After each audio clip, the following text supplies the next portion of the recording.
Perfect.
Yo, salute to Freezing Boxing. Salute to Courage the Loke Dog.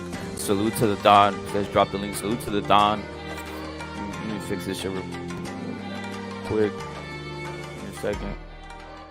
Salute to the Don. Salute to L Dog. Salute to Pounds, obviously. Salute times a billion to Pounds. Boxeo. Salute to Almighty CCD. Salute to Punch. Salute to Mindtaker. Salute to Chitlin. Salute to Knockout Net. Salute to the greatest. Kevin Fuentes, your salute times a billion. Furioso, obviously. Matador. T-Bone was in here. We got the trap set right here. You know, we got I Am Your Leader. My bad. I was gonna go on earlier, guys, but a lot of stuff got piled up here. Salute to Puro. Salute to Nick Gibson. J Money. Salute times a billion. Omar E. Obviously, we can't be stopped. Facts, bro. Raza CCD is in here. Salute, bro. He says, Don, I just saw you. Damn, what the fuck? Go in the Don. My bad, bro. I think I'm just seeing what's cracking the Don. I'm seeing Raza CCD saying that he's seen you going in. Is that what it is? Is that what happened? Yeah, I went into the Hornet's nest. Yeah. What happened? What happened? Break it down. Knock him out already. Break it down. Break it down, the Don. Well, I got a fucking I got a invite for fucking H Money, and he said he was gonna let me unblock me, and let me back on his channel. What did you break down? I don't know. I just came on, jumped out right now, to be honest. So I don't know what happened. But what were you breaking down? So what happened was, I went in there. I went in there and I cooked this Dorian. I cooked in there because he's a bitch. And then I went in there free smoke, and I went against everybody. I took on the whole panel. I lit it up for like 30 minutes. Easy work. Easy work. Yeah. We got L Dog on here. Salute to L Dog. We got L Dog on here. We got Puro Salute. Going L Dog. I'll say something. Yesterday, that video. Don had a video up. They took it down. They said it was violence. Funny thing is, they said violence and community guideline to Don. And you know what I had actually up? I had this picture. I mean, let me put it up real quick, which is fucking hilarious. I had this shit up, right? Check this out. Funny, weird shit, right? Is this violence right here? Is this community guidelines and violence? This shit right here? It's violence. It's violence towards It's violence. It is. No, it is violence. It's violence towards me. Because I'm anti-faggot. Exactly. There it is. Facts to Don.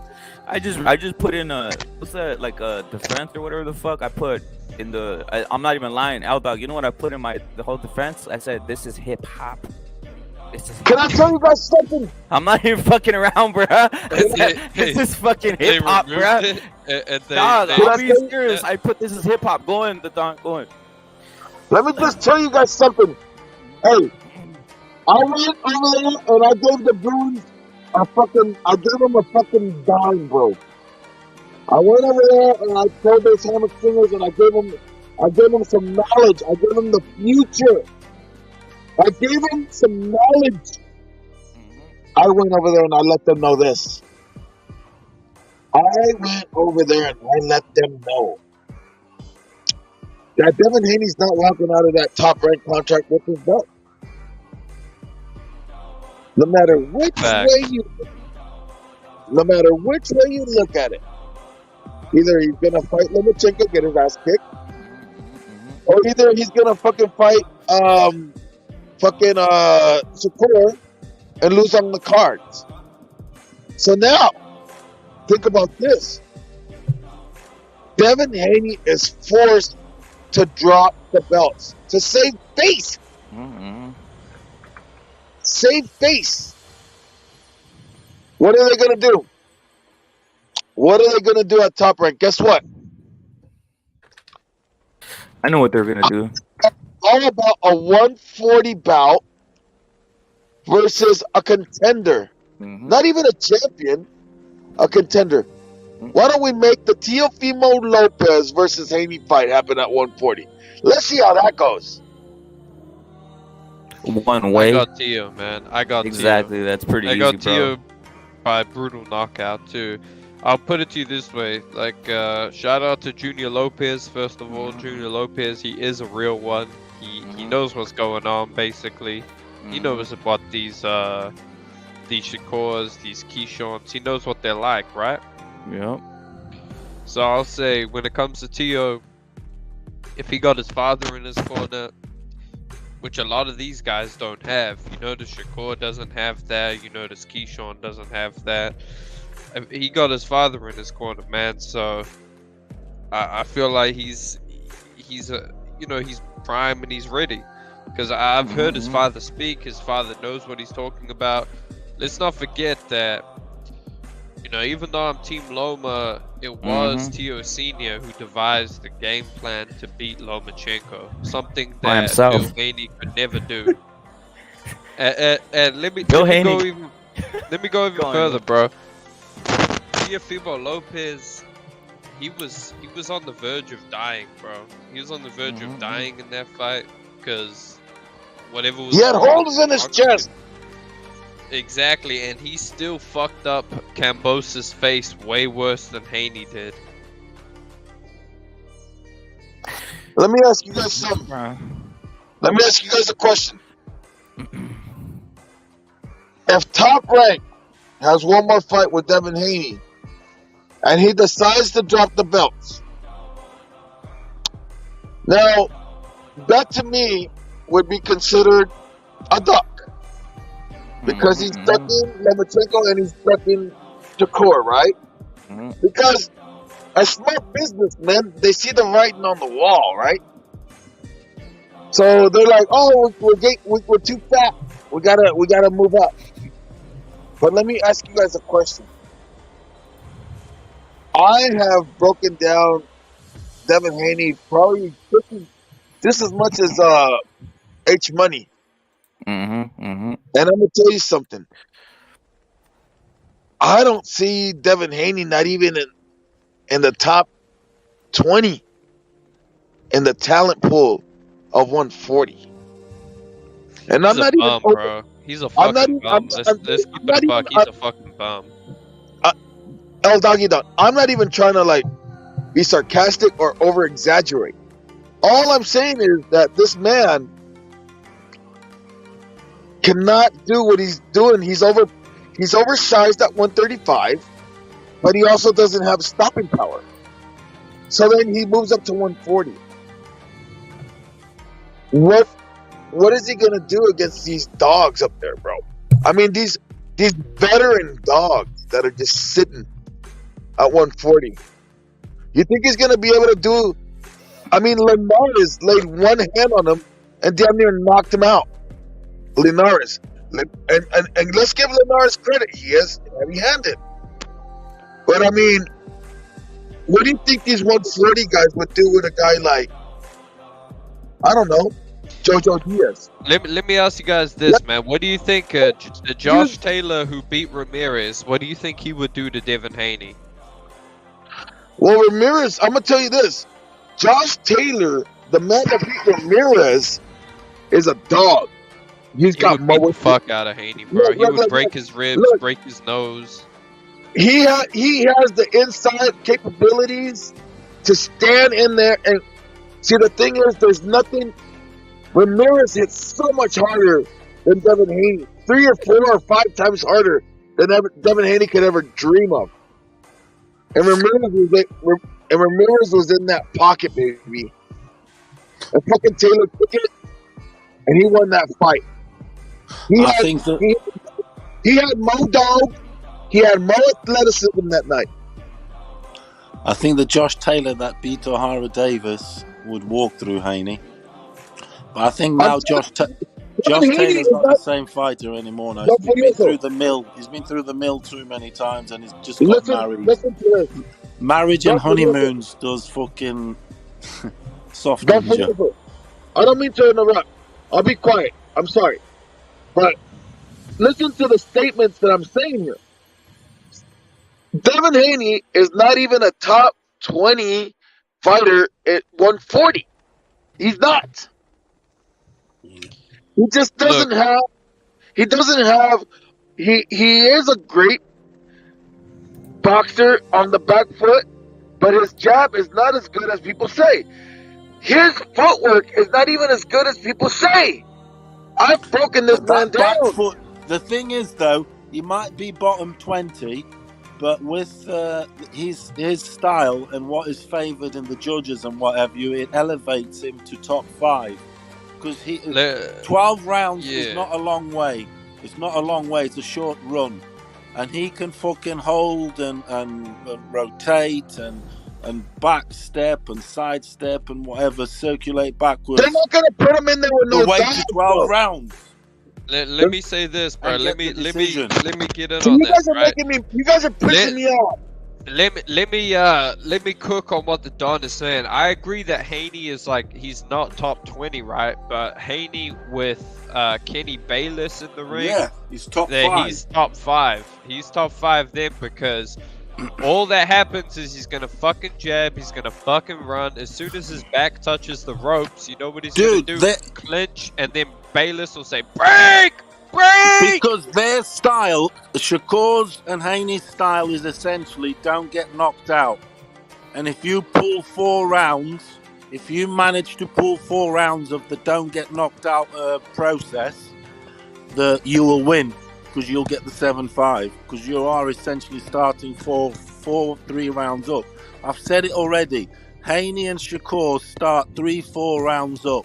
The style and whatever, because those so-called rounds that not a lot happened, which you're going to get a lot with those 2 fighters, it's going to go their way. They're not going to move up. They're going to say, look how beautiful he looked, and this and that, and it's just the way it is.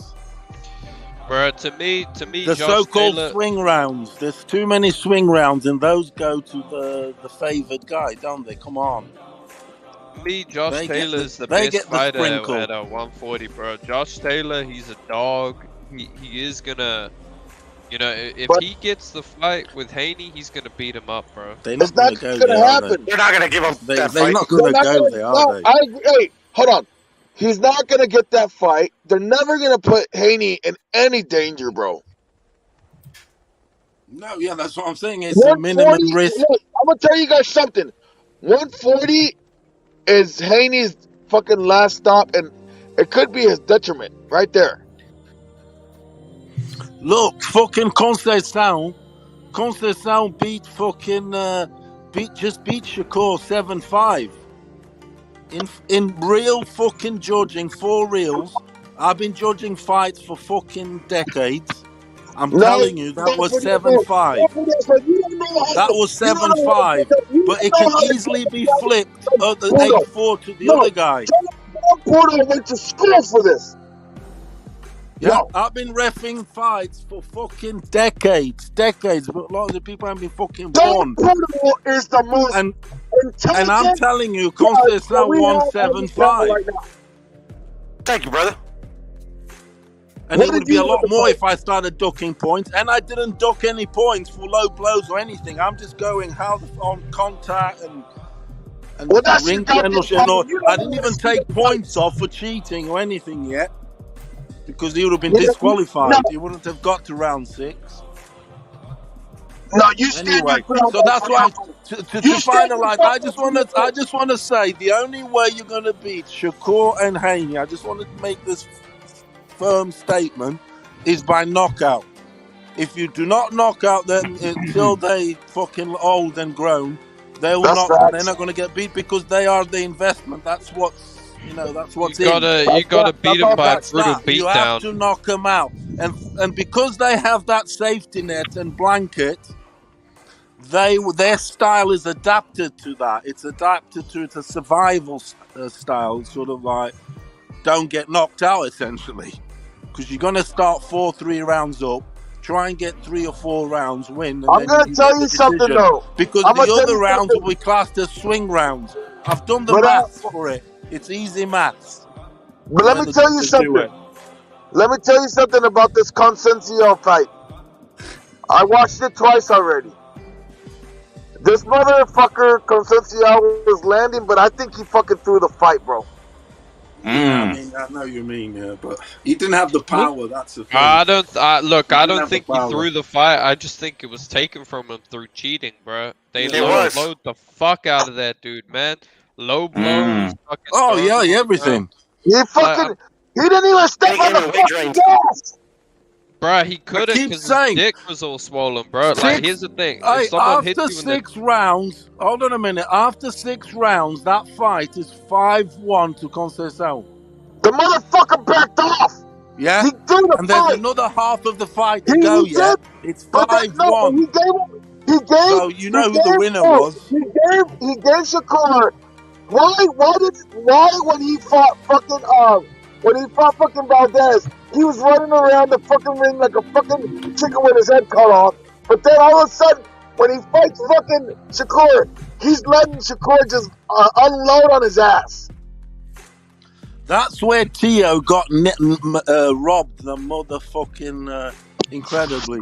And in fairness to his father, Junior Lopez, who said here on the channel the other night, great interview, he said and he admitted, look, we took the money and we kind of paid for it. We didn't get looked after. And he said it, and I've got to side with what he said, because he said, as the champion, you shouldn't be losing a split decision. Do you get what I mean? It's one of those where if it's split, the champion gets, because it's the old saying, to fucking win the title, you got to knock the motherfucker out. Yeah, but Snatch him out, not on some fucking split. So when it's a split, the champion fucking gets it for all his hard work for getting there. So you gotta fucking Valdez got you gotta fucking rape it off him, not fucking victory. And then because that motherfucker was rocking and running around the ring, and the next thing you know, this motherfucker, when he fucking fights Shakur, and he had a good reason to they could have also fucking had a good reason to favour Tio, because when the champion gets the knockout, because there was a knockdown each, when the champion gets the knockdown at the end of the fight, at the end it gives it more reason. Oh, he came on strong. You know, he got the knockout at the end. You had a lucky shot at the start and whatever. So, but no, they robbed him. So then you look at a Shakur, you look at a Haney, how their fights are being fucking judged, and it's fucking a joke. It's fucking a joke. They get all the swing rounds, and obviously the style and the style. Nobody shots count towards them. Nobody shots, nothing. It's just like a fucking, it's the biggest handicapping I've ever seen. Look, man, I'm telling you right now, Furioso. I'm telling you right now, I'm gonna keep on repeating it. When fucking Conceição fought fucking Valdez, he was running like a chicken with his head cut off. He fights Shakur. He stands in front of him. He starts landing on fucking Shakur. And then he starts backing off. When he saw you heard him, he backed off. I watched the fucking fight. I saw it. And another thing, in that fight, there was two. He laid down. He bent the knee for that bitch. Yeah. I mean that money. The thing is, he was happy because he got 250,000 for that fight, plus another 250,000 for the weight thing. So he was sort of, let's say, maybe content.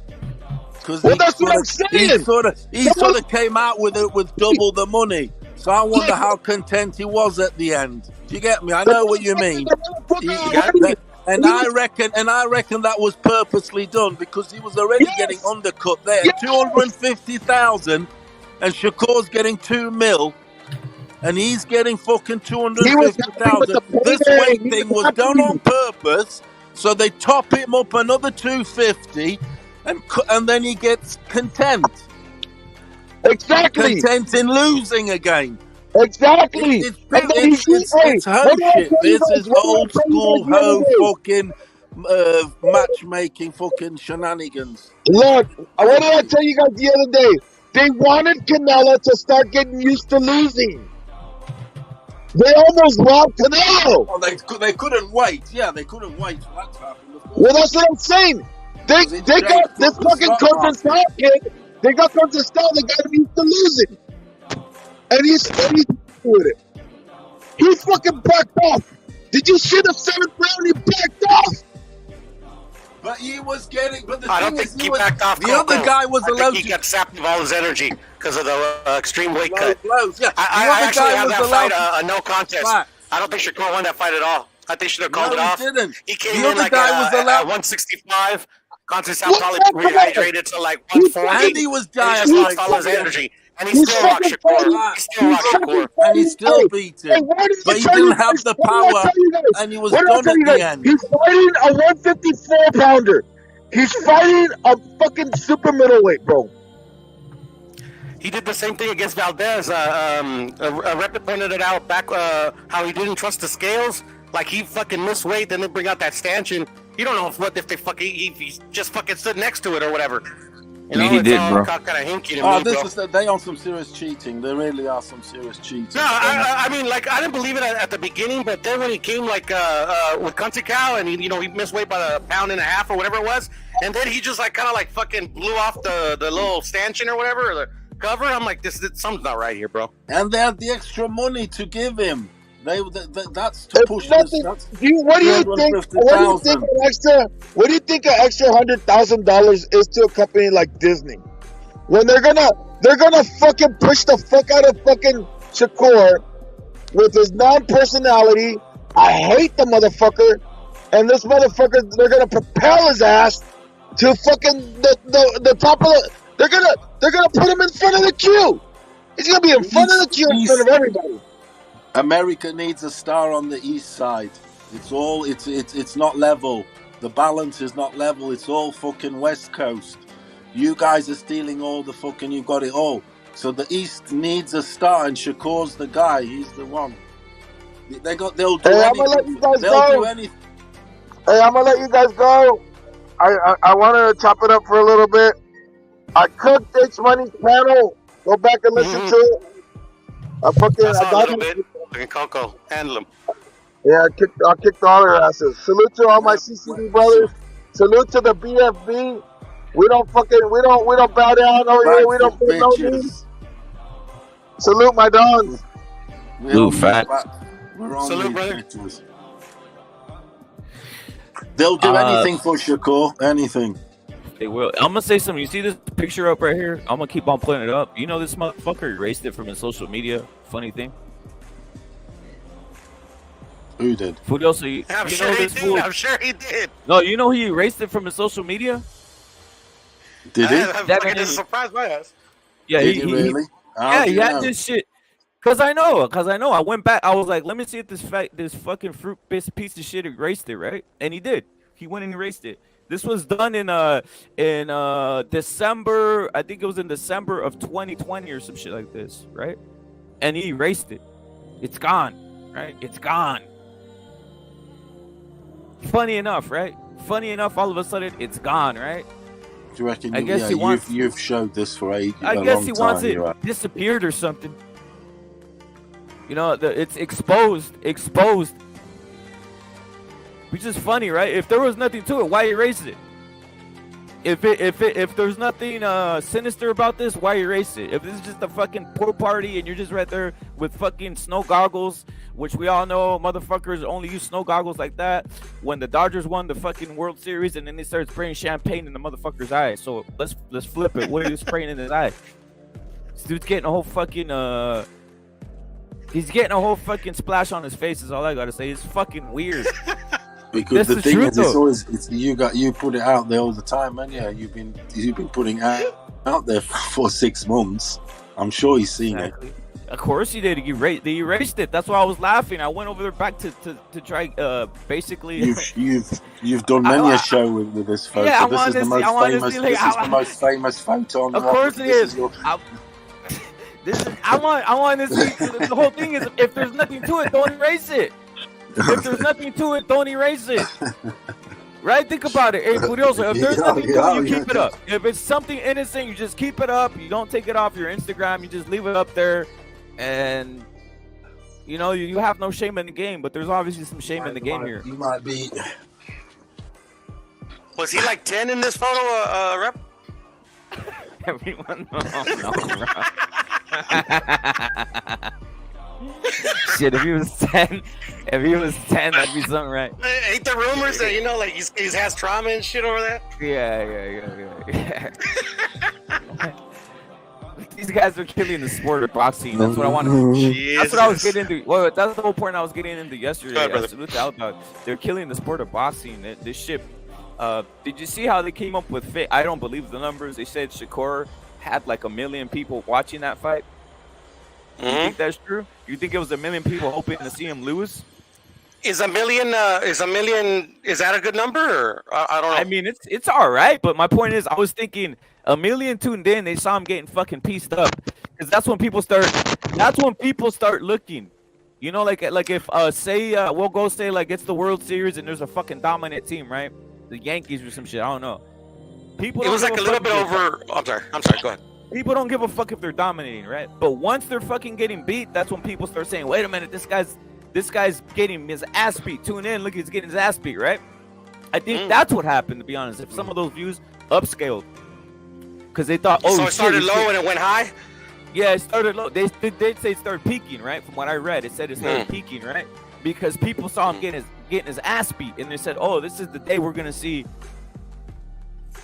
This is the day we're gonna see the Blackfoot bitch get fucking get his arm annihilated.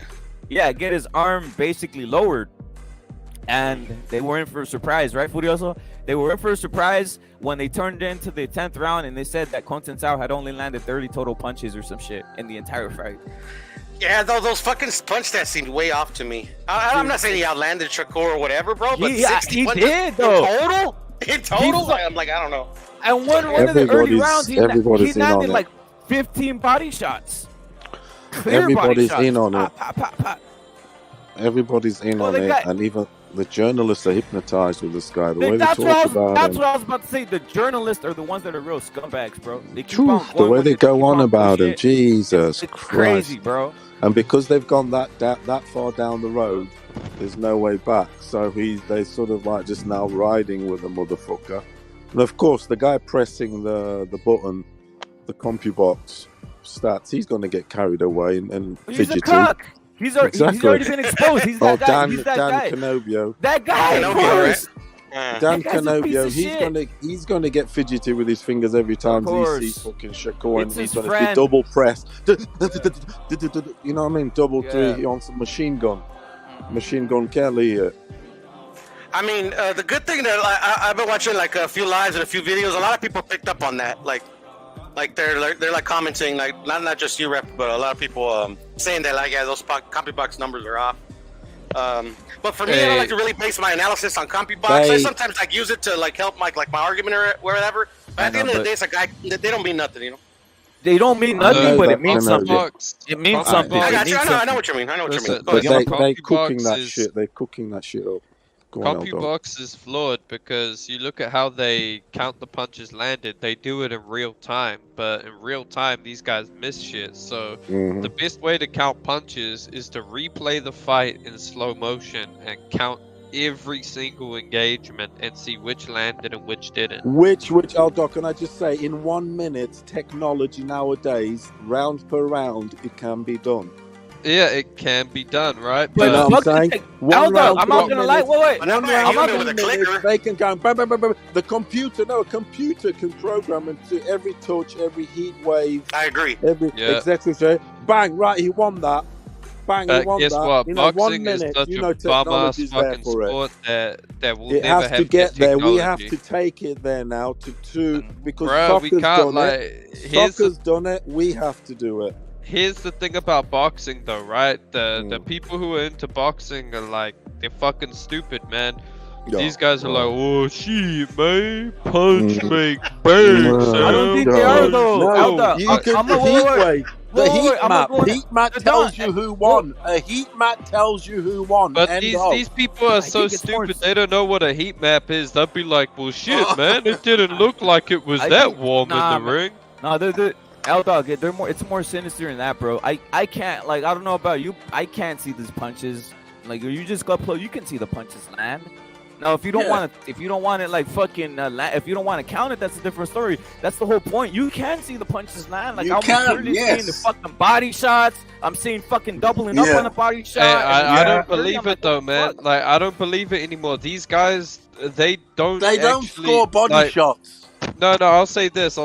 These guys who are watching the fights and are fans of Shakur and that, they don't have a brain that is capable of seeing like these things happen in real time. These people, I'm telling you, like a lot of casual fans are mentally challenged. Like they just are. They if they see a punch, it could land on the glove, and they would think, "Ooh, that was a big shot." Like they just don't have a brain that's capable of seeing this shit. Eldog, you know what the casual fan does? That's what I was about to tell you. The casual fan isn't like the casual fan does this. They click on to ESPN, they click on to Fox or whatever the fuck, or whatever, even some YouTube, a big YouTube channel, a PBC or DAZN, right? And they just see the motherfucker rattle off, oh, Shakur Stevenson won, and in CompuBox number state, he motherfucker was unhittable. And they go, oh, yeah, great. You know, what do they do? They repeat the same. Exactly. They repeat. They say, the I could same understand. Stupid cliche. They say, I understand what he told me. Cliche. And look, here's the other thing. A lot of these guys actually think they're smart because they say, I'm all about numbers, and the motherfucker told me statistically the motherfucker landed more punches. And here's another one. They'll say, I am smart. I'm not a conspiracy theorist. That's what they'll say. Hey, you know what's funny? You know what's funny? These guys bring up the numbers, right? And they're like, well, I believe the numbers because numbers don't lie. So then you bring up some crime stats, and then they explain why those numbers are all bullshit, right? But I mean, it's like, this is the thing. Numbers are meaningless without interpretation. Like you can't just have numbers and act like they mean anything. You have to actually interpret them. So when it comes to CompuBox, it's flawed because the method of counting punches is not up to scratch. They should be having computers scoring this shit in slow motion where they can analyze every single fight exchange and see where it lands. But instead, it's a guy sitting from one angle with no replays. With a pen and paper, with a fucking pen and paper. There's computer gadgetry now. I think it's fucking more sinister than that, though, bro. Well, you know what else it is? I wish it was morons, though. That's the whole point. I don't think, I'm not gonna let, I wish it was morons. I wish it was like these guys who are uneducated, these dimwits, these fucking ignorant people. I wish I could just like, you know, just fucking say that's that, but it's not, bro. These guys are journalists. He can even tell you how many miles the boxer did in steps and shit. They should be telling you. Right, the fighter did this, so he may be rewarded for doing more. You see the Olympics. You see the Olympics even to fucking try doing that, and it's fucking flawed. Look at any fucking like technology they use, they're gonna fucking use it for a black guy to win, bro. I'm just telling you that. Whatever it is, I'm just telling you right now, they're gonna fucking look at, because if it's that, you know what they're gonna do? Someone's just gonna start loading up on light punches real quick. God, here, that's a body shot. Oh, here's a body go. Oh, boom, that's a fucking. Yeah, it's a bit. Like, just touch him. Let me have some sympathy for the casual fan, though. Let me have some sympathy, because here's the thing, right? A casual, like, let's say their intentions are good, right? They don't even care about the fighters. They're just watching the fight. These guys are throwing punches quickly, right? So if it hits the gloves and they're listening to the commentary and the commentary says, good shot for Shakur Stevenson, they're going to think, oh, well, maybe it did land. You know, these guys are the experts, right? Like, so they're influenced by commentary. But also, it is hard sometimes to see if a punch lands clean. I mean, we can see if it lands, but it's hard to see if it lands clean. I mean, for me, I think the simplest explanation is usually the correct one. I mean, out of all the major sports outlets where people like get their, like the major ones, ESPN, Fox, whatever.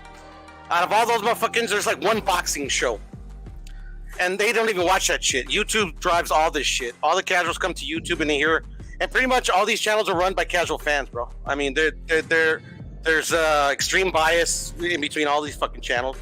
I mean, and that's what the casuals consume. I mean, to me, the worst thing they could have ever done for boxing is market boxing to a casual, bro. Because these fucking promoters are smart. They know a casual is gonna listen to everything they tell them. If these fucking channels that hire expert ex-boxers, they think their opinion is valid because they actually got into the ring and boxed. But if you look at their job description, like all these analysts are hired to create stories and to narrate fights. They're not hired to get their unbiased opinion. All they do is spin.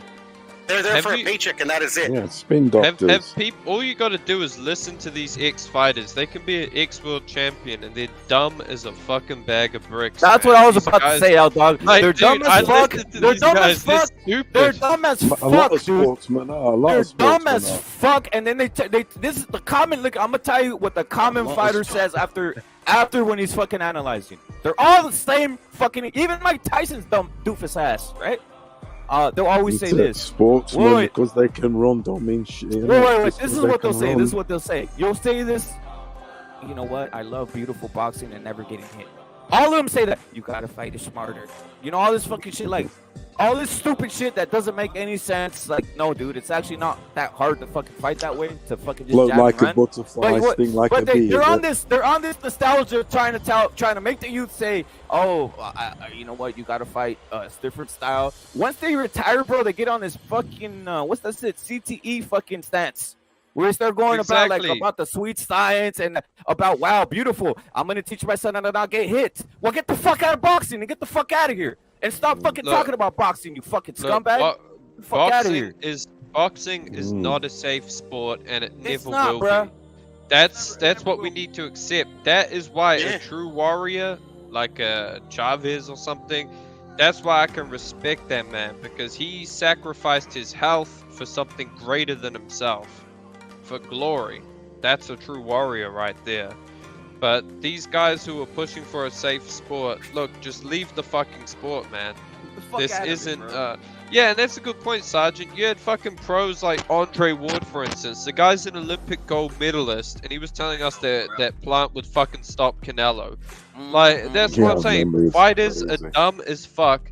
There's a reason they don't make good coaches. You know who else Andre Ward was involved with? Gabe Flores. I'm not joking. Exactly. I know, dude. Teaching him how to keep his fucking hand down, bro, when he's throwing punches. Like, what the fuck are we talking about, right? And the same thing, like, go on, bro. Go on, my bad. So let me cook on this real quick. So someone says, well, Andre Ward must know more about boxing than you. Bruh, I told people Gabe Flores was a fucking bum, and I told people Caleb Plant was a fucking bum. You know, fighters do not make good coaches for a reason. You know who makes the best coaches? Usually fighters who weren't that good because they didn't have the physical gifts, but they knew the sport, but their body wouldn't let them become champions, right? I mean, Robert Garcia, he was a champion, but he was never the best guy, right? But he knew boxing. He, you know, his body let him down. He just didn't have the athletic gifts that his brother Mikey had, or, you know, some of the physical gifts. Or look at Freddie Roach, right? He knows boxing, but he wasn't physically gifted. Like, he didn't have the best chin. He didn't have super hard punch, super fast hands.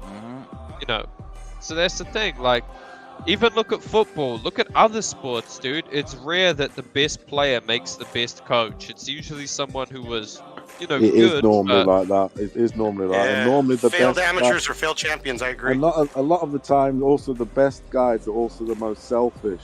They're not as giving, because that's why you achieve such greatness, because you have to have a certain selfishness. You have to be single-minded.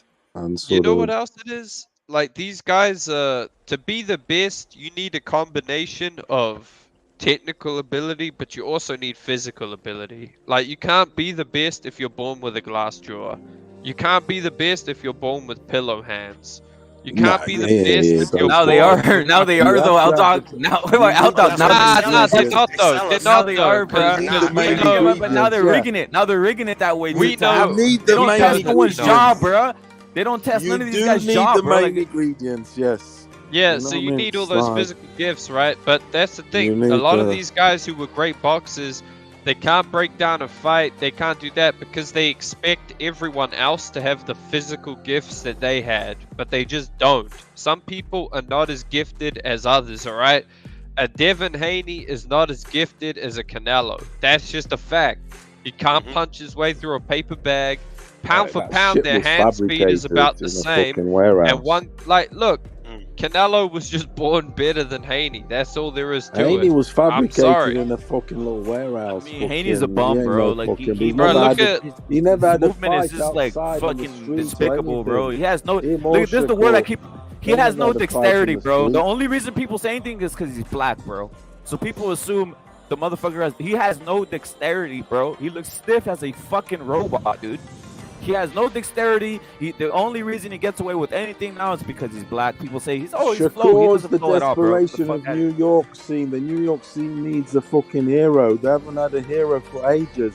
They ain't shit at basketball. Fucking New York Yankees doing shit. All their sport is shit. The Giants have been shit. The boxing shit. So they need a hero. So they're pumping and fucking jazzing this kid like he's the best thing ever. And he's got all the safety blankets.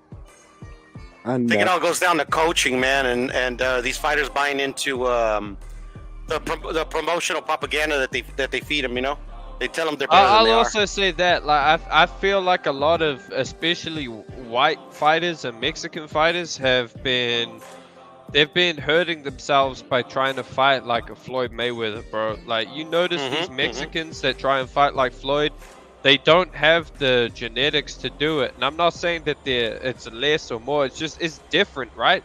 Different ethnicities have different strengths, right? So for African American, I mean, they probably don't have the punching power of a Mexican, so they can't really, or the chin, so they can't really fight like a Chavez.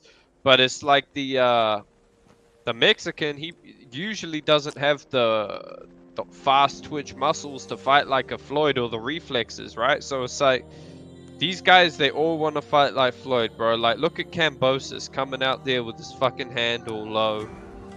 Total bum, bro. Trying to fight like a Floyd Mayweather. I was saying, bro, if I was your trainer, I'd be telling you, like, you know, keep your fucking hands up, walk this guy down, break him down to the body.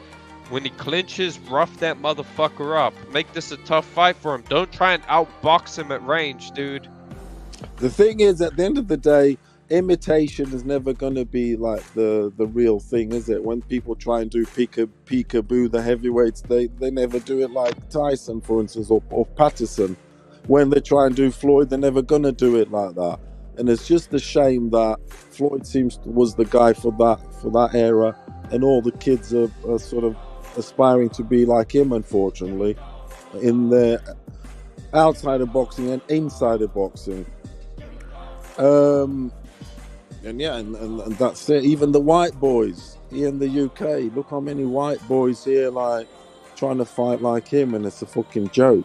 It's like, no, don't fucking fight like that. You're imitating. You're not going to be like him, so just, you know what I mean, fucking try and be Ricky Hatton. Just try and be Ricky Hatton, it'll be easier. Well, the thing is, Come forward, Floyd's body the shot. only one that would ever have success with that style because his dad created that style. Like, his Yeah, dad's been that's teaching what I that mean. shit since he was knee high to a duck, you know? Like, and then these guys are getting taught by their fucking dads who probably never threw a fucking punch. I mean, all they're doing And is like like I trying to keep- imitate what they see on film. I mean, And that's the thing. I keep going ain't gonna on. happen. I keep going on about the Joe Calzaghe. What he did was a unique thing. Only he's done it. It was his dad developed that. He developed it through music. It's the rhythm. He fought at a rhythm, which was a rhythm of like sort of like a beat of music, so to speak. Hey, people are And gonna yeah, think, and that's that. And it'll never. You can't like be him. You just can't. These That's are you facts. one of a kinds. these are styles that are anomalies. Yeah, they Like, are. They you're are. not Joe gonna be able to Calzaghe fucking did. His imitate dad, them. his dad developed that. He developed that because he was a musician. He Mhm. could play all Jazz musician, instruments. Yeah, and sort of like developed it through his style through rhythm. That's why he was always throwing, for instance, and you'd have different levels of pace Yeah. you'd throw at and strength and you gotta And fight look to at your Oscar De La genetic Hoya. gift. gotta Oscar fight for was also genetic kind of gift. like that. He was at volume. No, but the fighters have to know. Like, Oscar was trained for a lot of years by Floyd Sr. He didn't fight like Floyd Mayweather because Oscar knew I can't fight like Floyd. Like, Floyd is Floyd. You know, like I haven't been with fucking Floyd Sr. my whole life. You know, and he had success with Floyd Sr. But he did not fight like fucking Floyd Mayweather. Yeah. No, but fucking Floyd all trying to be in it. It's a shame, and that's what we have to put up with Haney and. You know what happens when Mexicans and white fighters try and imitate Floyd? You get a Caleb Plant or you get a Gabe Flores. That's what happens. A pillow-fisted fucking bum with shit defense. It looks and I awful, hate these motherfuckers because they think they're too good for all the fighters that were before them, dude. Gabe Flores thinks he's too good for Chavez. I heard this motherfucker talking saying, "Oh, I like Chavez, but I'm smart. You know, I don't want to take punishment. It's not cool to take punishment." That's the propaganda right there again, right? The whole I'm smart, again, I'm it's these fucking smart. Floyd. You're not Floyd smart, cliches. Like, bruh, if That's Floyd, propaganda, I believe is true. But go ahead, my bad. if Floyd fought Chavez or Duran, he would have got fucked up bad. KO'd, bro. I'm being serious. Look at all these early stoppages now. They're trying to make the sport safer. You never make that shit safe. That's sinister 15 shit. rounders, You see, that's sinister 15 shit. rounders, No, that's sinister shit. They only stop it for black guys. I can go rattle off a fucking 10 people. Why who didn't just they got stop stopped. Comey versus Loma? Why didn't? That's the point. Hey, why didn't they stop Andy when he just fucking dented Luis Ortiz's whole face up? The motherfucker Yeah, looked like he look died. how Luis Ortiz looks. He's all fucked I mean, up. that is a valid question because I got a picture of Luis Ortiz right there. Because You see at the one Keyshawn point I Davis? was like, "I'll stop this." During that Loma fight, I was at one point like, "I'll, sort of stop it, whatever." And then, after Come a on, while, bro. I thought, they were rooting for Comey. That's why they were saying. I know. I thought, hopefully he knocks him out. Yeah, why didn't they stop that hopefully he fight, knocks him dude? out. Hey, what was worse? Comey Loma or Herring Shakur, where Herring didn't even touch the canvas? Exactly. there are Yeah, similarities. it's just another good point. Just look at the Harry Shakur. Look at the Keyshawn Davis. Look at that other guy, Frank Martin, who stopped the guy out of nowhere. They just keep on. There's a hit. Bruh, list of hold guys. on. that this is is a another good one. point. Bro, When you Valdez reason to stop it, versus they will. Burchell. Good You know what point. they were saying in the back when that fight was going? I bet they were saying, "Come on, beat that Mexican up. Beat that Mexican Bro, up. no, Make that's sure- the point. They Beat bet the money brain on cells out of that Of course, Mexican." bro. Now they're like, hopefully Burchell could. This is what when they keep it going. Beat each because other Someone up. has a bro. Someone has they have money or something's going on with that, right? Because they want that to the limit till it's fucking Take over. it That's to why them. that's why the Lomachenko shit kept on going. They're like, hey, whatever we do, just let it run, because maybe Comey can catch him, even if it's the last second of the 12th. Who knows? Whatever the fuck. As the longer it runs, statistically, we have more of a chance, right? Yeah. So it's like that's why they let it keep on going, bro. That's why they let it keep. I on got going. another one for you. Why they keep it going, bro? Like they stop the dudes that are boring because like fuck this fight, man. People Yeah, are starting that's to- true. Their numbers dip. Stop that Yeah, the fight, ref. numbers dip. And then the Mexicans, no, the fucking ratings are going higher. Let them go. Yeah, the ratings are going high because people are like, oh shit, it's a good fight, or oh shit, there's about to be an upset, let me tune in. Whereas with the Shakur fight, the numbers are dropping, so they're like, fuck, just can it, just quit it. We'll get a higher average, and ESPN will want us back. Like, I'm telling you, man. Exactly. I've noticed there's been a lot of fucking stupid stoppages lately with American fighters, especially like. Gary Antoine. I Gary did. Antoine What with the Russell's number, postal bro. fight? That was a fucking Lord. horrible That's one. what I'm saying. It's always was, bro. one-sided. It's every always single one-sided. one. Every I'm single waiting for one. I've been saying I'm waiting for a Mexican to get an early stoppage or some shit. That's what I'm waiting. You for. give them the no, slightest reason to stop it, they'll stop it. Exactly. So- bro. Watching the Okay, fight, no, and that's we'll it. get it. Slightest of reason, I which don't like you like. mentioned, Loma. Yeah, I don't like. Look, I didn't want Loma versus Comey to be stopped, to be honest, because Nah. I want fights to go till someone gets fucking knocked out, bro. Of I want a course. clean knockout. Me too. Clean True knockout. conclusion. A Fury versus Wilder knockout. The third one. That's what I want. Yeah. A clean knockout where it's like, all right. Even Does it go then, to the judges? yeah. Proper Dosser style. Dosser. But even Oh. then, I kind of wanted to see Wilder get up and get knocked down again. Like, You're greedy, you are. yeah, I just wanted to see it again. Yo, Scalebender, that wasn't legit, bro. Salute to Scalebender, salute to Cal, and the Don saying, I'm going to say boxing's fake, like wrestling. I'm announcing my retirement. I'm done with boxing, is what the Don saying. He's out of here. He says he's gone. The Don saying He'll he's be done with back. boxing. And Bush Beer Boxing Community saying Ennis has the most sus stoppages. Of course he does, bro. You got to keep that KO rate. You got to keep that aura around him. You know, you gotta Gotta keep keep it. the promotion going. You guys know that's the best one, bro. The Valdez versus Butchup fight. They made Valdez beat the fuck out of a dude who was out on his feet for how many rounds? Right? Bro, if that was a Shakur fight, that shit would have been stopped before the first knockdown even happened. That's a fact. Like, how are you getting a stoppage if the guy ain't going down? Unless he quits, right? Like, if you make the guy quit, cool. But how the fuck are you stopping Jamel Herring when he's on his feet, right? Like, no, keep punching him until he takes a knee or actually gets knocked down. Right? Break his ribs if you have to, man. If you can't stop him upstairs, break his fucking ribs. And Shakur couldn't fucking. Yeah. Eldar, what you think of the state of boxing and how it's dying? You know, after Canelo fight, I can't think of anything. Obviously, there's a couple fights I want to talk about, but other than that, the names that are mostly mentioned, right here, obviously we mention names, but everywhere around, most of the names being mentioned, these guys aren't gonna fight, bro. It's gonna kill boxing. There's gonna be no action going on. Obviously, we got the Earl Spences, the Crawfords, all these guys that are mentioned. Obviously, Shakur's mentioned. Devin Haney, who's a bum, you know, fighting Cambosos, a fight that no one's gonna watch. These guys are gonna hold supposedly the sport down until Canelo fights in maybe a year. What the fuck?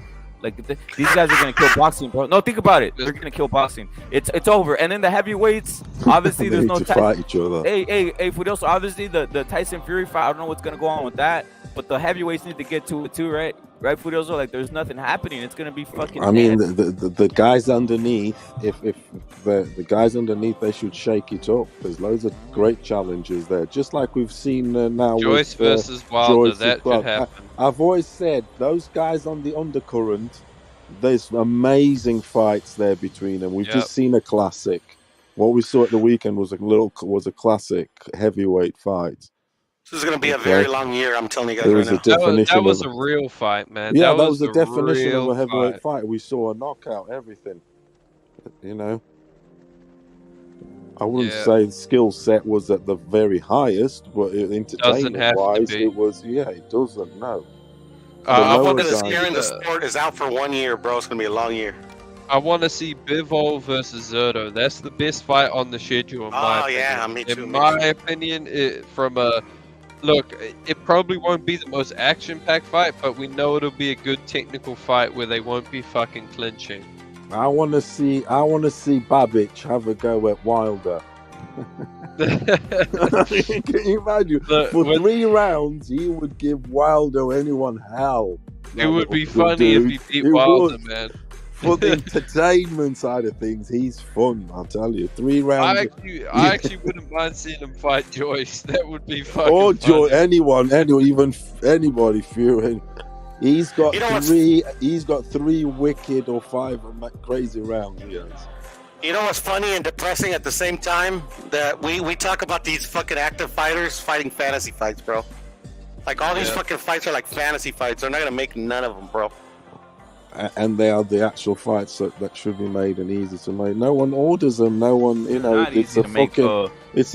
Boxing's one big zoo. It's like there's no orders, nothing. They just do what they fucking want. It's the Wild West. It really is. They swerve and dive. They go down back alleys. It's just a joke. Really I mean, it's controlled though. It is controlled. Yeah. There's loads but it's the sport with the most loopholes. There's loopholes, but it's controlled for black guys. That's all it is, to be honest. Of course. It's just controlled for black guys. Like the reason these guys aren't fighting because they're all black. Like, what's the whole common thing? Shakur Stevenson's never gonna fight Haney, Tank Davis, or these guys because they're all black. They've always. You know what I mean? So it's like they won't fight because it's brotherhood. Through brotherhood. There it is. Because if you listen to them on channels, they're on some brother. And some uncle. They all call each other uncles and this and that. So there in itself is telling you they're not going to fight each other. Look, and then they put Stanionis. Then they put Stanionis and Virgil Ortiz in the elimination chamber. That's my whole point. Exactly. It's fucking ridiculous. Hey, you know what this is like? This is like in WWE, the Money in the Bank. These guys get the contract and they wait until these guys beat each other up, pummel each other. Yeah. They come out and they cash that in, right? So they'll make Stanionis and Virgil go at it, and then they'll see how they look. They'll Okay, smash it. Yeah. smash each other. It'll be a Yeah. war. Okay, he still looks good. Let me have a few more. Okay, and then 3 or 4 fights down the line, when you can see their bodies starting to deteriorate. It's like, okay, now we'll get him. Now we'll get him. Straight shit. Zurdo versus Bivol is probably the only thing I really give a fuck about, to be honest. That's a real fight right there. Chocolatito Estrada 3. That's another real fight. It's long distance. It's a long time, but yeah, it's a great one. Hey, L-Dog, do you give Zurdo any chance of winning? I think style-wise, he gives Bivol problems, but I think Bivol should win. Move him around and... I just think he's got more experience, and he's at the top level. He's beat Joe Smith Jr., he's beat Jean Pascal, and he's beat Canelo, obviously. So he's gonna box him, is he? It's another decision, isn't it? Plus 400 Zurdo right now, bro. Nah, Zurdo's gonna win easy. It's another decision. I'm being serious. I'm being serious. He's gonna win easy. This is like stealing money. I don't think he'll win easy, but I'm gonna put 1,000 on that shit. I think the experts will be saying unanimous decision, Bivol. That will be the.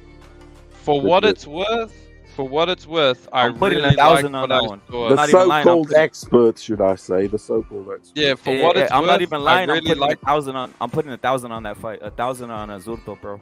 I'm really doing it. That's like, the safe fucking bet. ridiculous. Bivol the odds are ridiculous. The odds are. It's like, come on, bro. Oh yeah, but I'm gonna put money on. I'm putting money on because they're so good. I'm putting money on Ramirez knockout. Not considerable amount, but like at least 10 or 20 odds. What's the knockout odds? Fucking hell, there'll be about at least 800. I mean, 800. What do you mean? Look, for what it's worth, I really like what I was seeing from Zurdo on the mitts. I think his trainer, he's got the same trainer as Jose Zepeda. It's an Asian dude. Like a Chinese he hits hard. Yeah, he's got some good combination. Swings well. Yeah. He's smart. Like I was looking at him on the mitts, right?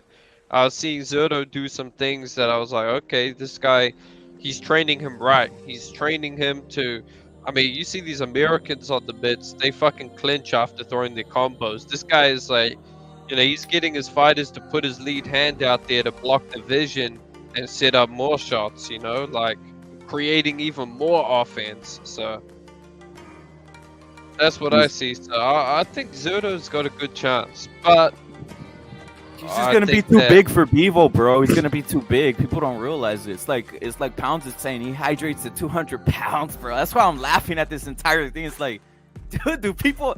It's just funny, he's bro. Long the odds odds, are crazy. He is long odds. I know, but you know why? He's long odds. He's long odds because of the Bivol. I said it. I said he beat Canelo, because bro. Canelo, yeah, that gives you a lot he beat Canelo. stock. Now, if you really think that was 100% Canelo, like, fuck. Like, it's just like, that's the whole thing where do you really believe that was 100% didn't look Canelo? like the best Canelo to me. That's what I'm saying. So how are these? It's like guys are. But Bivol's crazy. It's crazy to me. Is not as high as GG was at one point, because when GG was hot, when I looked odds everything, he was hot as fuck because of the knockout ratio. It is because of the knockout ratio.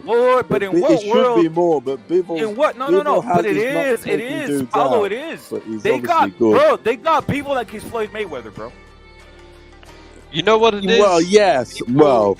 No, not quite. Yeah, that's how they're that's how they're judging the odds versus Zurdo. Like he's gonna go in there and fucking dodge everything. Oh, against it's Zurdo, fucking hilarious. It's hilarious to me. I'm like, come on, bro. This is fucking crazy. You guys want to know a good bit?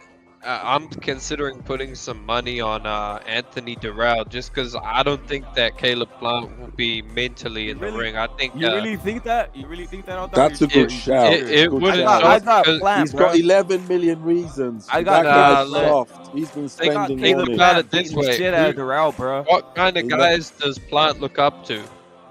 I agree with you. The odds are crazy. He's so plus 600. Hefe was explaining it. Yeah. Don't buy Durrell, guys. I'm telling you that right now. Plant, when you get 11 million, I'm telling you, look at Andy Ruiz with Joshua. He's spending money, this and that. Doral one is fucking house, 40 blah, years blah, old. blah. Doral is 40 years I old. know he is. Like, I know come he is. on. But the dog had some dog last time round. He knocked that dude out, didn't he? I know it was a I bit mean, of that a. guy was a Here's a bomb, good- though. Here's an Fuck, honest man. good bit that I'm pretty confident could come off for the odds. Huey Fury to beat Michael Hunter. Huey Fury's been looking better, and Michael Hunter looked trash in Yeah, his last good fight. odds. They're both good odds, those. He's even. Yeah. Yeah, I'm checking the odds now. Yeah, I see what you mean. Huey That's an Fury's even the fight. bigger man, the younger man. He's looked pretty Mm. good in his last couple fights. He's got Better experience. competition. He's fought in better competition. They I chucked mean, him yeah, in he the, fought they- Povetkin, they Pulev, chucked him in the Barker. deep end. They purposely chucked him in the deep end early so he could get like the $1 million fights. He's one of these that wasn't bothered about. He knew he wasn't going to be the champion, so they chucked him in early, but he was getting $1 million pays. You know what I mean? So you thought, fuck that. Don't even if I get lose, it's worth it. That's what I'm saying. Not Mm. he So that robbed fight- Jerry Forrest a bum. Like, let's keep it real. It Oh, wouldn't man, shock me bro. if You guys really think Good Michael odds. Hunter's gonna fucking lose to Fury, bro? he might. I don't it's even an like even. black guys. They've got it even. No, they've got him favourite. Yeah, I don't even like Rightly black guys, so, but that's Hunter. 100% Michael Hunter, bro. Like, I'm being I'm serious. not Like, mad that, on that's this what he's- Huey. Huey is like, he's a bit of a joke, to be honest. Yeah, that's what I'm He's saying. Like, like, I don't even, you know what I mean? It's like, He's the corner I- shop. He's the I corner saw Hunter shop with the go Indian fucking rounds with fucking a lot of version guys of that are fucking pretty damn good, to be Tyson. honest. William Zepeda versus JoJo's a good one because I saw Zepeda. He got dropped in his last fight, right? He did, bro. He did. Where's that then? But Where's that? otherwise, I've been looking at this guy thinking he's a fucking monster. I mean, he's gonna fucking destroy this guy. JoJo's, bro. but I think he's on Aggie. the out. JoJo's on the out. JoJo, Shit. technical wise, he's a good boxer, but he's fucking tiny. He's not He's- motivated. Yeah, He's he's not had problems athletically outside gifted. of boxing. He's had problems outside of boxing. Also, like, When's this fight? Really- When is it? I'm checking now. It's not here on the odds thing. Do you know what, It's Repe? October. It's not on the October odds 29. thing. Damn, that's the same day as Loma versus Ortiz. Jermaine Ortiz, Okay, right? Loma's What a is it? huge favourite. He is. What is he? What is he? What are the odds He's for Loma? like, well, he's like plus 1400 or something. Oh shit! 1400. It's Not probably plus, justified. minus Probably 14. He's a justified. He's a 14-1 favourite. The guy he's fighting ain't that good, bro. No, 16-1 favourite. When there's odds like that, it's because the guy, the fighter himself, is pretty. Fandora's fighting soon. He's- He's down here. 9th of October, Carlos Ocampo.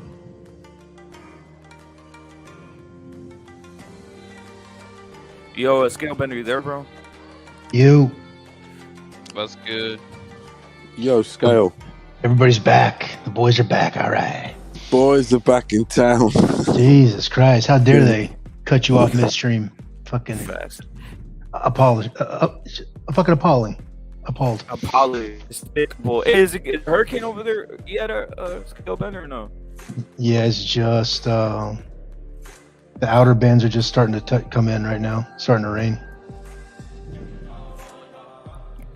I got a rubber ducky. I got water wings. I got a the fucking ounce generator of and all coke. that shit up, bro. Oh yeah, we're good. Salute to Don Ramon. What were you saying? Were you being serious or were you trolling earlier, Scalebender? About what? The fuck was it? I think I see. Let me see what we got here, bro. You said. What the fuck you say, bro? Oh, Keyshawn stoppage. Yeah, that stoppage was. The fucking guy looked like he was walking down the street, like walking down the sidewalk. He's like, "What? Fuck, what are you talking?" He was like right in the ref's face, right? That was the funky looking kid from Mexico with the purple trunks. Yeah, the guy who had the fruity ass name. His name was basically corner store. Was his fucking. He was translation. touching Keyshawn though, like he was getting through with some shots. Now, of course, he wasn't winning; he was losing. He was making it ugly for sure, you know. Keyshawn But- is a clincher, bro. But he just basically hit him with like a couple 2-3 punches the light and they stopped it. It was fucking weird. Yeah, he was obviously he was getting outworked and outclassed and all that, but he was making it ugly. And Keyshawn, what's his name? Davis? Keyshawn Davis? Yeah. Yeah, he wasn't having his way like he wanted, and the ref just fucking decided to jump in there. You know what? Scale Bender, when's the last time you seen a Mexican outclass somebody? Salute to JQ. Mexican outclass somebody? Yeah. Fuck, I mean, that's what I'm saying. Like, historically, like Juan Manuel Marquez like type shit. Like what? No, like, just what do you mean? outclass a motherfucker. They never put a headline outclass with a Mexican guy ever. Outclassing doesn't exist. Fucking none of this shit. Even it never exists with a Mexican guy. They never put the fucking headline, but they always put outclass. They always put fucking There's another word. What are they trying to say? Not classy enough. Masterclass. Masterclass. All that shit. Basically, they want you to believe that a Mexican is just a dumb brawler with a chin. Because Mexicans are not associated. Yeah, you don't see outclassed. Like, because that style's not like. Because you don't think of that. Yo, how's my mic, dog? Hefe the pilot. Because they don't perceive the Mexican style to be the scientific style, do they? So they're not going to associate. What is that? I've been saying with Mexican mastery. They look at Mexicans like they're just fucking beaners, bro. To be honest, bro, we're just a bunch of beaners in there. You know what I'm saying? Just go in there and throw punches, take a punch, go down. Marquez wasn't no fucking dumbass, bro. I mean, he was fucking masterclass type shit though. That's like no, but even look, Scalebender. When he fought black fighters, what did he have to do, bro? Why couldn't he go in there and outbox these motherfuckers when he could have outboxed them easy? Because he knew they weren't gonna give him the fight, bro. So what did he have to do? He had to put pressure on these niggas. He had to go in there, you know what I'm saying, with the whole pressure fighting type of shit. He said that actually too when they asked him on the post fight. Yeah. That's exactly what he said. He can't win. Mexicans can't win fights like that, bro. Because if a Mexican goes out there trying to box and shit, bro, next thing you know, you have these commentators. Oh, this fight is so fucking boring. Why is a Mexican doing this? Mexican gotta throw punches, dog. The Mexican, he gotta go in there with his fucking head and need 3 punches to throw one and get clinched like 50 times, bro. Like, come on, bro. It's got to do what it says on the tin. You guys are perceived as come in, you know what I mean, and fucking let's have it style. That's the way it is, unfortunately. Yeah. But why is that, Furioso? What is the Mexican guy? Wait, but real quick, you gotta fight your style. But I didn't consider Marquez like a fucking Haney type boxer, like a back foot bitch or nothing. He was that guy was looking to knock you out. He just did it. I never liked Marquez, to be honest. I did, bro. I liked his ass, bro. I thought he was a fucking He was nasty a piece of shit, in my opinion, bro. Who are you as a person or as a boxer? Just overall, bro. Yeah, overall he's a piece of shit. Yeah. Who are you on about? Juan Manuel Marquez. All right. I don't know. I was pretty impressed. I thought that shit was. I mean, once he drank his old piss and he was showing it to everybody, that was kind of weird to be like, what the fuck? Why are you trying to like? Is this a fucking setup? Why are you fucking out here making motherfuckers look stupid, drinking your own piss and saying this is Mexican style or some shit like this? What he said when he was drinking piss.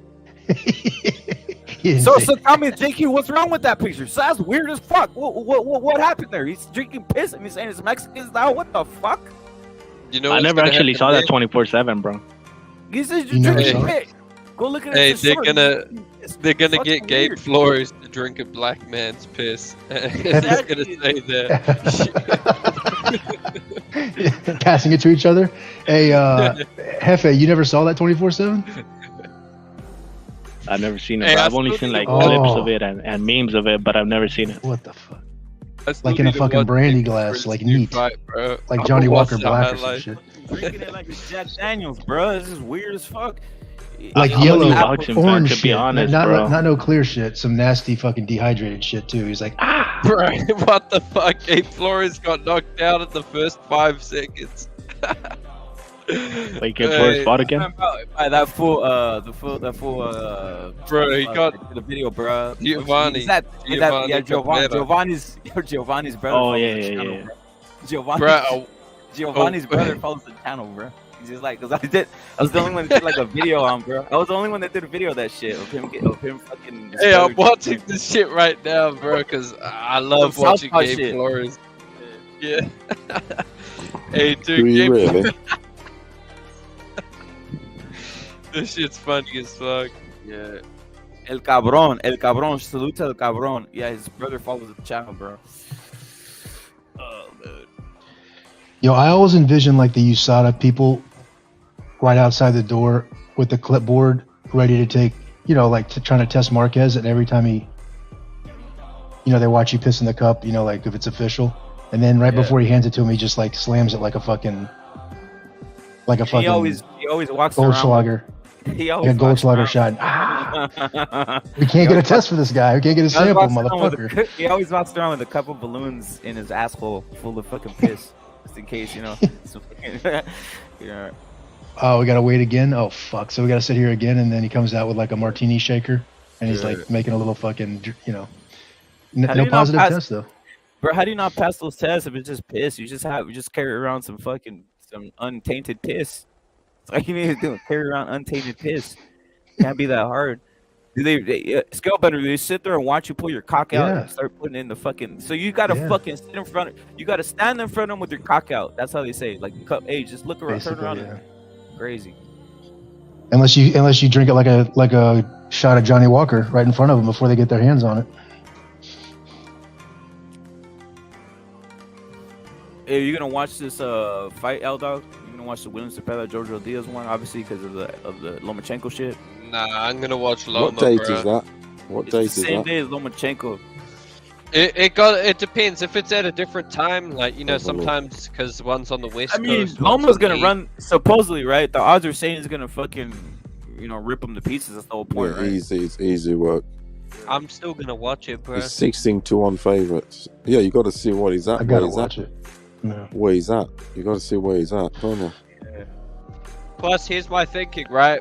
I have the zone, so I can watch that fight anytime. Whereas ESPN, it's only on when it's live, for me. So I can only really watch it in high quality ones. Yeah, at the end of the day, I mean, if we follow boxing all that, I want to watch it all, to be honest, as much as I can, even if I hate the dudes. Hey, that Ben Eubanks is I gotta know where the competition's at. You know what I'm saying?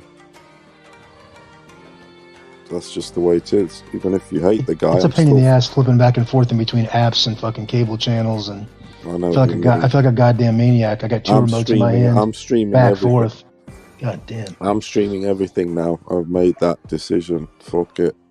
Life's expensive. I stream everything now. Even if I get a buffer here or there. Money, bro. No, I stream everything. I haven't got cable or anything. I just got this dodgy box and off I go. Fuck paying all this, that and the other. It's a joke. Hey, check this out. My buddy heard me talking about boxing, you know. These Greek guys, you know, there's a lot of bridge painters. There's a lot of bridge painting companies. They go all over the country and they'll be on a job for like 6 months, you know, living in a big hotel and like, you know, living out of town. So you heard me talking about boxing. He hands me this fucking Stream TV box with a remote in it. And he goes, we take these out of town. This is all you need. You just get a Wi-Fi connection or plug a Ethernet to the back of it. I'm like, no shit. So because he heard me talking about the fights, he goes, everything, pay-per-views, porn, whatever you want. Yeah, that's what I've got. I left the bitch in the box for about 6 months. It's sat in the box. And finally I canceled my cable. I plugged that shit in. It must be the same thing you got, Furio. Yeah, it's got a real remote, right? It's got a real remote control, like a cable remote. What is it, bro? IPTV. It's called Stream. It's called Stream TV. Stream TV. I'm telling you, these guys don't care. They sell this shit right on a website, and it's so wide open. It's everything. And if you pay $8 a month, you get a guide. Like, you just hit the fucking guide, and it's just like your cable box, like whatever's on right now. And it's totally. I'm gonna get this shit right now, bro. So this one's mine, look. Wait up, let me put it. Let me see. I'm gonna get that shit right now, bro. It's called Smart Q, look. It's on my computer, look. I got the computer box there, look. It's on my computer, look. Yeah, I couldn't keep up with that. Live TV, look. All the countries you can imagine, look. Everything. But here's the difference, right? Pay-per-views, every country that you can imagine. So I'll go to, let's say, Greece. Press a channel. Look. Fucking hell, man. Look, and it's Wait on. I'm gonna show you this. Look. Look, it's on, and I can go back. Any country, Israel. But the good thing about it, it's got also this movie. It's got all the series, animation, Bollywood. It's got everything. It's incredible. Everything. Hey Paolo, look, hey Paolo, do you watch soccer on that shit? Do you watch soccer on that shit? That's why I have. You get all the games, all of it. You get every game. Listen, on that. Every game. Everything. Listen, Hey, rep I it. told you. Listen, rep it. I told you that I'm a part-time worker, part-time gambler. Part-time lover. And I love the sports, and I bet on a lot of sports. I need to keep up with it. Do you know what I mean? I have to watch it also. I'm not on some. I invest in it. If I'm putting money in it, I have to, check with my eyeballs. I just get the stream TV. I just get the stream TV. What's the kit I need here, Scalebender? What do I need here, bro? Click on that link right there and show everybody what it is. The thing that Furioso's got, my brother, it's in the private chat. Yeah, I know. I'm already on it. So what do I get here? Stream TV 2 or what? The entire package? Or Yeah. what? You see that little fucking cube looking thing that's got a real remote control? Damn, this shit's all out of stock, bro. I know, because they're popular. But look, my cousin gave me these Fire Sticks, right, with all this fucking bullshit. You got to be a goddamn scientist to fucking get some shit. This right here, you see that remote control they got? It's like your real cable box shit. One thing on the back side of it, there's a keyboard, right? And you hook that shit up to your Ethernet. I mean, I could watch two fucking cockroaches racing in New Zealand right now if I wanted to. It's fucking The one that says Salute to Evil Green. The one that says Stream TV Air Remote, right? That one? Yeah, well, that's just the remote, but it's I don't know, what is it, like $250? 265 and shit. Stream TV 2. The whole package. Shit. You're fucking rolling. For $260, you're a fucking galley. Not bad. You're a fucking made motherfucker right there. That's not bad, bro. Just internet. Yep. The thing is, with that, you do need obviously the best internet and whatever. You honestly, Furioso, I used it on the wireless. There's a little stupid ass antenna. But all I did was just put it right next to my router and put a little Ethernet cable into it. Yeah. That shit's pretty impressive, man. I mean, and these guys don't care. You see that website? That website's just out in the open. They don't give a fuck. They're just like, my son actually set it up for me. To be honest, he put it. I don't even need a gadget. He downloaded the app onto my computer. Did the deal with the guy he did it with. It's a bloke in Nottingham, and he gave me the code. I went on the app, put my code in, etc., and then off I went. I paid like $60 for the year, and I've got everything for $60 for the year. And that's on your computer. I mean, that's on my laptop computer, type of deal. On my computer, yeah. But then I can have it on the TV. But you can get the Fire Stick, the gadget. You can have it as the app or the gadget. Yeah, the Fire Stick thing. Here's the problem, right? Fire Stick. Like my cousin will set it up like your son set it up for you. But when you go on that bitch and you're trying to watch a fight and the goddamn Logi fucking app won't load up and the fucking dude with the fucking peach face, it won't load up and it's an incorrect thing. I gotta track my fucking cousin down like a maniac. I'm ready to rip this Fire Stick out and eat it. This box that I'm showing you here. You're kind of on the go and all that. Mine's sort of like it's sort of set sort of thing. Do you know what I mean? No. I'm not on the go. That's the point. I got it on my living room TV. Oh. So I'm saying when the shit fail, when the code fails or whatever, I gotta call my cousin like a maniac. Yes, there is that. The thing is, that pisses me off, right? That's the compromise. I mean, sometimes shit, might not work or whatever. They setting the codes because. Bro, I got to start right now. I'm gonna break it down right now after you guys get done with this shit. I don't know What'd you say? $60. $60, bro. Sorry. Go ahead. Sorry, fucking this shit. So like yesterday they brought the stream down, bro. So they brought the stream down because of violence or whatever the fuck, right? Some weird shit, some violence or whatever the fuck, right? So then I go to the fucking YouTube thing, right? And it says your stream was taken down, and this is the fucking. Do you want to appeal this shit, right, or whatever the fuck? Tell us why or whatever. I literally went to the fucking thing, bro, and I put yes, I want to fucking whatever the fucking whole wording is. And then it says put why you want to appeal, and I just put this is hip hop. I just put this What'd shit you is say? hip hop. I put this shit is hip hop. Hip hop. Yeah, I put this shit is hip hop.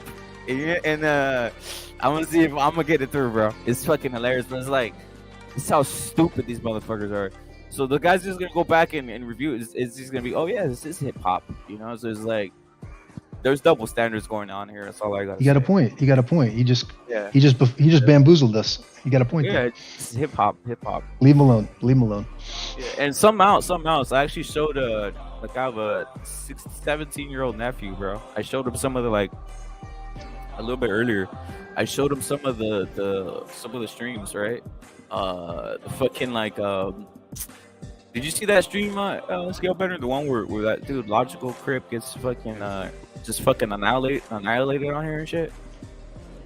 Yeah, basically that's you put it up in the someone put it up in the that shit right? Discord to explain to me what was going on. I don't know what the hell's going on. Yeah, he was like I don't talk to him much, bro, but when he's out, he's just he couldn't stop laughing, dude. He's like, what the fuck? Like, he's like, what the fuck? It's just these guys are so centered, bro, that when they see something like that, it just like blows their fucking mind, right?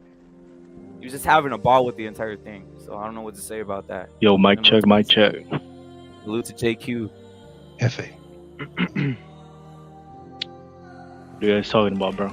My shit kind of cut off. Yeah, this is hip hop. That's what I put on the review for this shit, bro. Repit got the magic defense, the magic words to say to these people. Immediately get back on game. This is hip hop. Is hip hop. Leave me alone now. Hip hop. So it's like, you can't do nothing. It's hip hop. It's just hilarious. The guy's like, you know what? Turn it back on. Turn it back on. Yeah, turn it back on. This is fucking spectacular hip hop, you know? JQ, I don't understand. So they, like, forgive me because I'm naive at how this bullshit works. I know, yeah, they said violence and they cut us off. And then the next day you just said, yo, I want to dispute it, whatever. And so in the meantime, they turn your shit back.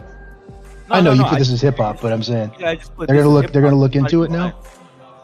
Yeah, it's gonna clear, bro. It's clear. It's gonna clear, bro. It's just like it's hip hop, bro. And then they review it. I'm gonna try that next time I get in trouble. Yeah, it's hip hop. What the fuck? You know, it's hip hop. What was the strike when they get? What did YouTube send to you, bro?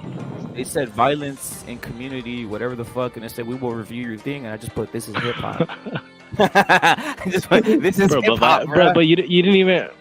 Bro, there's been other episodes that were worse, bro. Like, I think this shit, like, I think it was Bill Haney. Somebody stroked. Yeah. It was this, right, bro? I think this is what it was, to be honest. Look at, I'm gonna be serious. Dude, I'm gonna show you right now, bro. Because remember, this was up. Right? Look at this. This right here. And Bill Haney was on the YouTube at the time. He was on YouTube at the time at H Money.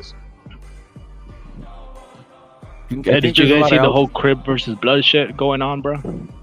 On Twitter. Where at, bro? What was happening, bro? It was really happening. Between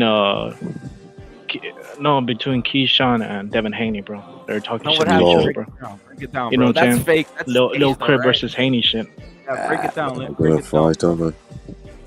Look, because they posted a clip of Bill Haney calling Keyshawn Davis a bitch, and he said that he just clinched onto Shakur's nuts or whatever. And then Keyshawn responded. Keyshawn responded to him saying that it's bullshit or whatever, bro. And then Devin Haney responded back to him, bro, like on some Crip and Blood shit, bro. Like they're going back and forth with that whole shit, bro. You know what stage, bro? I think so, bro. They're never gonna fight each other, bro. So what's the point? Yeah, they're not gonna fight each other, bro. Let me see if I can pull that shit up, bro. See if I pull this shit up. Yeah, they're starting to figure out that this fool, he really doesn't have much to say, and his boxing style is pretty shitty, to be honest, bro. Keyshawn Davis, that was the next guy, right? That's the next guy they had in line, to take over when these fools move up or whatever, right? Why should? You know they have this dude, Shushu Carrington or whatever the fuck his name is. Like they're trying to big up that dude, bro. That fool's trash, bro. He was awful. I saw him at the weekend. I remember his name. Crap. Yeah, like, oh, brother, like, oh, Shushu Carrington, bro. He's from Brooklyn, dog. He's a beast. He's from Mike Tyson's hood. He's like one of these New Yorker dudes, right? That they love to big up. Like supposedly like the street thug that beats up old Asian people or whatever, bro. Like they're trying to big him up as like a killer or whatever. Especially from New York, they're dying for someone from there. But New York is dead, bro. They have It's no. dead, They don't have any great boxing, bro. It's trash, bro. It's The trash, Tyson fans want bro. somebody from Bed-Stuy. They want somebody from Brooklyn again because they're all coming from. They're not like that. They're all from the west. They're all from the west coast of Florida, right? All those black guys are from the Virginia area and shit. That's what I mean. Well, no, I'm just saying that the New York fighters, they're more like they're not from Tyson's old. They want people who come from Tyson's, whatever. The shit where they come from. What's his name? Shushu? You better tighten that up. You better figure something else out. Shushu Carrington. Shushu. They're giving these fucking stupid names. One's called Shushu, one's called Boots. I told you they got thing about AJQ, you know what? These guys are stuck in like a weird little world, right? Like, is this how you talk shit, bro? Have that energy when I see you. Devin, he's like, I've always been open. Look at this is what's weird too, right? Look, he says, I've always been open to working with you and whoever else. Ask Frank Stia. It makes me look like a nigga that got time. Now stop mentioning me, Mr. 6-0. Oh, bro, come on, bro. His response is just have that. Some girl talk. Girl talk. No, but my point is like these guys are so lacking at promoting, bro. Like they don't know how to do anything. Like they're fucking stupid. Like, is this how you? They need to get on some Mike Tyson, fuck you in the ass type of shit going on here, bro. Like some crip shit, bro. This ain't these fools shoot you or whatever, bro. Some shit like that. I know, bro. They don't even know how to promote this, bro. Yeah. That sounds like two middle school girls bickering. And then Keyshawn came out on the interview, bro. Look at the first guy they mentioned, bro. Right away, bro. If people haven't drift, bro. Look at the first guy they mentioned right here, bro. I can't see it, bro. What is that shit, JQ? The first guy. They say one thing's for sure. Both these guys beat up on Ryan Garcia. You see, that's the first guy they always mention. Didn't Ryan Garcia get elevated? Oh my god, bro. You see what I'm saying? And it's the guy with the tank, David. These guys, I've been saying this since the start. All these black guys have some type of sick fascination with Ryan Garcia. They love Ryan. They do. They love Ryan. They have some sick fascination, bro. That Christian Dior, dog. That's why I keep saying the Ryan Tank fight would be the biggest fight in boxing. And if Ryan was to win that, it would be. I think niggas would go into hiding for a year. You wish. They're never gonna fight him. It's because Ryan Garcia is that type of nigga that Ryan Garcia probably fucked their bitch or something, bro. Like they can't get over that shit, bro. It's like Ryan Garcia got the Gatorade sponsorship. Ryan Garcia selling out arenas, bro. Ryan Garcia, he's bringing all these fucking records that these dudes would love to have. You know what I'm saying, bro? And they just they want, bro. Niggas don't fight each other. Go after Ryan Garcia. Get that paycheck, nigga. What are you doing calling out each other, man? Fight that Ryan Garcia, dog. Yo, Heifer, they want the straight hair, bro. They want the straight hair. They want they want the good nose. That's what they want. That's deep down inside, bro. You know what I mean? They don't want to go to the barber every day and bald themselves. They're sick of it. You know what I mean? But it's always the fight that can't happen. I don't care. I don't even care about the race shit. I'm just saying, like, why they always say it, that one guy that realistically is going to be impossible to make it just because of the net, the Golden Boy, and they're on the zone. I'm just saying they're always mentioning Tank and Ryan. It's like, no, they're telling you that's not going to happen. Tank's people are telling you. It's the fan base. Those guys' fan base. I don't follow them on Twitter or whatever. It sounds like two middle school girls bickering with each other. It's the same motherfuckers all the time, right? It's the same motherfuckers all the time. When you mention any guy, they always the fan base will always go directly and tell them. Look at, and this is almost some code words, right? This is some code words they use, Skill Bender, and let me break this down for you. So Phone Jack is really saying, hey guys, let's stay black and let's stop fighting each other. Let's just talk about both you guys beating up on Ryan Garcia. That's what he really means by that. You see what I'm saying? He's saying, but that's the one guy that neither of them are going to get a chance to fight. Those, like Ryan Garcia versus any of those top ranked guys, are not going to. I know, but that's the guys That's the guy they hate the most. That's who they try bringing themselves together all the time to bring it all together, right? Tank Davis, like all these guys, Tank Davis fans, Devin Haney, Shakur Stevenson. The minute Ryan fights any of them, they're all gonna be on the same side rooting against Ryan. Probably. They want that Christian duo. No, it's not probably, bro. It is what it is, man. It's some racial shit, bro. These niggas, man, it's hate for Ryan Garcia, and it's not even that Ryan Garcia is like arrogant, because he can be a bit arrogant or whatever. He can be a bit flamboyant or whatever, bro. But it's just Ryan Garcia, you know what I'm saying? For what he is, what he was born, his skin, what he looks like, bro. They want to be him so bad, bro. Look at this guy. Look at this guy. This black, with this Jim Jones looking motherfucker says they don't even realize they're making Shakur Stevenson look like he weak. Like he need niggas to speak up and wreck for him. Shakur needs niggas back in the day made out. Hey, rapper, niggas back in the day made out they hated Elvis Presley. Hey, rapper, why you reading it like a black person? Look. Shakur needs to tell them niggas to fall back. He don't need no help. Jersey niggas supposed to be thorough. You sound like you're reading it like my little nephew with his finger. Yeah, like trying to sound like a crib. What do I say to you about niggas? It's nigga word every other word. Every other word. These guys don't is even nigga. fucking mask their fucking. Bro, these guys don't even mask their fucking like. Every other word, it's mask nigga this, nigga that, nigga this, Hey, nigga this guy, the one and only, has a doctor's degree, and when he wrote his whole fucking thesis, he wrote it in the same fucking vernacular, bro. Like you need this nigga to speak up. Yeah, he's like, he writes the same Jersey. He's like, but Jersey nigga, he's like writing the whole thesis out, but Jersey niggas though, you know what I mean? It's on some shit like this. It's fucking hilarious. I just don't understand. These guys are always like, okay, who was saying that? Shakur or Devin Haney? No, who was that was saying some guy. Which one? Which one? The one about saying this? Some guy defending him. He's saying Jersey niggas. Whatever. Saying Jersey I'm saying. Gets all I want to hear from Shakur is 135 top rank guys. Just cut the shit. I don't fucking forget about Ryan and all this bullshit. And that's what's his name? Keyshawn. He's talking about Pitbull Cruz, bro.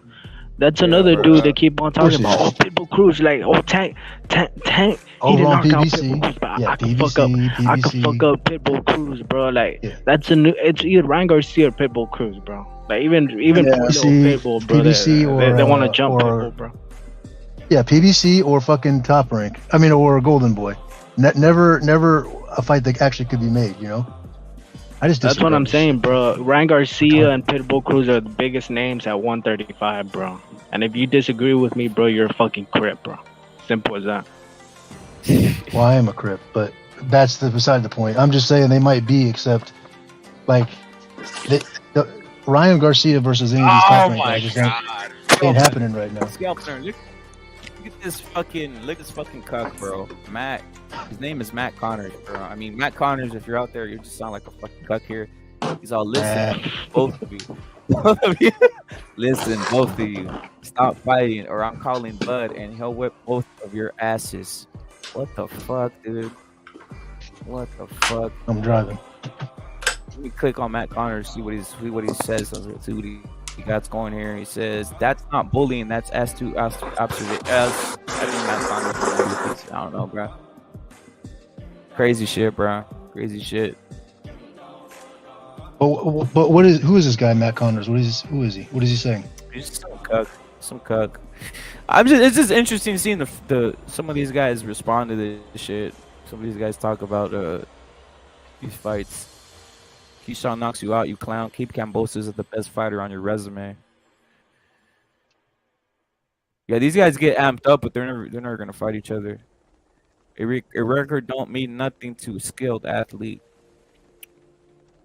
Hey, you think that's the thing, bro? They don't want to see themselves fight each other, bro. To them, these Crips, bro. This is like some rapping shit that's going on. Oh, you heard what Devin Haney? You saw his little rap that he threw. It is, bro. Keyshawn, then Keyshawn's throwing his rap back, bro. It's like some hip hop shit to them.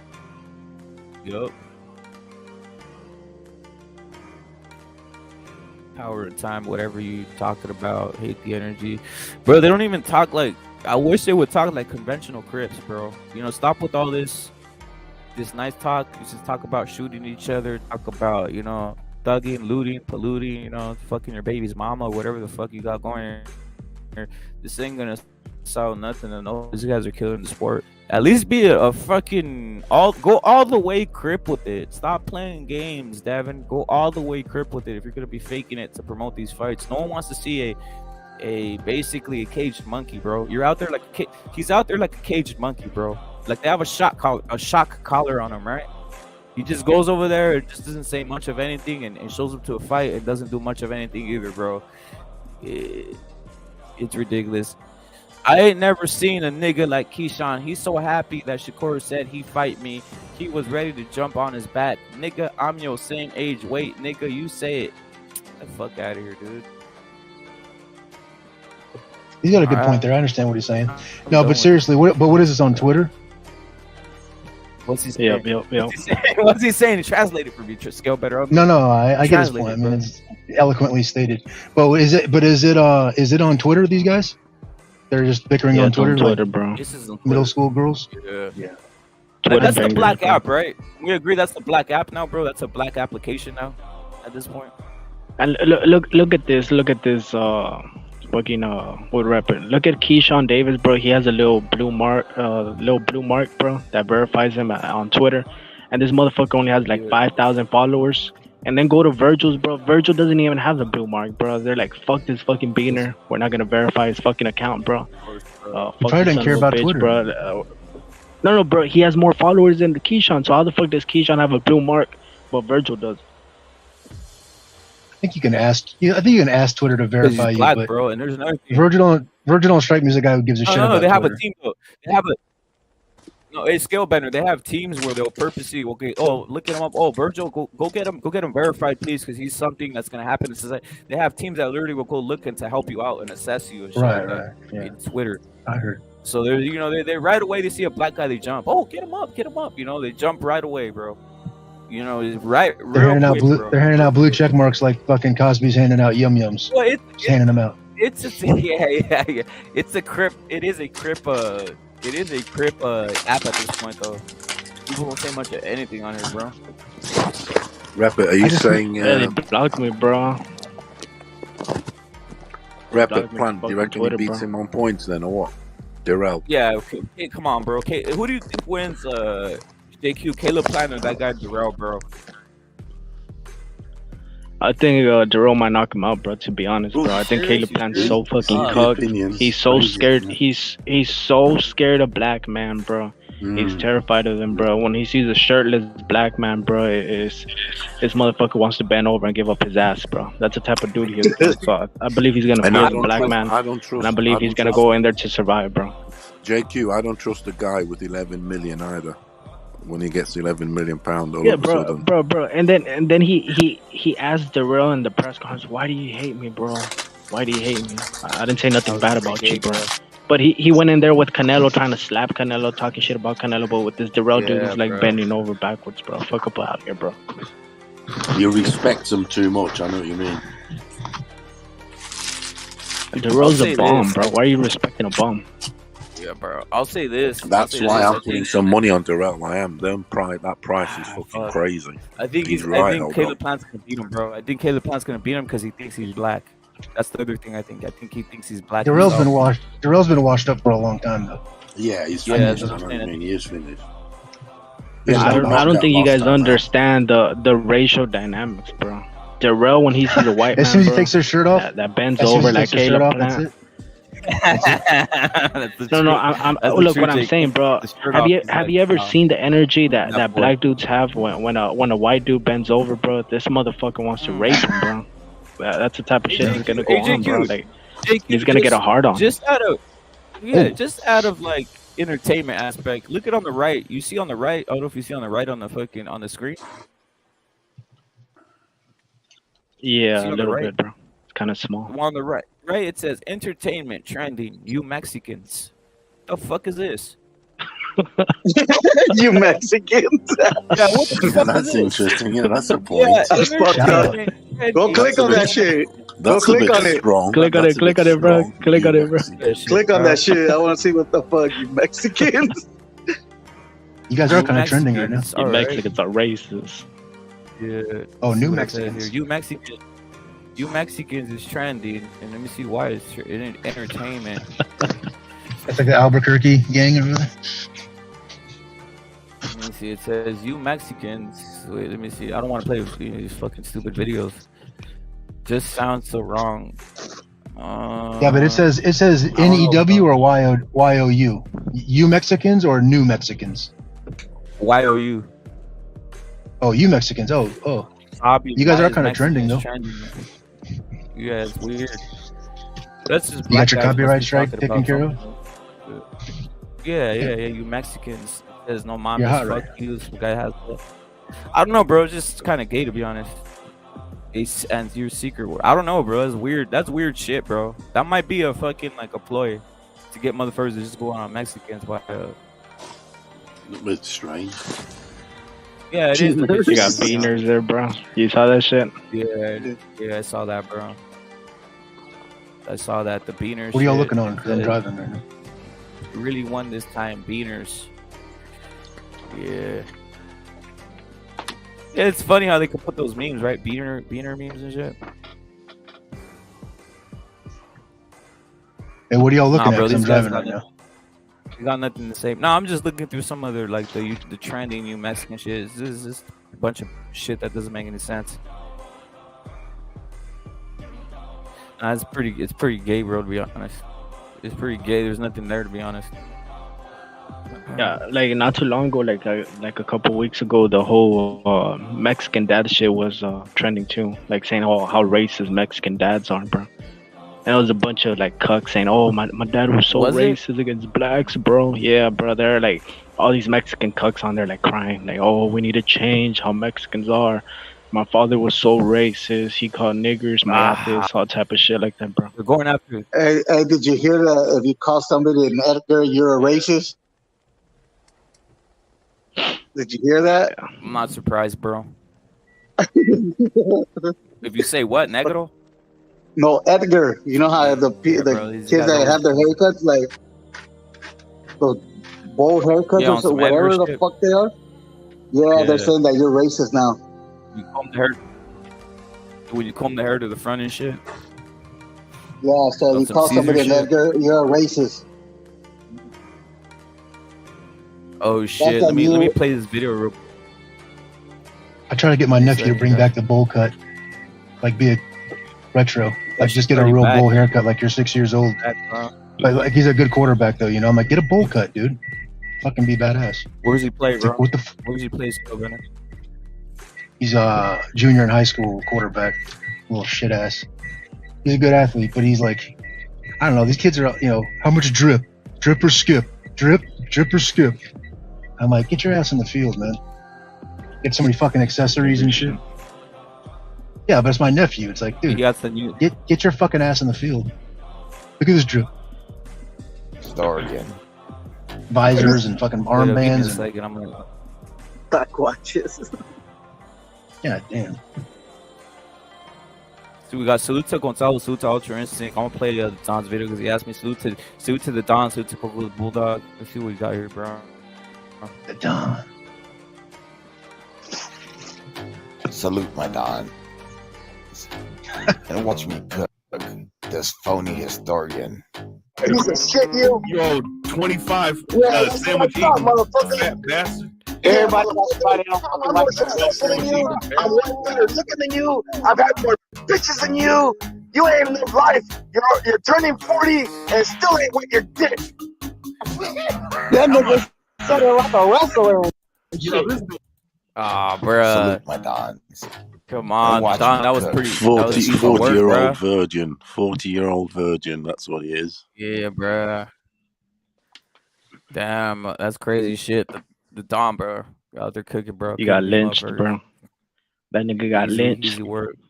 Biggest fucking hoe he is. Fucking BH. Fucking 40-year-old virgin. Is this the real Gonzalo here, bro? Yeah. All right. No, I'm just. Who was the Don screaming at? Who was the Don yelling Gonzo, at? Gonzalo. Yeah. No. Boxing historian, bro. Oh, boxing yeah, historian is. I took my picture for the Jesus, for the white Jesus. Yeah, basically, whites are.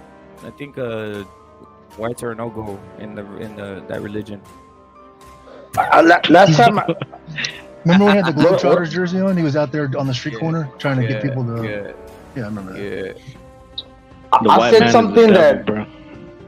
Facts. I said something related to boxing that couldn't make more sense. Like I analyzed it after I said it. It's like, what the fuck did I say wrong? And that dude got all flustered. Like, no. Boxing just said, like, what? Like, what's the deal with you, man? It's like, hasta sentí pena ajena. No, I feel ashamed for him. Because supposedly I said something that was like crazy. It's like, I don't know what the fuck I said. It was all boxing. You had beef with them? When did you have beef with them? No, I never had beef with them. I'm just saying, some people will listen to boxing and it comes a point where they're just so fed up with listening to, like, I don't know, what's supposed to be like the normal stuff. Just like normal stuff. Even when they hear the normal stuff, they're like, oh man, they start losing their shit. Like you said, some fucking outlandish.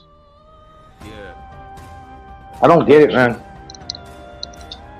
Yeah, they think that when we talk about black people just being piece of shits of society, that we're saying something outlandish, when the percentage say that they are pieces of shits of society at this current instance. They're fatherless, they spit all over the place, they steal, they pollute. In boxing, they get free rides, they're mostly fatherless. That's the type of shit that they hate us saying.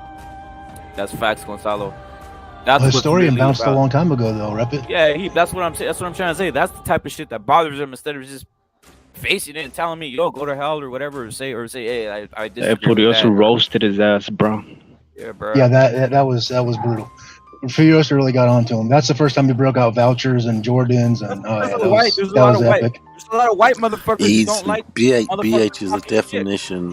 BH is the definition of a fucking American African dosser, living in his grandparents' basement, never fucking done shit. Okay, yeah, but Still Paulo, he came back after that. Drive, though. still a virgin. Okay, yeah, but Paulo, he came back. Subsequent to that, he came back, and he was around for a while. Is what I'm trying to say. He didn't like blow up and leave. He just like took off one day. He wasn't around, you know. I got a question. Do they say on the channel we just saw right there? Do they say racial things? That was because we were too racist. JQ, wait, JQ. Do they say racial things against Mexicans on that channel over there, bro? Of course they do, bro. They call you all types of beaners and wetbacks and so shit. why? That's what I'm saying. I've always noticed the double standard exists. This, bro. A motherfucker will come over here and tell me, "Hey, I'm leaving because you fucking guys are pieces of shit." Right? All right. Well, why aren't you leaving over there? And all these other, most fucking 99% of these black channels that are saying the fucking most drastic things to Mexicans, bro. And everybody's not offended by that. Nobody's offended by that. I'm not having no black bloke like him tell me that everything was black first. You know, Jesus was black, the white, everything was black first. No, that's what he's on to, BH. That's bullshit. No fucking chance. No fucking chance. People not in my world, mate. That, bro. People are obsessed with trying to make Jesus a black man, bro. Like, what's the whole point? These guys are like, it's sickening, bro. People just can't accept it. They try making up things in their own brains. I mean, to have an African American dude that doesn't know his fucking origins tell me, a white European dude born in Africa, that Europeans were fucking black first. Fuck off. Be saying that they used to be all mixed and shit. I think that shit's stupid, They say a bunch of lies, bro. Like, it's not even proven, Jay Wright. They don't know what they say. They were taken out of fucking huts in Jay Africa. Wright. They didn't know fucking Nigger shit. means God or some shit. Yeah, true. Nigger means God, bro. That's what he said. I'll tell you why they say that, means bro. gods, bro. Bro, I'll tell you why they say the Olmec thing, bro. I'll tell you why they really say it, right?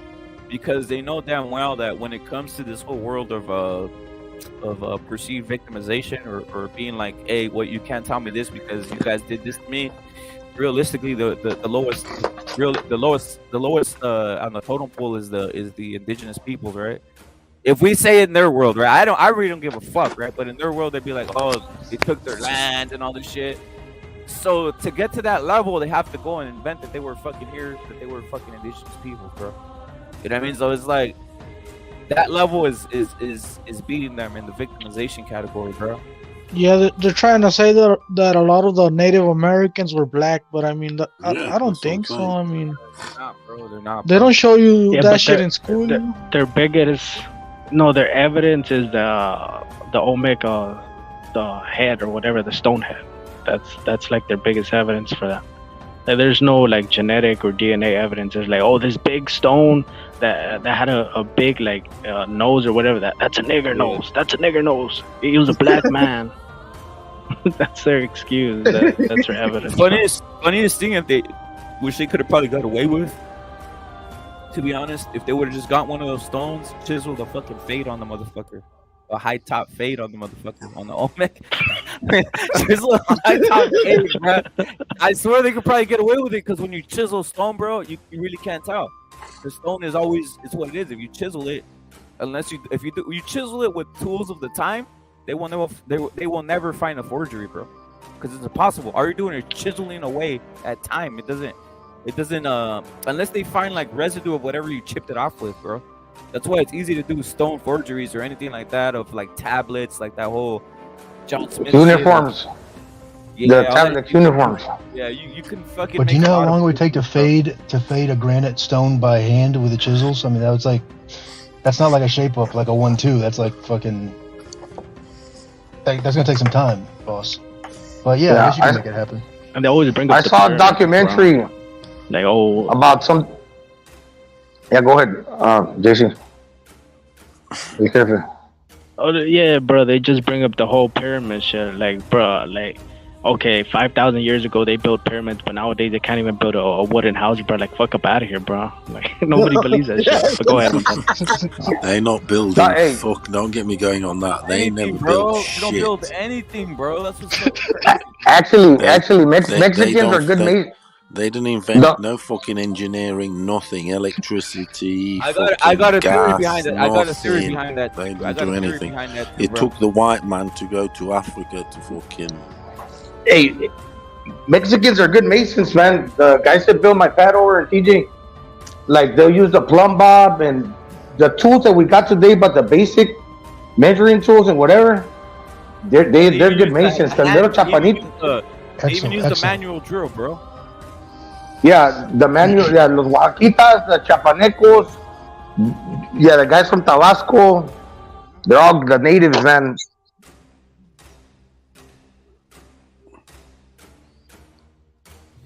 Yeah, man. I got a theory. Obviously, because of the IQ and all this shit, but there's another one, bro. Like, a lot of this, like, masonry or building, believe it or not, is passed down from generation to generation. That's why in the Europe, they would always pass down on how to do, stone masonry or all this shit, right? It's passed down. Yeah. Even if you lose it, you kind of don't lose it, right? Because it's like, even if it passes one generation, it's still there. It's kind of set in stone. It's set in stone. Exactly. So but Africans, bro, all there are servers. So all you do is get dudes, you bring them on a boat. They didn't learn. All they learned is how to be on a boat and ride this way. That's all they could fucking get. And then when they get passed down anything, it's being a slave or crying like a baby. So each fucking generation, they teach their fucking son when they're 1 year old, hey, you're getting treated different because you're a slave. And it still happens to this day. You even have like a kid, the first thing they tell him is, watch out, there's white people gonna get you. That's what the first thing they tell him, and they make him cry. They make him sit in front of the TV watching George Floyd getting a fucking knee on his head. They're saying, see what happens? And they're fucking saying, and then the kid starts fucking bawling in tears, and they're showing a fucking 1 year old kid that the fucking whole apparatus is out to fucking put a knee on his fucking neck. That's the fucking thing that they're just gonna keep on passing down and passing. They're not passing down how to fucking read, how to write, how to talk proper English. No, they just keep on passing that fucking slave mentality, bro. Well, according to them, bro, they say that they invented the alphabet and they invented mathematics. I'm like, how, bro? Like, niggas could barely even speak right now, bro. Exactly, like, how the fuck did they invent the alphabet? They didn't that's what I'm saying. That's why they clinch onto these.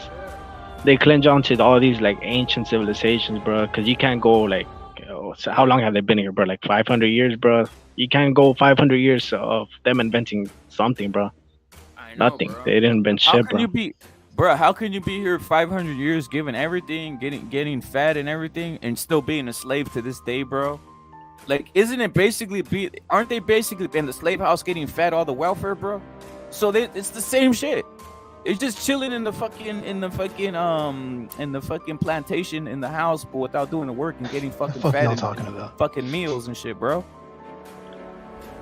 Bro, and then they had the white man teaching them, bro. But you know what they did? They're like, oh, hey, we shouldn't listen to the white man. Fucking burn all the shit down that he taught us, and let's just go back to fucking eating each other, bro. Let's go back to being cannibals and shit, bro. That's how they do it everywhere. What they do is this: they get used. Someone will use them, obviously, to take over the political apparatus, and they bring that country back to the jungle. Look what happened to Cuba, bro. Fucking Fidel went into the jungle, brought these Africans, brought the whole country down, and it's fucking never been the same since. All of the fucking African countries, South Africa, they all went back to the fuck. They brought it back. Once you put a black guy, look what happened in the United States. They want it like the jungle again. You put Barack Obama in here, and this shit's turned into a fucking jungle and monkeys and jumping all over the place and fucking complaining and rioting and polluting, shooting and all this other shit. Because it hasn't been the same since. America hasn't been the same since, bro. America hasn't been the same since. Dog, it's been downhill, bro. And all these white guys that voted for Obama with the hope shit, and then the next thing he does, he says, "You stupid motherfuckers are still racist," and they just sit there and took the knee, bro. It's fucking ridiculous. Salute to Boxeo Guatemala and salute to Mr. Popo, right? But isn't that true though, Jakey? Like, it's ridiculous, bro. 100% true, bro. You brought up the perfect example. South Africa, bro. They even went to the extreme. They started going after the white farmers or whatever. Exactly. Next thing you know, bro, they're like begging them to come back, bro. Like, oh shit, we can't grow shit, bro. Come back, please. I'm glad, man. The only thing saving Mexico is that there's not too many of the slaves out there, right? So far, bro, right? So they're gonna try using propaganda and Latin American shit. But trust me, it's hard for them to get them, bro, because it's hard to get that like that fucking ravenous chimp mentality out, bro. You know, when they're just bringing down the whole system. And all they do is talk about bringing down the system, bro. What does that mean? Getting back to the jungle and leaving it all wild and running around naked, you know, with a fucking big cup in your fucking mouth. That's what they really want. You know what I mean? It's fucking crazy. Yeah, bro. It means looting. They're running around with fucking undies and shit, bro. Yeah, bro. It means they're gonna start looting. Yeah, like Furioso like said, when the George Floyd shit happened. You know? Yeah, bro, that was embarrassing. I was embarrassed, bro. I was like, what happened, dude? Fucking lock these motherfuckers up, bro. Like, just fucking put them and start whipping them. Dog, that would have been the greatest thing if they would have just came in horses, just started whipping the shit out of them, bro. And fucking tasing them all, bro. But nah, they went soft on these fools. That's when I was like, the U.S. is fucking whack. It's just trash, bro. They went soft on them, bro. They're right there pissing on fucking statues, and the U.S. is right there just let the boys.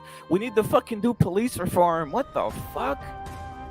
I was like, no, I don't even hate the cops, but now I'm hating them more, bro. Would they let me, JQ and Don Vergaso start riding? Fuck no. They would have fucking said deport these wetback motherfuckers. Get the fuck out of here. They would have tried to lynch us, fool. They would have tried lynching us, bro. That's the whole thing. That's why I didn't like it. If it was all the same, I'd be all right. They just let motherfuckers chimp the fuck out and do whatever. Nah, but it isn't, bro. Trust me, bro. If there was a militia, bald-headed Southsiders just fucking rushing, dog, they'd be, oh, what the fuck? In the middle of America would be tripping, bro. It's crazy. Hey, bro, you remember in Chicago, bro, when the cholos from Chicago, I think it was the Latin Kings, they started pushing back on these fucking mayates, bro. And they went to the mainstream media crying racism. They're like, oh man, you had all these fucking Mexicans beating up black people and shit, bro. Well, those fucking black people are fucking breaking into businesses and shit, bro. Fuck these son of a bitches, bro. Hey, the mainstream backs them, bro. The mainstream is always protecting Crip and Blood gangs, bro. That's the truth. They're always protecting them, bro. They're always saying they're promoting them. They always promote, bro. They love them, bro. How do you? They had Snoop Dogg on the Super Bowl Crip dancing, that's what I was bro. about to say. How you have a guy doing a whole Crip dance, fucking gang banging all over the fucking country, homie? People don't even realize, and then he has like he has other people doing a whole gang bang. Basically, he turned them all to Crips, bro, because he's just gang banging on everybody. To be honest, bro, that's what they don't realize he's doing. He's gang banging. He's banging on everybody. He's throwing fucking Long Beach, whatever the fuck he's from, bro. You know what I mean? Hey, what are y'all thoughts on 6ix9ine? I don't mind him, bro. He's all right to me. I don't give a fuck. Fuck him. Fuck all the black guys he put in jail. To be honest, put more guys in jail. 6ix9ine, put them all in jail. I don't give a fuck. Hey, you listen to 6ix9ine, Gonzalo? Nah, not really. Put them all in jail, bro. Fuck them. I didn't give a fuck. With the rainbow hair, he has the rainbow hair. Black dudes trick Mexicans to hate on the motherfucker for putting niggers in jail. I don't give a fuck. I was like, great, fucking this man's a fucking. They try to set him. They try to set him up though, right? Of course. There's no honor amongst thieves. Yeah. Also, this man's a genius. Go fucking put more of these fucking scoundrels in jail. That grimy dude, what's his name? Treyway. Yes, el PG Treyway. Yeah, that tells you the brain of those motherfuckers. They just took one little Mexican kid to fucking turn them out real quick. That's what's fucking funny about and they got his girl too, no? Yeah, but his girl's not even Mexican, so I give him a pass. Yeah. Man, fuck that shit. Get her. They kidnapped him, no? Algo así, señor. Nah, they just fingered her and did all this shit, bro. You know what I mean? Like, it's easy. That bitch is easy. You know what I mean?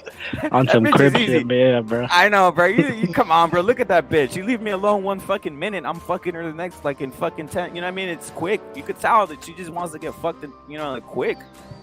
Like, you know, there's It's scandalous. Like yeah, you know what it is. Like, you don't even tell her anything. You just walk in her room, she's sitting there, you just start pulling off her clothes, and it's a wrap, bro. You don't even say nothing, bro. She's so scandalous.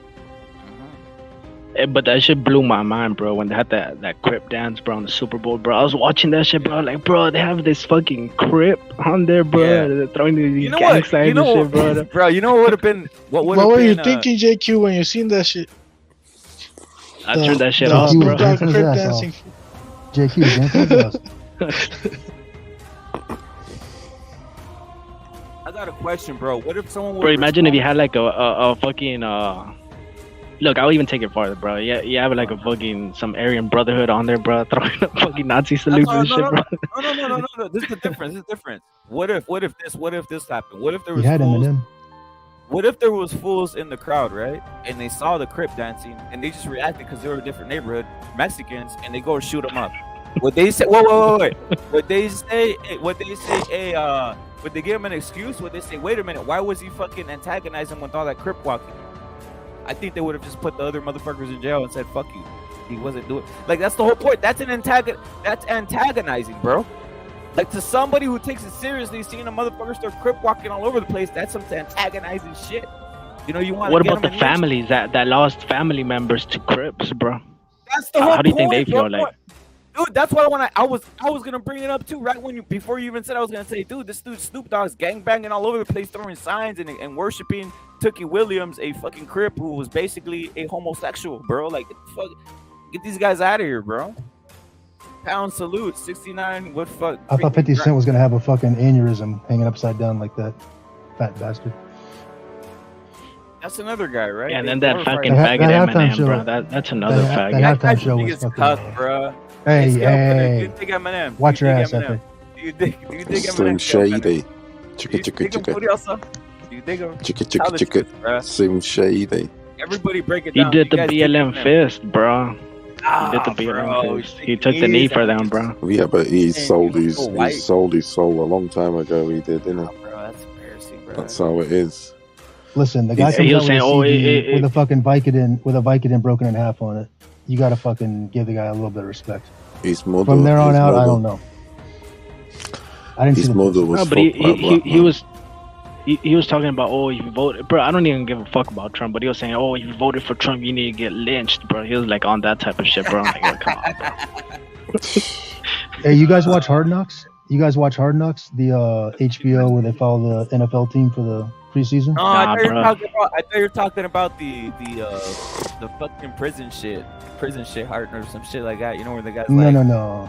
All right. The Hard Knocks on HBO, they follow. They pick a team. Anyway, so they're doing Detroit Lions this year, and Eminem came out to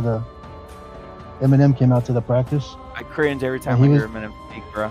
For real. He was like awkward out there, bro. He was just like, first of all, he was tiny compared to everybody. He was so short, and he's like, bro, I couldn't throw that. You want me to throw that football? And the guy's like, hey, what's up, man? Big fan. Like they were talking to a toddler. Like they were talking to a toddler, you know, like He doesn't have social skills, huh? yeah, he was like awkward out there, man. Yeah. Like black jeans, black sweatshirt, white t-shirt, black hat pulled down. And he's like, wow. Like this guy would throw a ball like about 50 yards. He's like, holy shit, whoa. 50 yards and he's amazed by that shit. Yeah. He never even. It was just funny, man. It was just. It wasn't. It was awkward. He saw a bunch of shirtless black dudes, bro. That's what he wants. He's Pepe like, got that, so what? Pepe got that theory about Take that Caleb Plant's gonna just start salivating when Darrell takes his shirt off. He's like, hey, fuck all this. When we're going to the showers and shit, this motherfucker was saying that. So Eminem was saying, fuck all this shit. Show me the yeah. Bro, I heard. Do you think that you think Caleb Plant's just gonna stand there with his mouth open, like bro, one of the cringiest in shit awe, I and ever then just let Darrell punch him in the face because he's just looking at his chest? Yeah. One of the cringiest shit I ever seen, bro. It was on some. Don't ask me why I was watching this whole fucking Crip post fucking post like NBA whatever the fuck it was, right? But I was watching it, right? And there's a white reporter. This is no lie, bro. It was on what the fuck is it? Spectrum, right? You know they run through the sports, dude. This white reporter, bro, he fucking goes, bro, and they start like talking, right? And they're just freestyling. You know, when they're freestyling, they're talking about anything. He's all, man, you'll be surprised when you walk into the locker room, into these NBA locker rooms. These guys have enormous fucking butts. They have enormous asses. They're going like, their fucking asses are like horses. They're going. I was like, what the fuck is this? The reporter saying this? Yeah, dude, it was a white guy. He was going, they're fucking. He's out there.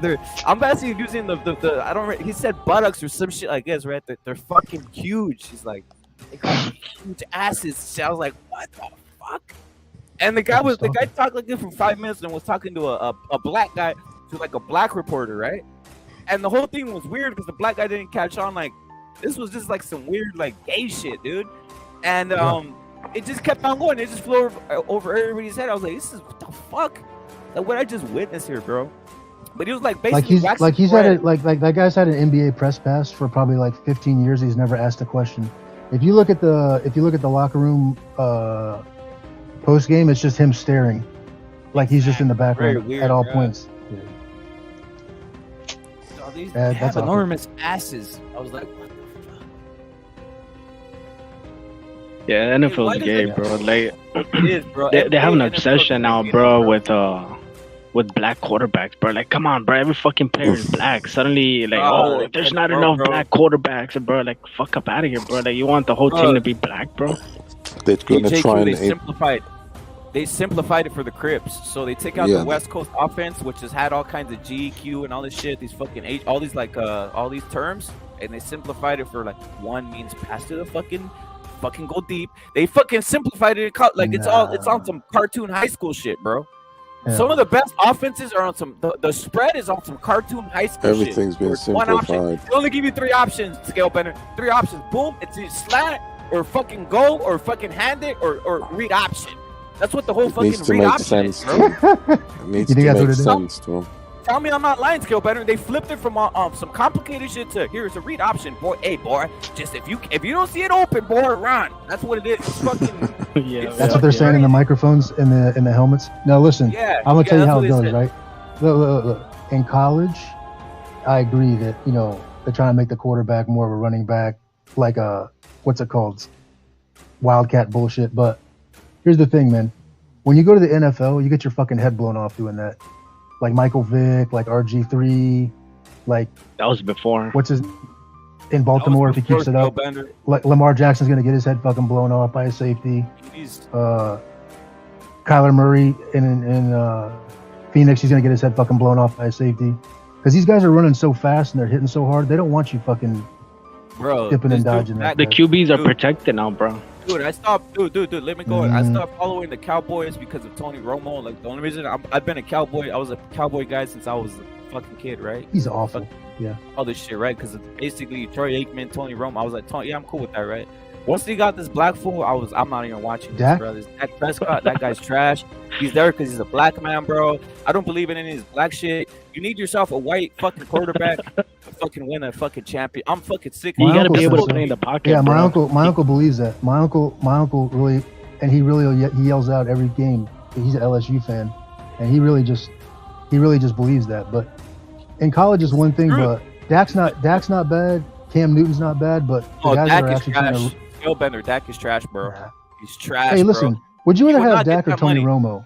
How the fuck? Tony Romo, bro. What the fuck are you talking about? He played behind the trash offensive line, bro. They have Dak Prescott with the. He was creative, bro, in the pocket.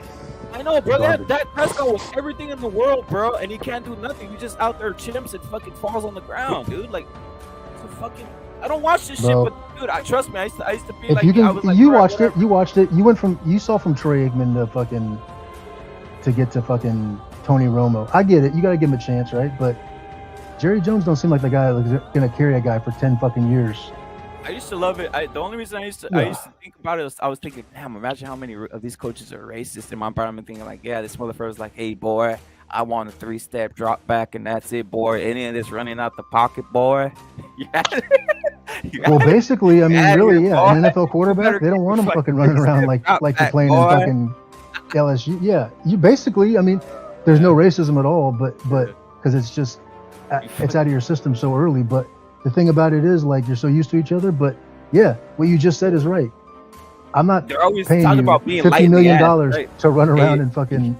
To run around and juke, because it's Skillbender. When you played football, did anybody tell you, any of your coaches, when you're right there on the line and shit, when you're like in a fucking stance, they're like, hey, Skillbender, you're looking light in the ass. Yeah. They got fucking crazy. You're bird dogging. Wait, what position did Skillbender play, bro?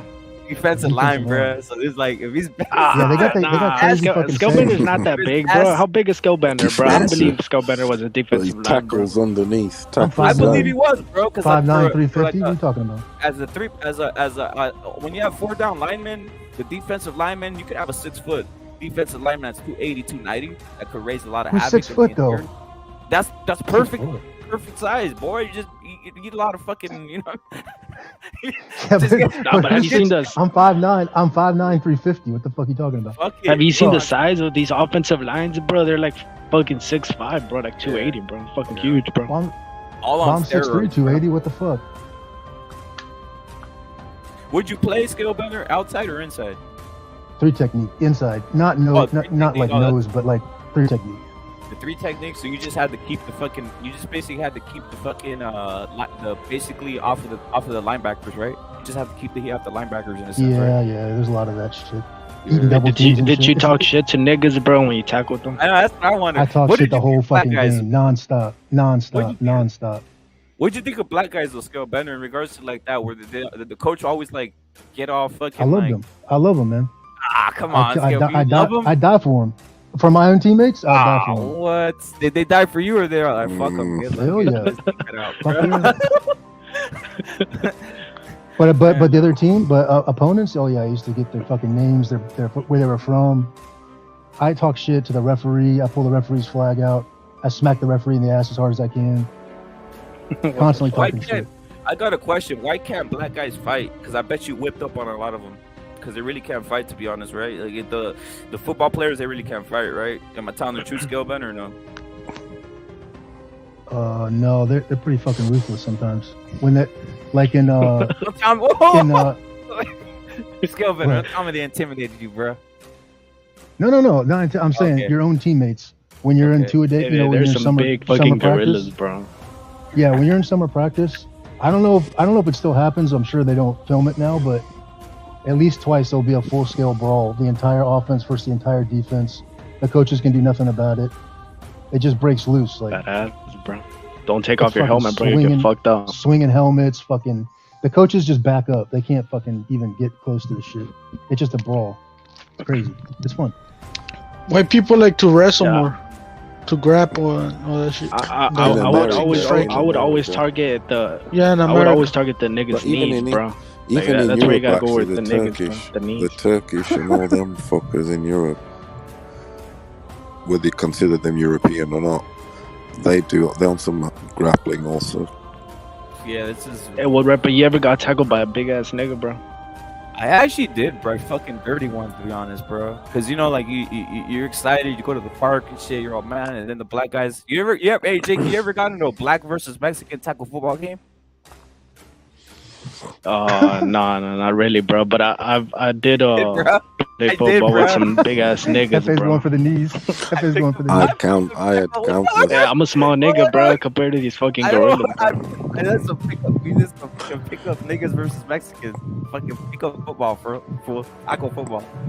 And these niggas was like, these niggas are fast, bro. So all I would do is fucking horse collar them, bro. Horse collar the shit out of these motherfuckers.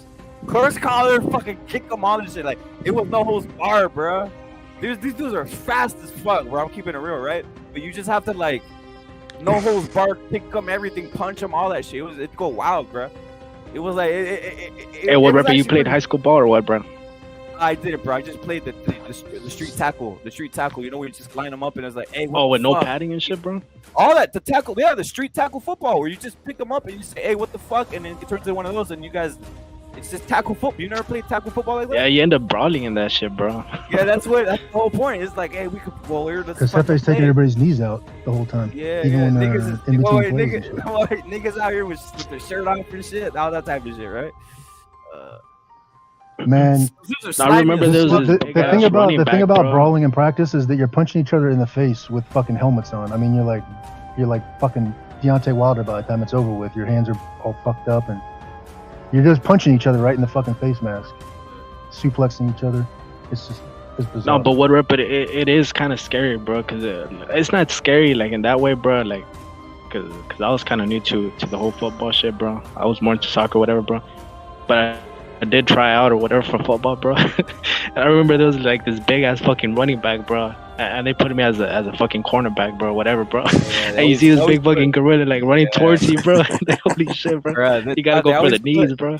Oh, they always put Mexican as a cornerback, bro. They always put Mexicans as cornerbacks or fucking punt returners and shit. Punt returners, stuff like that, bro. The black fools always become running back. You'll get trucked by the niggas, bro. If you go like for a normal tackle, bro. Yeah. Wide receiver, obviously they try putting him at quarterback, bro. I'm like, get the fuck out of here. There's some big fucking offensive linemen too, though. There's some big Mexican, like from Texas and shit. A lot of them from Texas. I grew up with a lot Roberto Garza, like big. Oh, bro, Texas football, high school football, bro. It's massive, bro. High school fucking football is massive over here, bro. They might have some edge on the running, but they're not more skillful. This is what I always had a dream. This is what I always had a dream. I think I told Dirty this one time. If they just had if they had fucking football national team, where every fucking country resorted to whatever fucking techniques they needed to put together a top football team, I guarantee this black shit wouldn't be winning. Because they would clip them up real good, to be honest. They would clip them up real. They'd start finding. I would actually like to see an all-white fucking team lined up, bro, or some shit like this. All-white fucking. I'm being serious. Line up in my opinion, I think the white team would whip on them because they can match the running. They can match the money. They can match the running. I think white people. Hey, Furioso, on some real shit. On some real shit, Furioso. I got a question for Furioso. Because he's a Brit, bro. Furioso, you're a Brit, bro. So do you think you could tackle a 6'2" nigga, like 220 pounds, bro, just running straight towards you, bro? Like with padding and shit? Yeah, I mean, Hefe, you could have done it too. You get ran over one time, but you learn. I mean, over time, yeah. Yeah, you get the hang of it. Hey, here's the thing. We played Texas. The Florida All-Stars every year play the Texas All-Stars, right? And during the handshake, I don't know what happened, but our safety or our running back got into a fight. A fight broke out at the walkthrough, right? At the handshake. And about 30 fucking cops that were there with security, they took 2 steps back and they maced the entire field. They pepper sprayed the entire fucking field, like gassed us, all of us. before we even knew what was going on. I mean, it was like fucking. It was like a fucking WMD attack or some shit. They didn't shoot rubber bullets. Because niggas start chipping out, bro. The thing is, though, JQ, white dudes, especially them balls, the South African, for instance, rugby team, their forwards, for instance, they make huge white men, mate. I'm telling you, they make 6'5", 6'6", huge fucking beasts. They do. So I'm saying it's not just about all the niggers, because the white dudes, for instance, dominate. I know they play more rugby, for instance. But I'm just saying, if you look at the specimens that play in it, some of the white dudes, like I'm saying, that play for South Africa, them Boers. No, I just thought it was unfair. Look, I understand there. No, there's some too. We'd match them. There's some great fucking beat them. We're more skillful or white players. Brain.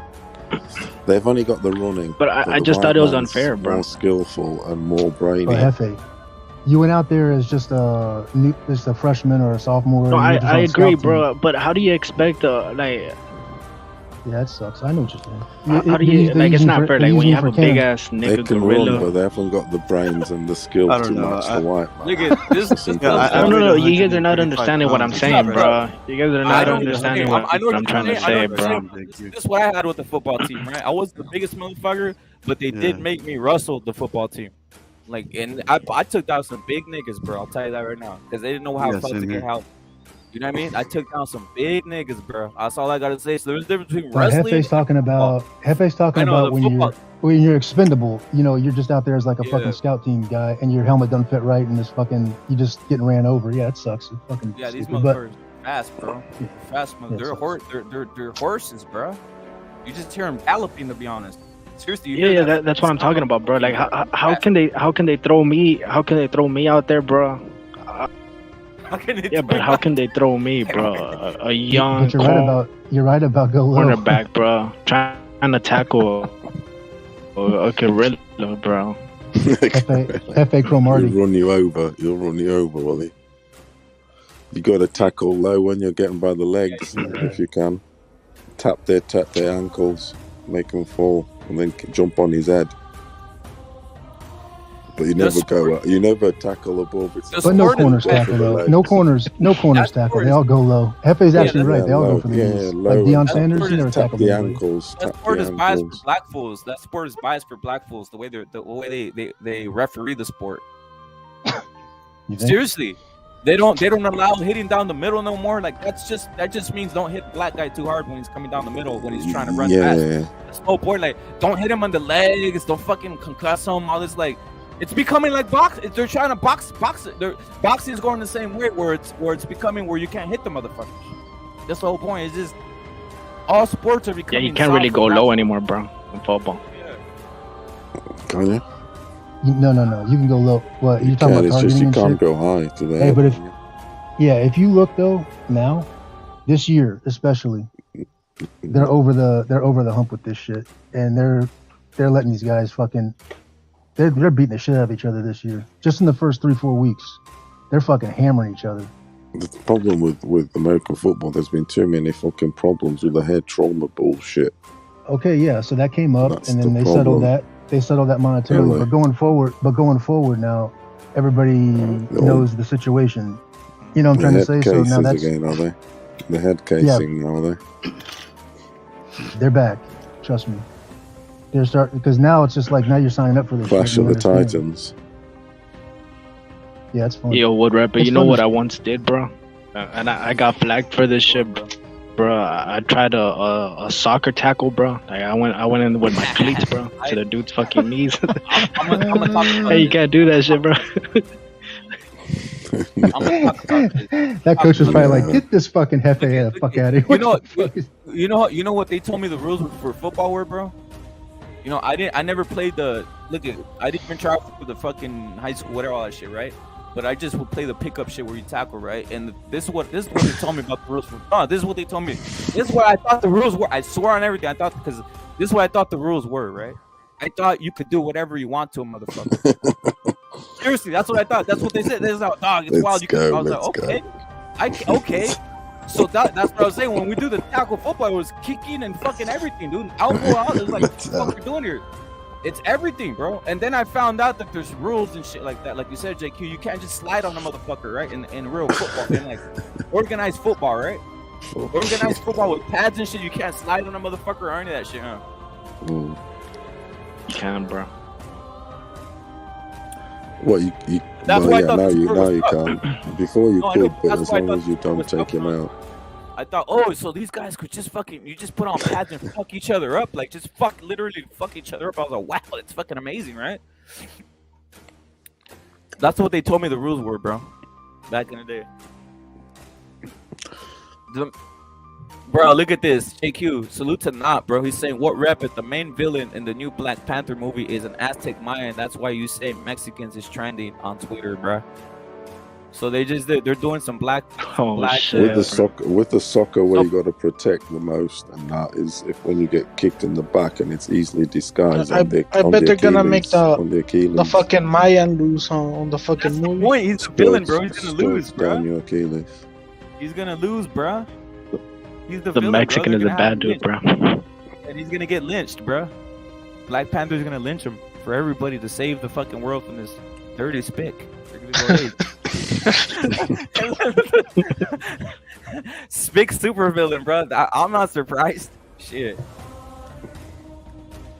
The Spicks beat Portugal yesterday, last minute winner. Fuck.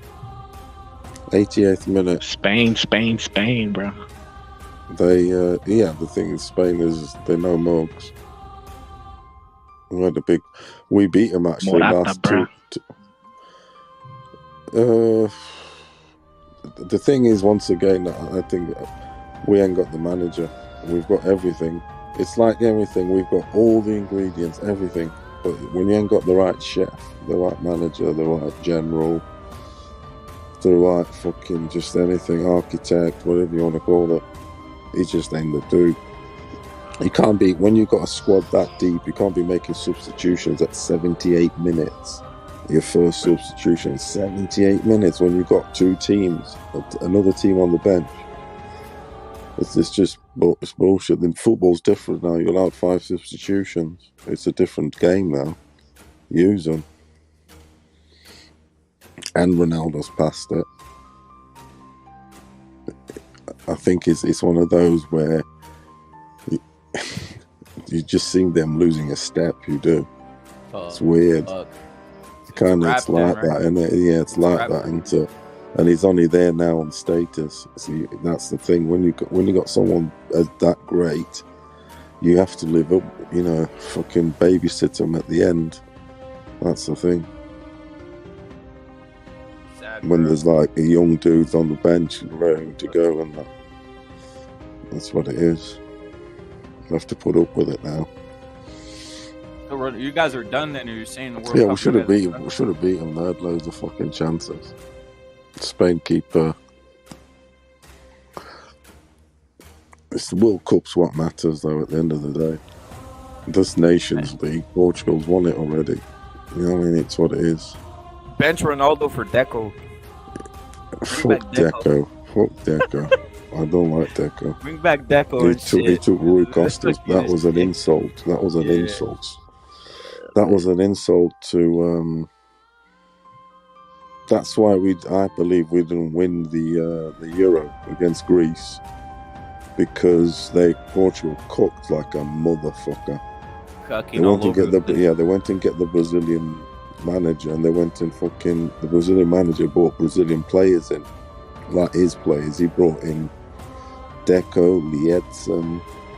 I think he brought Pep then at the time. So that's 3 already at once. That's too many. One's already too many. So anyways, and then he benches Rui Costa. I don't care if he's old or not, but it's still Rui Costa. And he fucking helped us beat England, Rui Costa. If it wasn't for him, we wouldn't have beaten England to go to the final anyway.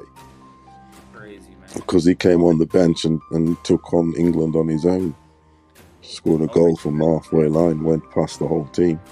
Gerrard, Scholes, Lampard, they were nowhere to be seen. They were all left on their asses. So he bailed them out anyway, Rui Costa. I mean, I couldn't believe it. But it's one of those you still have to ride with it.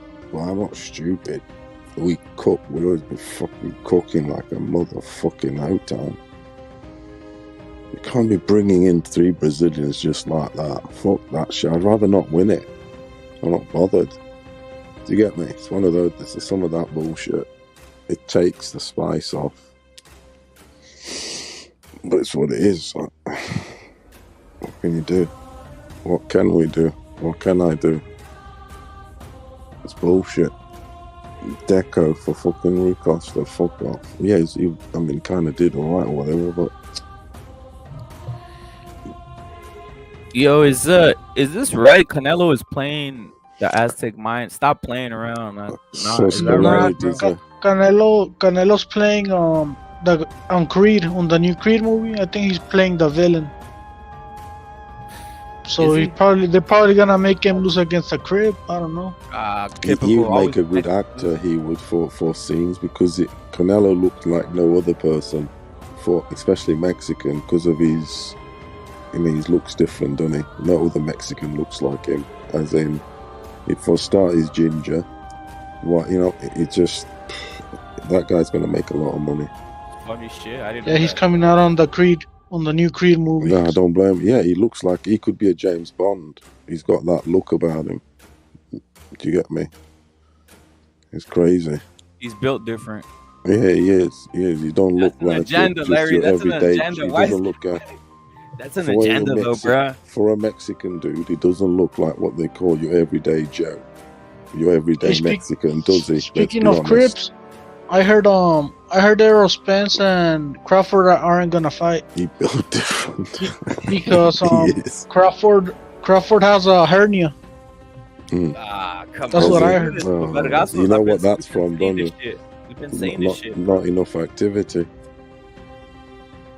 Yeah, he has a hernia. Crawford, that's what they're saying. He spent a fucking year just going to dudes' camps and shit, coming to England for Amir Khan, going this. It's just, they don't want to fight and that, do they? They're comfortable.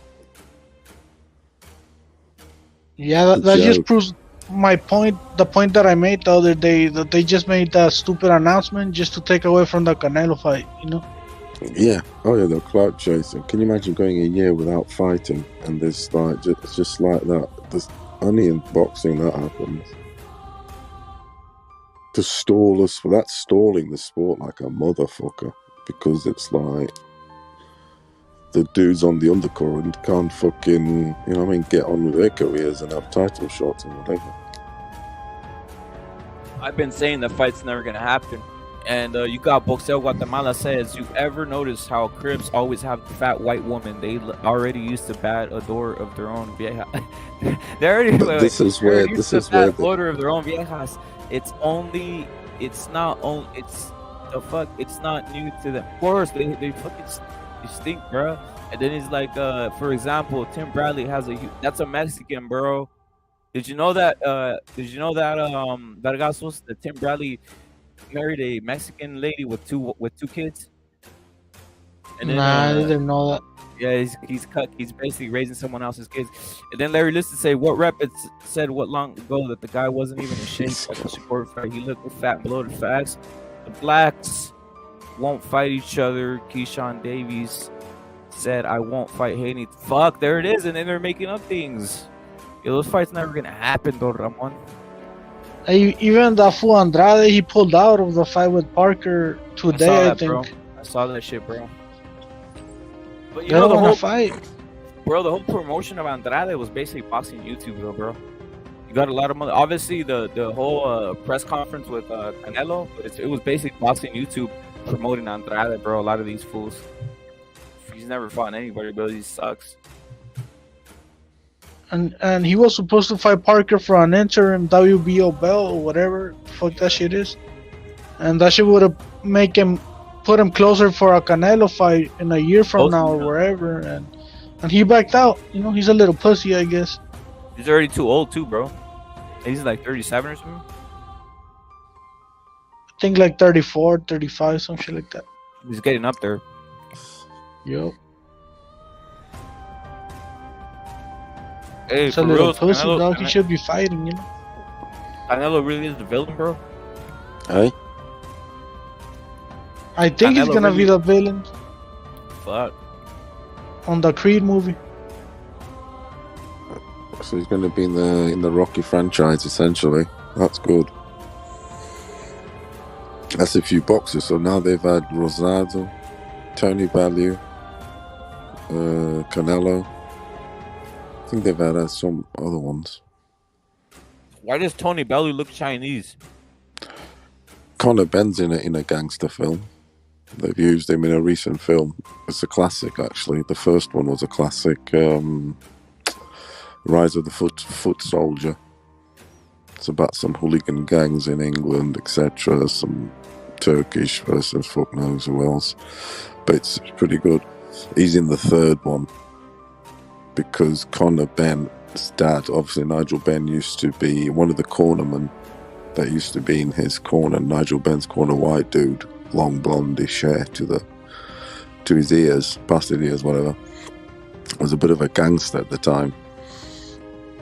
Big time gangster, like in Essex, London, that sort of area. On some cocaine, amphetamines, pills, ecstasy. That shit was high, wasn't it, in the late 80s into early 90s. Acid, everyone was giving it the old acid, wasn't it? Acid house. Yeah, so he was a bit. So they've kind of met the third film. It's a bit of a depiction of him, of this character, and there's some scenes in the film where they go in the gym, and Conor Benn's playing Nigel Benn, his dad, because they've gone for his young look, whatever.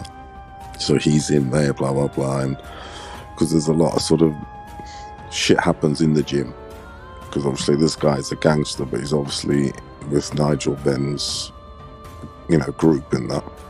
So he's cornerman, bucket carrier, whatever. Not the trainer, but second dude. I didn't know there was gangsters in England, to be honest. Well, when I say gangster, I'm not like saying like Escobar and shit. I'm saying gangster for his area, so let's say you got LA, so he will be. I mean, it's quite big because he was serving fucking Essex and quite a bit in London.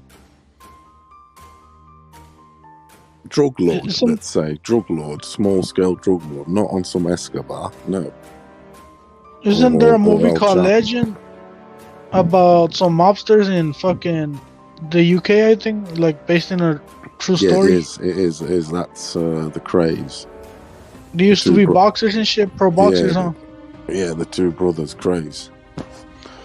They were. One of them is gay, huh? Yeah, one of them was. They were both boxers. He was like They're gay one gangsters. of them was the murderer. One of them, I think. One of them was. It's a good movie. But they were quite high end because at one point, what's his name came over here to UK and they had meetings and whatever. The American mobster dude from the 50s and shit. What was his name? Italian one. Top end one. Al Capone. Yeah, pretty sure Al Capone level. Him, that dude. Google it. One of the dudes. Definitely, I'm pretty sure it's him. This is early 60s. There's pictures of them together. So they must have been high end, top. They were, we know they were. We know. Yeah, they would control everything. Yeah, they were from West Ham, the East End, which is where the Bethnal Green, where all the boxing is from in England, really. Bethnal Green, York Hall. York Hall, the most famous boxing venue in England. It's only small, on some fucking less than 1,000 people, but it's heritage. That was, East End. Is known for that. The Hammers, West Ham. Hey, we got Larry Lichtenstein. You'll find Henry Cooper's from around there. That Henry Cooper, the heavyweight. Those two brothers. You forgot about Tommy Morrison, bro. On the Creed, on the Rocky shit, right? Yes, yeah, Tommy, yeah. How can I forget him? He was crazy. It was his career, following his career. Hey, Ben, and Eubanks is really happening? It was an accident waiting to happen. It really was. Actually watching it, it was. It really was. Hey, well, Rapid, remember I told you fucking, what's his name? Joseph Parker was gonna get his ass kicked by fucking I didn't believe it, bro. Joe Joyce. I didn't believe it, but he came in fat and out of shape, bro. He came in fat and out of shape. Yeah, he did. I told you too that he wasn't gonna be motivated because he's fucking selling drugs and all that shit. Remember? I know. I even predicted that shit too. That's because Joe Joyce has heavy ass hands, you know, and fucking. The thing about Parker is he was trying to fight on the outside, and he's shorter. He's supposed to fight on the inside, you know. But I mean, against the Juggernaut, I mean. No, but people were saying, dude, he was gonna lose, you know. Dude, people were saying even that were at ringside. I was listening to their opinion, saying the look in Parker's face when he hit Joyce in the second round with everything, and like he was just there, unremovable. But Parker's face was a picture. It was like, what the fuck? And yeah, he has heavy bones, dense bones and shit. That motherfucker's Joyce, and no one's getting rid of him. Joyce has a lot of shin, and he has a lot of stamina. But constant. He doesn't drop. The only problem is he don't got any speed, you know. Yeah, but sometimes it's like dudes might have the speed. There's not many that have, say, that sort of speed, but can keep it up that level throughout. This guy's got a certain speed, but he's all the way through. He's fucking on it. He really don't need the speed because that's it. He has like a non-telegraph punches. It's like a taekwondo meets a boxing punch. It's really weird. He doesn't turn over on any punch, interesting you say bro. the taekwondo. It's interesting you say the taekwondo because I was saying to Rep about he has some sort of like his style is, even though it's slow, it's kind of like it's not telegraph though. That's the thing. That's why they it's on some martial arts sort of weird way he throws. Yeah, the thing about Joyce is he's also good at like measuring the distance and knowing when to fucking throw the punch and all that shit, you know. Yeah, timing, he actually got good timing. Yeah, he does. That's the thing. They see a slow, cumbersome looking dude. They think he's thick. You know, he's got no IQ. His IQ's all right. He knows he's what he's up to. He's going to be hard to beat, that motherfucker, I tell you. I've got him beating Usyk, and people are thinking I was stupid, and I mean, since then I've listened to many like top observers, you know, them, and a lot of saying, yeah, maybe, yeah. So I was like, okay, maybe I wasn't, you know, being a bit over the top. I think Usyk beats him, but I mean, I don't think they're gonna fight because Usyk only has like 3 fights left. And I don't think one of them is Joyce, you know. I think it's mandatory though, because this Joyce is just he's fighting a fight after fight. He takes anyone on. Yeah, well, Usyk already beat fucking Joyce, so it wouldn't be like yeah, but that was in the kiddies when they were going to high school. This is in the fucking big boy. You know what I'm saying? Yeah. I watched that when they were that kiddie fight. Usyk was on his back foot, fucking running like a bitch, and it was Joyce, you know, going for him, sort of thing. I mean, that's how he's probably gonna be if they fight because fucking Usyk don't got power like fucking Joyce. But come on, the thing is, Usyk now is older, is heavier, and this is 12 rounds, not. Fucking, they fought lesser rounds. What was it? I think it was 6, maybe less. And I don't think Usyk can do that for 12 rounds. I know Joyce can do what he does for 12 rounds. And another thing, Usyk ain't fucking getting him rid of. He can only win on points. You're not going to tell me that Usyk's going to win by knockout, is he? Fuck. No, not against Joe Joyce because Joe Joyce has good shin, you know. Yeah, so there you go. So it's fucking and resistance and all that bullshit, you know. Yeah, so Usyk can only win on point, and I don't think his bicycle's that good now, like it was when he was a kid. I think Usyk will get him on points, in my opinion, because I don't think Joe Joyce has power, but not like one punch KO power. He has to like. He's like a what I break call you, you know. Like a miner, like he has to chip away slowly. Yeah. Exactly. But I mean, and the thing is, it's hard to land clean on Usyk, and the problem with Joyce is the speed, and Usyk is gonna fucking see that shit coming, you know. I don't think so.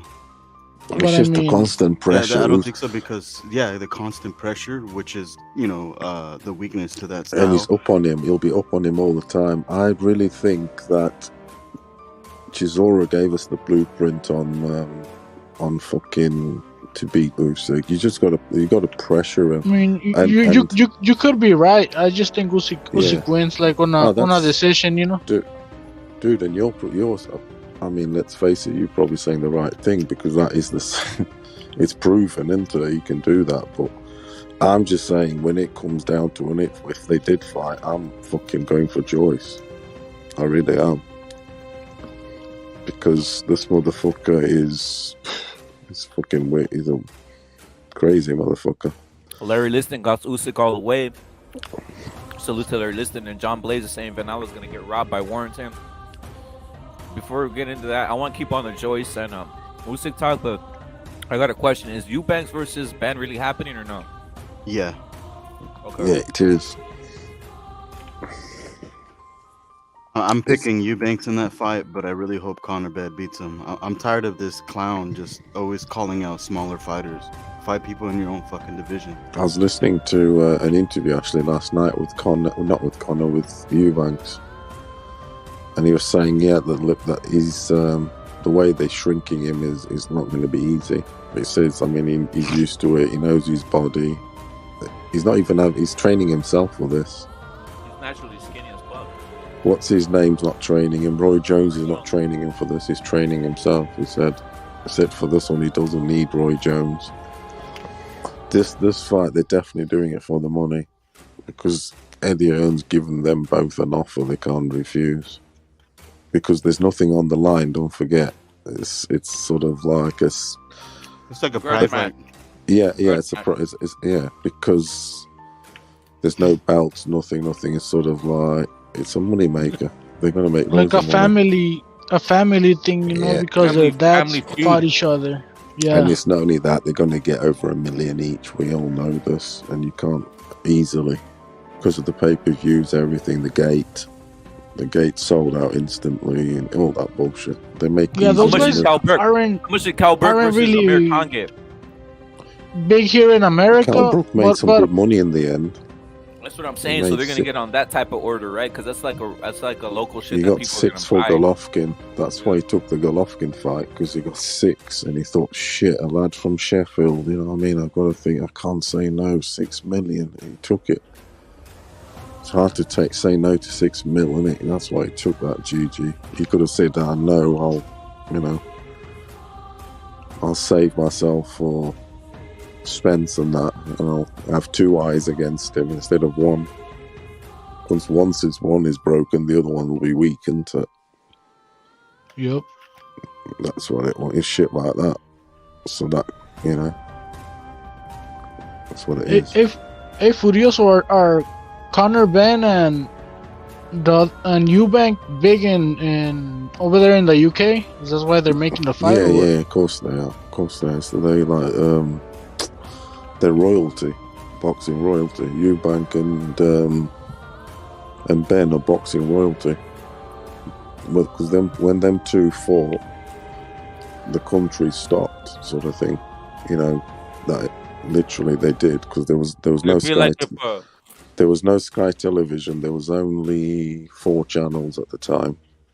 It'd be like if some Mike Tyson's son fought Holyfield's son and they were both distant fighters. It was shown on ITV for free. Think about it, for free on the main channel, ITV, free So every fucker watched it. So it's in everybody's fucking mind. Everybody knows it. Whereas now they might not know shit. It's on platforms. It's this. It's that. But then there was only 4 channels. You were forced to watch it. Even if you didn't, there was no social media, nothing. So you'd be down in the lounge with your mum and dad and your family, watching it anyway. If you get me. Now everybody's in their own little corner, staring at their own little fucking TV. Hey, channel. there's a lot of guys going for Joyce, Furioso. Not saying he thinks Joyce can beat up on Usyk. I'll be putting money on that if that happens on Joyce. That's for sure. He's gonna bring a lot of volume, and you can only dodge that for so long. I've actually got it by late stoppage. I really do. Did Joyce become mandatory and shit? Yeah. He's as mandatory as it gets. He's bursting at the seams. Look how he's taking everybody on. He's the most active heavyweight. You're not seeing Baby Andersons or anything like that doing anything like this. The most active heavyweight at the minute is Joyce. Is it not? I think it is, even though he had a long injury. I mean, he could be. He had a long injury also. I know he had a long injury. The one thing about Joyce and Joshua, obviously Boxeo Guatemala says people hyping up Usyk too much for beating robotic AJ. You got to see him more. And then John Blaze obviously saying Ben's looking like a monster. But Boxeo Guatemala says AJ gained fame for fighting UK level fighters like Chisora. That's the thing. That's the thing. Those Joyce are C-class fighters. He's saying those guys are C-class fighters. Says AJ almost got knocked out badly by watched up Klitschko. Usyk is good. B, we gotta chill with overhyping him is what Boxeo Guatemalteco was saying.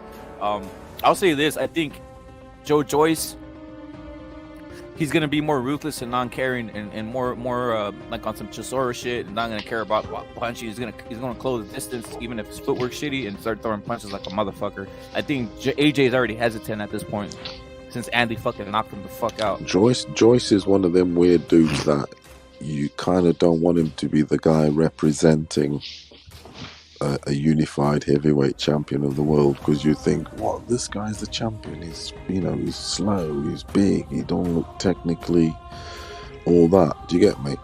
However, he's of a particular style that he might just be able to do that.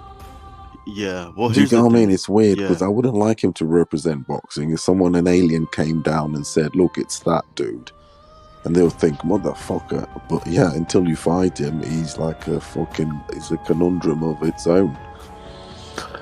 Whereas, some other guys might be more technically, gifted and bigger. Look more technically more appeasing to the eye. Like an Usyk, like a Fury. Fury's got some technique, obviously Usyk has, and so on. Even Andy Ruiz, technically, how he throws his punches, shit like that. The thing I have with the issue with this style, let's say he does beat some of these top dogs, he's not gonna last that long. He's eventually gonna deteriorate. Yeah. Oh yeah. That's a young man style. Let's be honest. Oh yeah. He's on this is like for now. It's not the future. Wait, how old is he now? Isn't he like 38 or something crazy? Yeah, he's on his way out. He's on his way out. He's on his way out, but he's dangerous as a motherfucker. Just fucking age him out. Fuck it. That's what I would do if I'm. That's what they're doing. Yeah, that's what they're doing. That's why. For Joyce, this is pretty much his last run. How I see. Hey, why do you think they're keeping him active and putting, people like Parker to sort of wear him down a bit, because he's a high risk, very high risk. They know that. No one wants to fight, dude. No one wants to fight him. Nobody. I would like to see him and Andy Ruiz Jr. or like him and Zhilei Zhang. I think those would be some interesting fights. I know for a fact that Parker was sort of baited into that fight, as in, go on, because he was hanging around here in England because he can't get back to New Zealand. Yeah, I think Zhilei Zhang versus Joe Joyce would be a good fight because they're both slow and they're both fucking strong. You know, they have power. Jesus Christ, Joyce destroys him.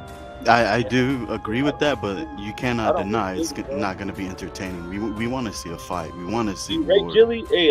Hey, Vargapo, do you rate Jilly or no? Do you think Jilly's alright or what? Who? Jilly Zhang, bro. The Chinese. Zhilei Zhang. Oh, Zhilei Zhang. I mean, he's good. He's probably top 10 right now, right? Like, he got power. He got like one punch type of power and shit. He's old too. That's the thing, you know, and he don't really got speed and he don't got a good gas tank, you know. He gasses out quick, you know. That's why H. Govik fucking kicked his ass because he got fucking gassed out, you know. He had to fight, but he gassed out, you know. Is that Philip Ergovic? What's his name? That was a close fight. Philip Ergovic. Oh yeah, some shit like that. Yeah. That was a close fight. Ergovic is not even the best Croatian heavyweight. That's the funny thing. You think it's Babic or what? He is. I'm telling you now, Babic beats Ergovic. I haven't seen anything in Ergovic. Wait, I gotta go back. Don't got power, Do you know what? Let me just say. Let me just finish off on Ergovic. Ergovic is everything. Everything that people say that Joyce is what Ergovic actually is. I can't find the perfect guy to boxing out there to describe what they say about Joyce, and the definition of what they say Joyce is actually Filip Hrgovic, and his fellow countryman Babic beats him up. I'm gonna go and sum him up. I gotta say something. You don't remember back? This was like maybe 4 months ago in the Discord. I truly believe that. Wait, what else? I gotta big myself up. You remember like 4 months ago in the Discord, I was shitting all over all these guys. I said Chisora shit. I said fucking all these guys. I was saying the only guy I'm not sure of is fucking Joe Joyce, for all to be honest. But the other guys, I said AJ's trash, Chisora's trash, and I said Ergovic. I don't know. I haven't seen him fight, but I think it was overrated a little bit, right? Rating wise, right? Who knows? He might come back and do something, right? I feel good about saying that, to be honest. But I was right on it. I never rated Chisora at all. When they had that fight, I was like, nah. I remember I was telling you, nah, he didn't get knocked out like in 1 round. I was like, I disrespected his whole aura. I've believed in Joyce a long time. He's a fucking dangerous. He's awkward like a motherfucker. People boxers, they can't hang with him. That's the thing. He sets a level and he just stays there, and it's like, right, match it, because you can't get rid of him. And he's throwing, and he's throwing these awkward punches that are not telegraphed. Yeah, they can't hang with. It's a level he sets. It's not particularly fast, but it's constant, and he's always on it. And these guys, they're not that fit. They're just not these heavyweights. Most of them. They either got stamina problems or fucking. They'll start fast, but then fade for 2 rounds. If you fade with Joe Joyce, say for 2 rounds, take a round off, you're going to get hurt in that round, because he's going to be still on it. If you get me. I'm gonna play devil's advocate. Let me go devil's advocate here, right? Okay. So, what's this guy? Joe Joyce Parker? Or Zhilei Zhang? Oh, Parker? No, yeah. on Joe Joyce. Parker, bro, come on. He came in. He had rolls. I've never seen this motherfucker with fat rolls on him, bro. He literally had rolls on his fucking. I agree with you. On his body. That was like, he just stood there like that. That's not even his style. He just stood there and tried going jaw for jaw, bro. I literally think if he did that with any, he would get knocked the fuck out by a lot of these guys. To be honest, that's the one thing. Even if and he's Takam, wait, let me go back. The Joe Joyce versus Takam. Takam was landing some overhand rights. To me, Takam, I don't rate him, but I was like, fuck, like, come on. Do you know what's concerning? Yeah, like, that's my point. I have to agree with you, because his title fight against Joshua to this fight with Joyce, there was an 18-pound difference in weight. That's 9 kilos. That's considerable. And it wasn't like muscle or anything like that. It was sort of flesh. It was fleshy. Yeah, it was fleshy. So You know, I'm saying it's what it was. It was a They had pay-per-view. Fury. Dude, They it had was a Fury up in the pay-per-view. front row. It was a pay-per-view. Do you know what's awkward like a motherfucker? Fury wanted Joe Parker to win, but then he sat with his boss Frank Warren, who wants Joyce to win. Do you get me? Yeah. He don't give a fuck. He sat there next to his boss, and they want opposite guys to win. But I think what's happening here is Fury is playing Parker like a bitch because he's using him like a friend, and this and that, his little bitch boy here, and Parker's happy with that because he's trying to get like English citizenship and all that, trying to hang around here. I think, yeah, Parker is And definitely like you said. he's on the Not to fiddle. point out too. He's accepting bitch boy, Yeah. and they've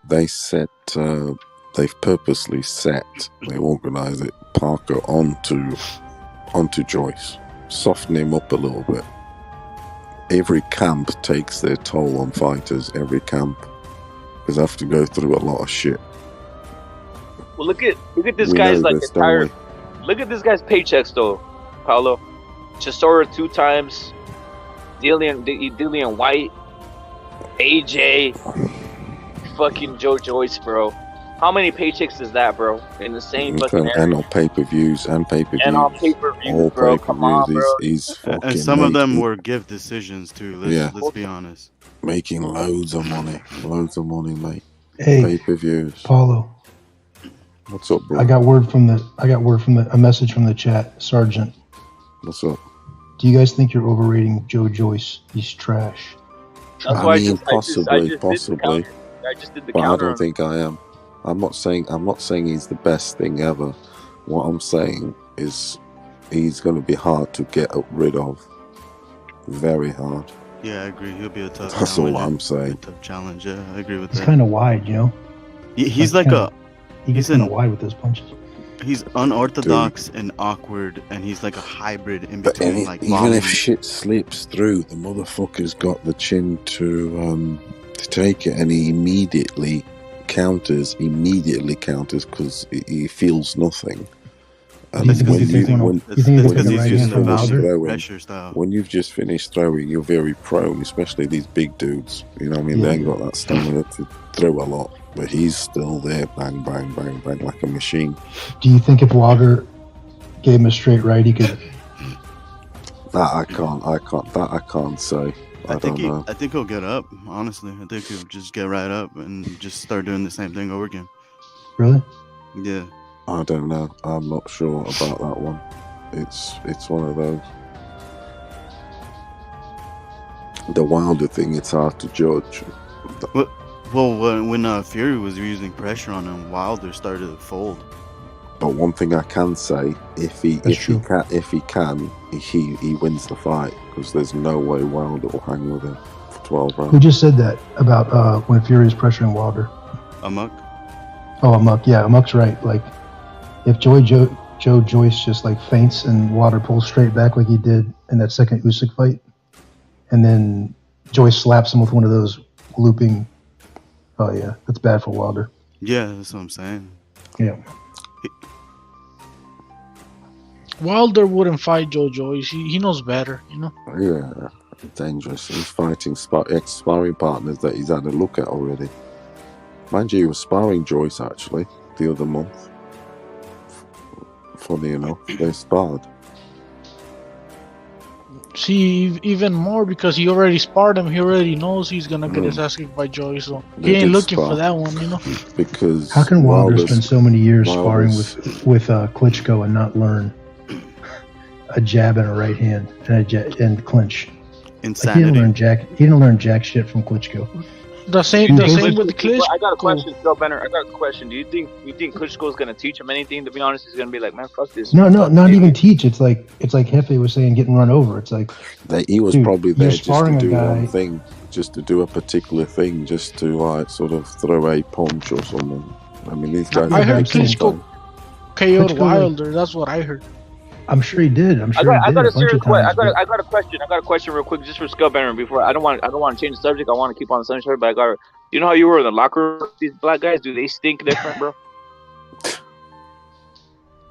They smell like fucking flowers. We talking about? They smell. Yeah, I I've sniff been, them. I've been in serious. locker I'm not even. rooms. I'm not even Rep it. I've been in locker rooms with black They guys, do. and They I was smell. the They only smell, white man. dude. You think they smell like No. crayons or something? They smell like They smell different, bro. loads of them smell. I've told you before. Loads of them smell like of Vaseline, because they always used to rub themselves with Vaseline, especially in the winter, because their skin cracks a lot.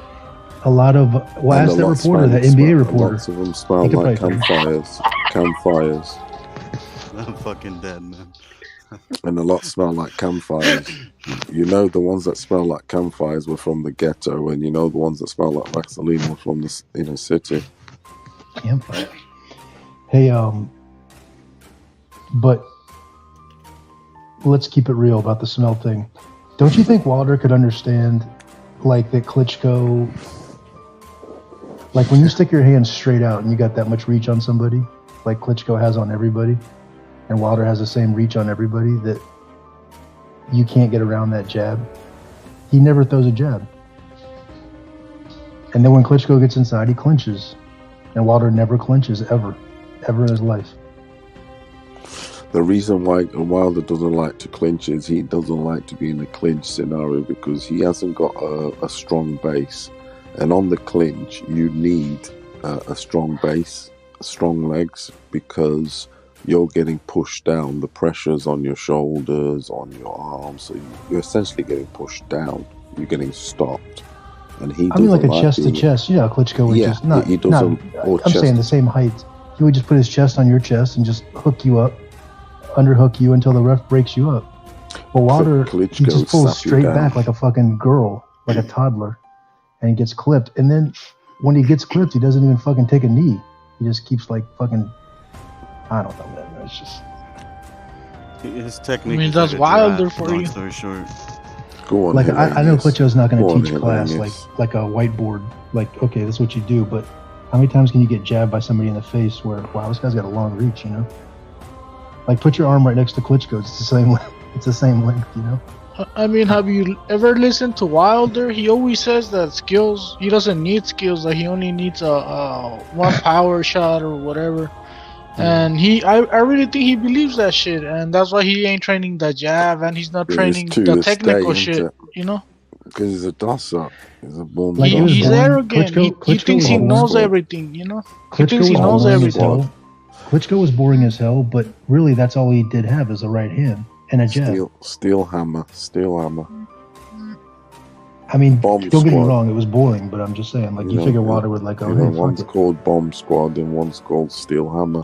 You know what I mean? They got that right hand clock. Actually, Vladimir Klitschko wanted to fight on Wilder, and Wilder didn't want anything to do with Klitschko. Yeah, and that's the fight was gonna be for Undisputed too, and he didn't want it. No way, because they wanted to build the American. They wanted to build the American dude, and they give him 10 defenses. Blah blah blah. You know the game. Come on. It was you're talking about when Wilder subliminally called out Klitschko. Klitschko beat his opponent, then directly called out Wilder. Then Wilder was hiding, then decided to randomly fight. What was his name? Duhaupas. I call him Duhypus, but yeah. With the heavyweight bout, the WBC has always been seen to be needed on that side of the world. But as long as that's there, you know, the WBOs, the WBAs, IBF sort of, they what they call the European belts. That's the ones the Americans say out. Let them have them. Let them have them belts. We want to keep the WBC. That's the heritage heavyweight title belt. We all know this, and if you don't, you fucking know it now. The WBC belt is a powerful. Yeah, because that's the Pride main in belt sport. that cherry pickers aim for nowadays. Yeah, it's the fucking one of the most prized fucking sport things, isn't it? Well, WBC. I mean, nowadays cherry pickers aim for that belt. Let's be real. Yeah. But Yeah, but They're I the feel like respected I belt, feel though, like aren't like the WBO does a lot of favors for Bob Arum and Top Rank, and I feel like the WBA does a lot of favors for the PBC with the regular belts, and they always get the title shots, you know, for the WBA, the PBC. Hey, the Catman right here says, I think we're looking in much in Joyce's chin. I believe Dubois beats Joe in the rematch. Dubois will make sure to take out Joyce this time. Do you know Wilder, what? Do you know and what? I think we should not. Wait, the Catman says, I think we should not care for Wilder till the fight is true fight. Till he fights a true fighter. Wilder body bagged himself. What Callie's saying. And then Sergeant's That's a saying good opinion. that to a muck. And then Paolo Amok, I think he's going. I think you guys are debating right there. Oh, salute to Jay Money saying Scale Butter is a nice guy. That, yeah, I mean, I think Daniel Dubois he's not that bad. He ain't that bad. Was he beating up Joyce I mean, before he got demolished? He was beating him to the punch, as one could say, until he got he was establishing his jab, etc. But then he got too comfortable. Yeah. Why did they make that fight? Why did they make that fight, Fudioso? Why did they make that fight? 'Cause theoretically, they shouldn't have. If you're moving a guy, you probably shouldn't move him that way, right? I'm not even messing up. To be honest with you, I'm not even. I don't blame him. He's Frank Warren. He's It was an in-house fight. Oh. Yeah, but he's stacked. He's got the best heavyweights on the planet. Frank Warren. Who are we talking about? Dubois versus Joe Joyce. They made him fight. Well, Yeah, he probably said, "Fuck it, I don't want to sound biased. Whoever wins, and I'll start pushing more, right, on some shit like He's that." got too many. I picked Joyce in that fight. Did you? Fuck. Yeah. I think they fought because they're from the same stable, you know, and they had to be done, you know. He's got them two. He's got Fury. He's got three. You think about it. Honestly, I thought Joyce wanted to win that fight even more because, you know, as someone stated earlier, he's old. He's getting old. He's aging out, and he hasn't really done much in the fucking division.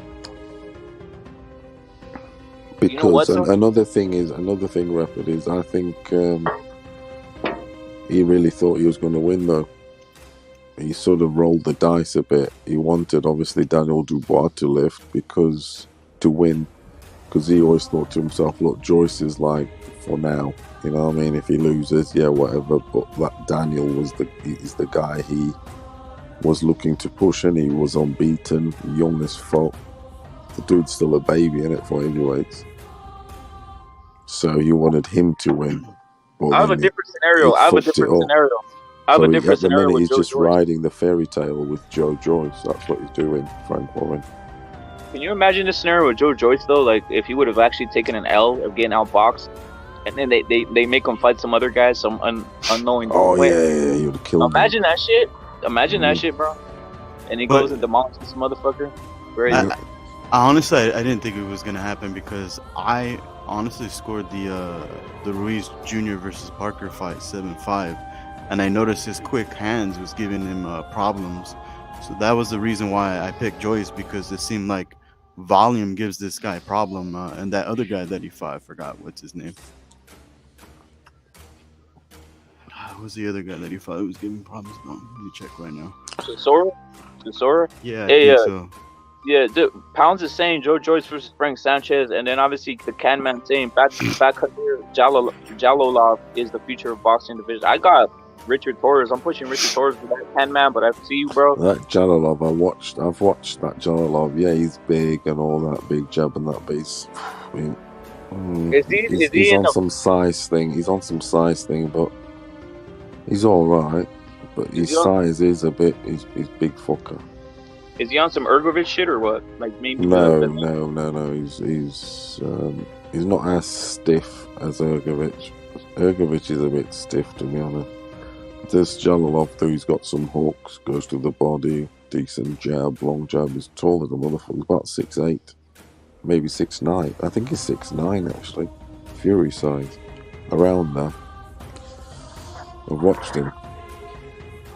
He's more mobile than Hrgovic. Hrgovic is a bit walks in a straight line forward, to be honest, and punches in straight lines.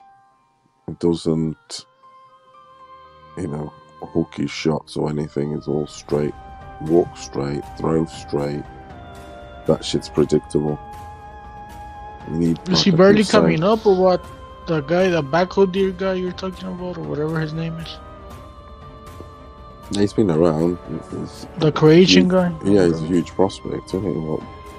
But he's of age. I haven't seen him, to be honest. I think it's from like one of these, is it Uzbekistan or some shit like that? No, Croatia. I'm talking about Jalabov. Jalabov, yeah, he's from there, he's from around there. He hasn't fought no one of notice yet, huh? No, he hasn't. No, he's still under. He's like 11 fights or something like that. Yeah, building up a record. Yeah, they're building him up still. But he's a huge motherfucker. How old is he? White boy. He's old. 27.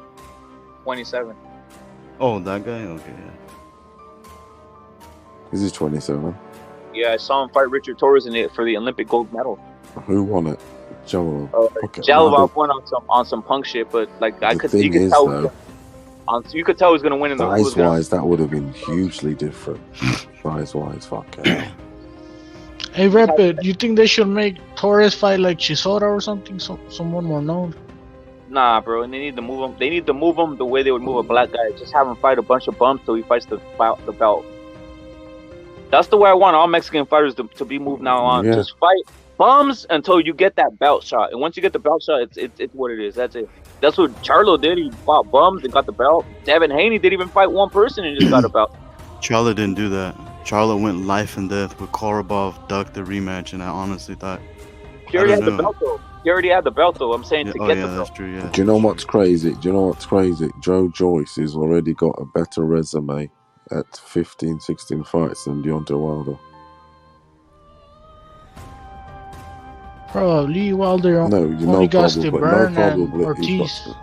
Hold on a minute. Yeah, Joe Joyce has got Stavern. He knocked him the fuck out. He's got Takam. He's got fucking the Takam's alright though. He's a decent Parker. Hey, Pounds, I rate Frank Sanchez to beat some of these guys. His style is pretty damn tricky for that shit. Is my opinion. For some of these guys, I think. Yeah, he's a trickster, isn't he? I know what you mean. I think he's the best. I think he's the best. He can trick his way into a win. I know what you mean. On some dance arena. Yeah, the only thing about Frank Sanchez is he fights boring. Like I don't really enjoy his fights that much, I like more action. He's a bitch. He's a bitch. That's the point. He's a back foot bitch. This division don't make guys silly like that. He is the back foot bitch of the heavyweight division. He is. He runs. He actually starts running sometimes. Yup. He looks like one of those guys from an '80s comedy skit. He's a bit. Talking about his face, he looks like a '50s. He's made out of like that's black and white. He's made out of plasticine. Like '80s, maybe '70s comedy skit. Made out of plasticine. Yeah. He's a plasticine caricature. Yep. I wonder if he did what Luis Ortiz did. He stole like his nephew's identity. I think he just has LeBron James face, bro. LeBron James face when you just look like you're fucking 40 when you're 16. Yeah. You think he's lying about his age? Frank Sanchez? No, sometimes it can be genetic, honestly. Yeah, it's that LeBron James face, bro. Some of these fools have that. I think he is. Think so? Yeah, most of them are. These guys, they're not. They only get registered at a certain time and shit. They are just like the Africans. The same thing as Fidel Castro had them on some right shit. The Africans were the same in Africa. They say they age. They're not. They're never that the age they say they are. A lot of them, like I keep saying, a lot of them would only go into the inner city to register when they're fucking 5, 6, 7, 8 and start giving different ages and things. Come on. Especially in the old days, only a paper and a guy in the office tell them anything. No one even fucking fingerprints or anything. What the fuck? What's going on? Make it up as they go along. So I don't trust their ages. fucking for money, who wouldn't, right? For money, who wouldn't lie? It's not as organized, mate. It's not as organized. No, and in Latin America, you could lie about your age real quick, bro. Exactly. If you can do it there, can you imagine in these other fucking third world countries? That's what the fuck. DJ Saka documenting shit, you know, is what I think. Yeah. Motherfucker, make it up, names, everything. You know, with Cubans coming into Florida, obviously I know a lot of them, but like, there's just no communication between the governments, so it's not like they get here and they're fucking, you know, Ranger Carrasco. Just tell me your name. Pick a name, you know? Yeah. Fucking, your age is what is sometimes if you're 50, you might be looking 30, innit? Sometimes it gets like that. You just say I'm 32. I want my human rights, just 32. like Jimmy Carter said. They just ask him, they go, where'd you get that scar from, lover boy, eating pussy? You gay, fucking Tony? Communist fucking bastards. Antonio Montana. Fucking commie bastards. It's fucking commie. I like that scene in that because that's what the fucking commies like to Scalebender, Scalebender, you don't have the Florida accent, bro. Sometimes. I've never heard it pop off on you. I heard that you know when you were docking those boats. Salute to Guapo Big Lynch. Salute to Steiner, who jumped in here earlier. Salute to Steiner, bro. I forgot to give you a proper salute, bro. But you don't. When you were docking your boats, I could see those guys had the Florida, that type of like accent, bro. Oh yeah, they were shit faced. What's up, bro? Hey man.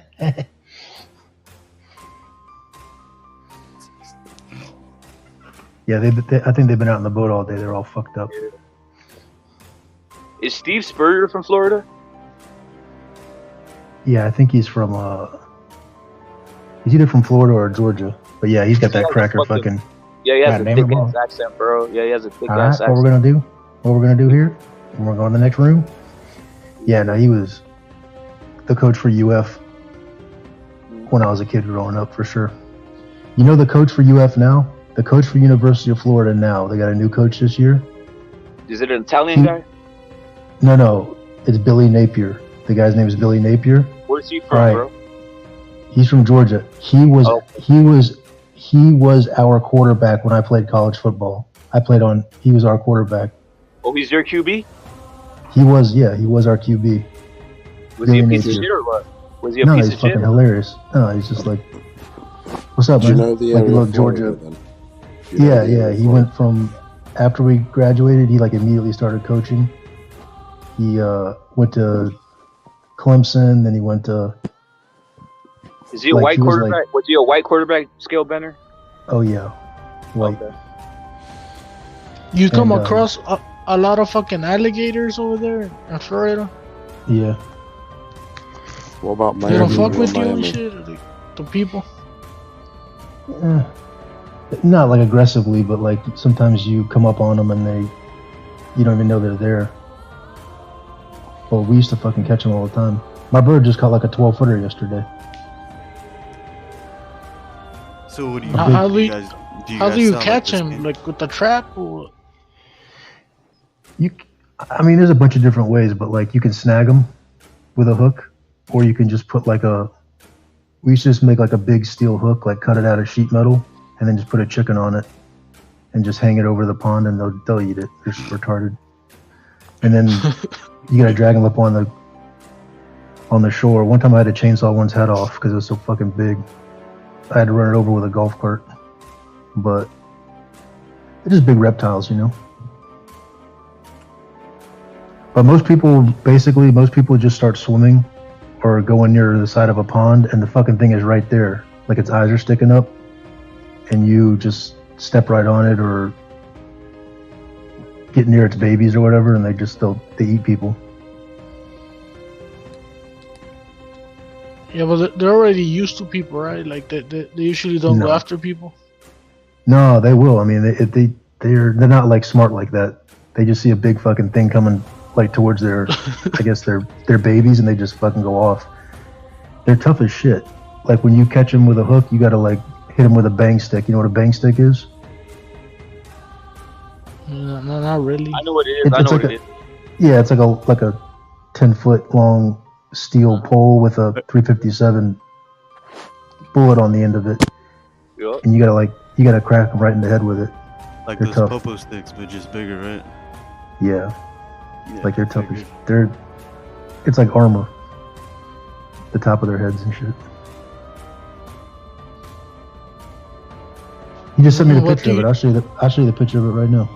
What do you do with them though? Like you eat them or what? Like, just fucking skin them, bro. You skin the shit out of them. Yeah, you can take it to a taxidermist and he'll like make a, you know, if it's a big enough gator, he'll like lay out the skin like a, you know, like a bear skin rug looking thing if you want, or just the head, just mount the head, you know. How much does that cost? I'm curious. Scalebender. $2,000. Hey, Scalebender, I'm surprised there's no one around there. You take the gator and then harvest it and make like a wallets and shit like that, or wallets. They do. Do they? They do. I want a pair. That's why I told my brother I want a pair of boots. Yeah, bro, you're badass, bro. The gator boots and shit. The tail's pretty good, but they're big, bro. Listen, in like these 2-lane roads, you know, like in from Tampa to Miami before there was the interstate. It was just this thing called US 41. They call it Smuggler's Run. And it's just a fucking 2-lane road in the middle of nowhere. And they'll come out from the sides and they'll lay on the roads at nighttime to blow off heat.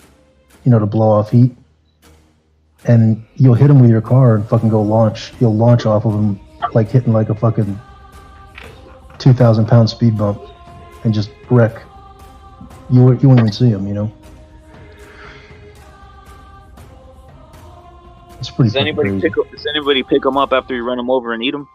No, you're wrecked, bro. If you hit them, you're fucking going in the ditch. Like you launch off of them off the side of the road and die. They kill the people. It's a major accident. You know what I'm saying?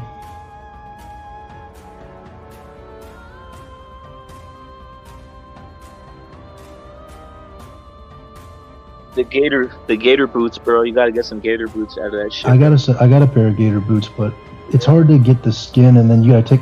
The hard part is making the damn boots out of them. You know, like I know who can. The taxidermist can make the head and the skin, but who the hell's gonna make me a pair of boots that would fit right? You know. Hang on one second. Hey, did you guys make leathers out of that shit over there, Puyoso, or what? Hey? Did you guys make leathers out of the fucking gator, the fucking gators you had over there? Alligators, yeah. Crocodiles, yeah, crocodiles and all that. Our dad, granddad, and all that used to shoot loads of crocodiles and stuff. I told you my uncle, he had Leathers Company shoes. They made everything, purses, the lot, crocodile skin, fucking all sorts of skins, to be honest. Snake, fucking loads. They made the most of it, of the, you know, wildlife and shit. There's crocodiles in the UK? Shoes, skin. No, he was in Africa, bro. He was in Africa. No, in Africa. Yeah, they just kill them and skin them and sell the skins and shit like that. No, over there you got those big motherfuckers, right? Those like 15, 20 foot motherfuckers that will literally keep that motherfucker alive, bro.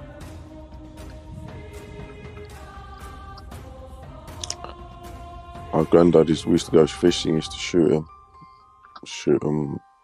How about any like cheetahs and shit like that, or like you guys ever shoot them those shits? Nah, not like that. But them sort of things, say sort of cheetahs and all that, they're into it like in a specific sort of area. They're not just out and about. You don't sort of like where you live, your habitat. So where there be a small village, it's not on some mole. There's a cheetah here and there. You know what I'm saying? They out in the plains. A fucking lion. There's no lions around and shit. Yeah. You don't see, there's a lion all of a sudden. No, they're out in what the about hippos? hippos? Hippos loads. We used to see loads of hippos. Dude, now they're zebras. saying those extinct. Hey, they're saying those are going extinct. Furioso, you're saying these bitches are what I would see every day and all that, and like fucking there's kids and that shooting with their rifles and fucking catapults. I was always fucking catapulting them, you know, with stones and shit. We'd make our own catapults.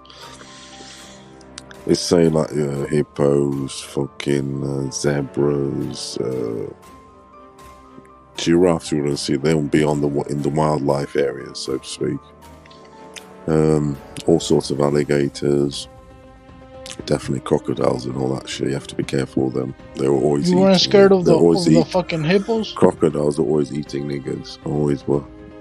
Because niggas always go fishing with their in the water. They're actually in the water with the water up to their knees. Damn, bro. And they're fucking always getting pulled. They get taken away. Damn, shit must have been. Yeah, just like the bit on the scene in Crocodile Dundee, actually.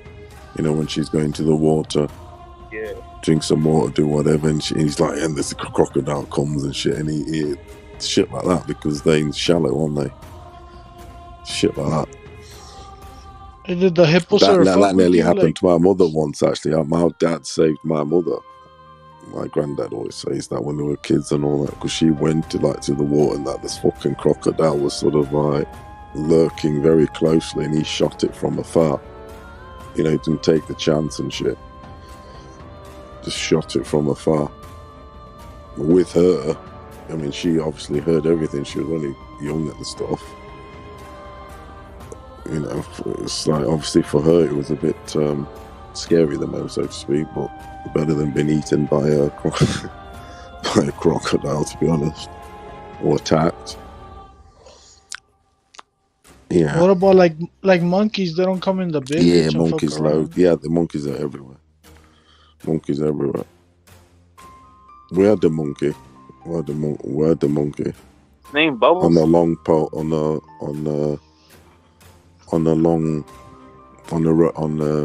Like a thin chain and a long pole.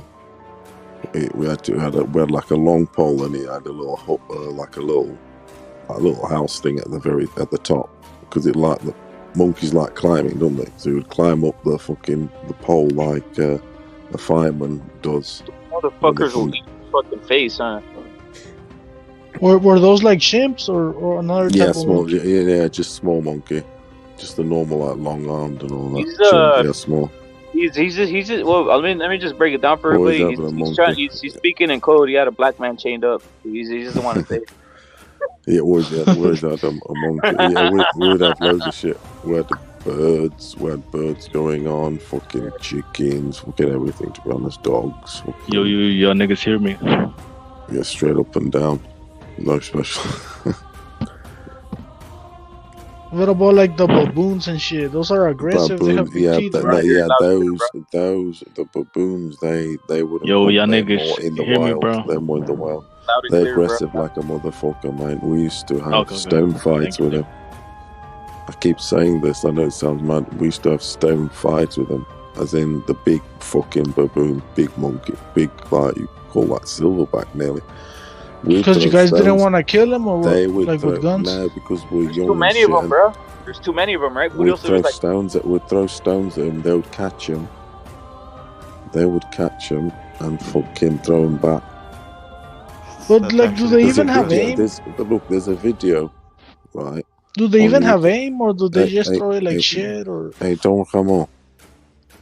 There's a video on YouTube. I'll try and find it and post. I've posted on Discord before. Exactly where I lived, the streets, everything. I posted it. Are they good at throwing them, though? Hold on a minute. And there's this woman. She's driving through the same place I lived. Everything. She's driving through in the street, and she's filming. She was doing like a vlog. And all of a sudden, a fucking load of monkeys come past. She has to slow down. And we're talking like fucking 20, 30 of them. They start crossing the street. Just, you know, fucking don't give a fuck about the cars. Just take over. That's how they just start walking. And then you have to slow down for them. That's how it used to be. I'll try and find the video and put it on Discord. Yeah, niggas are vicious like that, bro. Yeah, over here they're not by the pack like that. You'd get about 20, 30 of them. They just come, big fuckers, big fucking, you know, It's like they'll fucking sort you out, put it that way. Like if What they monkeys really are you talking wanted about? I'll try to, and they could find get it. you, huh? Because it's a bunch of them. Yeah, because the area I lived in, there was loads of fucking monkeys like that. Not niggers and monkeys. Oh, That's why they you're pick up talking their about monkeys. Bro. I tendencies. thought they were talking about niggas. And monkeys, No, we're talking both, about literal both. baboons. Yeah, literally, and both. You try and To find be it. honest, I'd rather live around them, bro. I'd rather live around baboons and spider what I mean. monkeys and all these fucking. Hey, Furioso, were the baboons like good at throwing rocks, or were The big were ones they they shitty? were. They would throw it. They would catch it and throw back. Crazy. Fuck you up, That's bro. why we used to Baboons. do it. We used to do that on purpose to see, because we used to find it amazing that they would catch the stone and throw it back. That's what we do, that to tease them, sort of thing. It's like, that's what we're trying to get out of it, to be honest. It's crazy. I can't believe it. I've always wanted like to fuck up a baboon, bro. Like with a machete, bro. Just want to fuck him up, bro. Just You didn't have a dogs quick over fade there, with a like baboon. pit bulls or something, There had the cat. Yeah, they have everything. and they don't go Yeah. after the baboons and shit. No, they will if they're about. Yeah, they will. Bro, they'll Every tear animal they'll knows its tear place, those and, fucking dogs apart, bro. They will, bro. It's fucking despicable, bro. I wouldn't. They'll literally fucking break their legs, bro.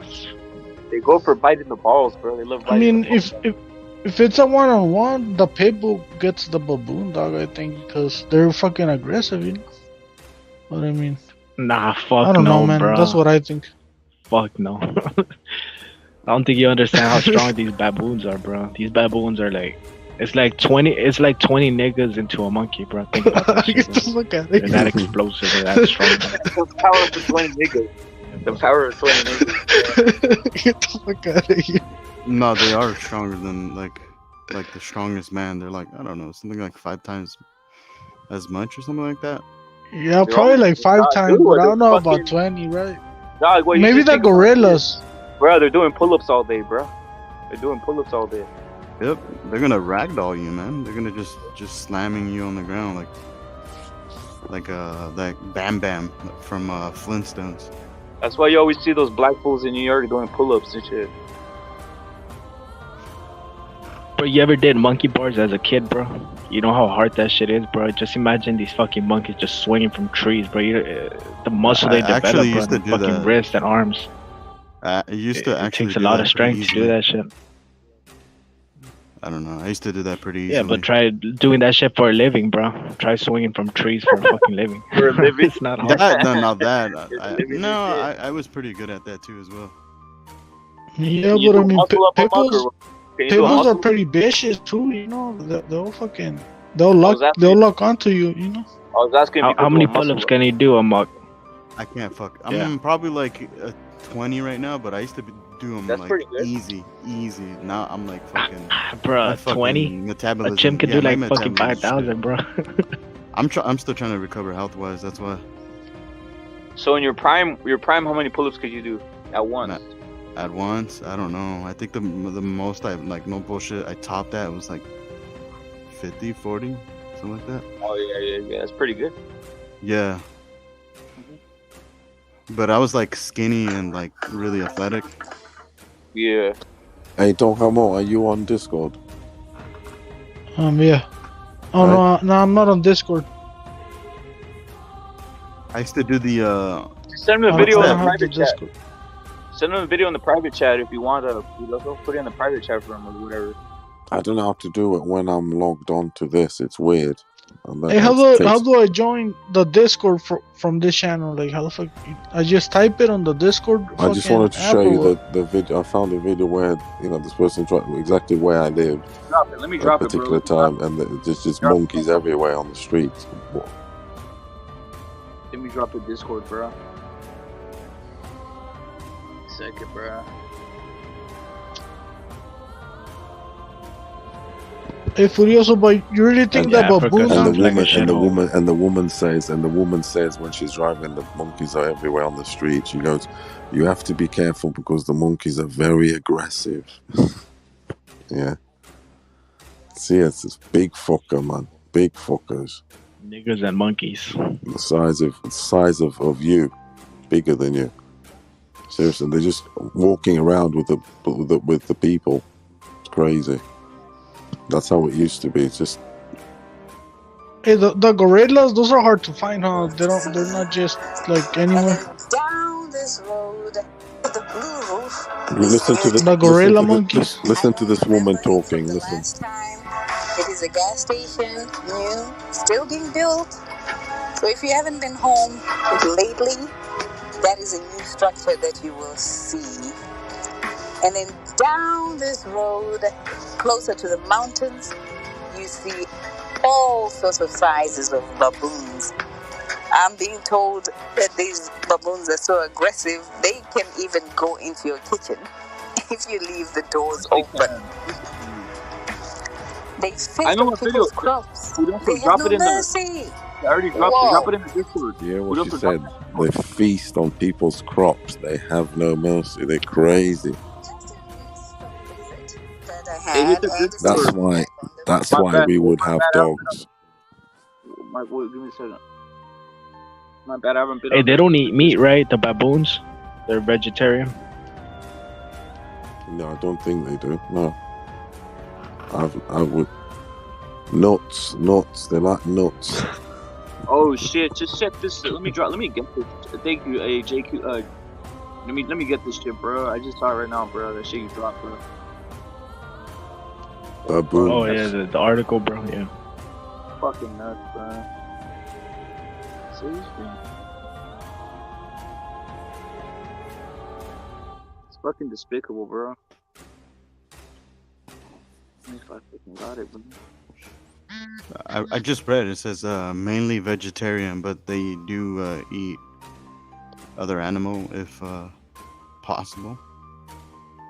If they're hungry enough. Yeah, omnivore.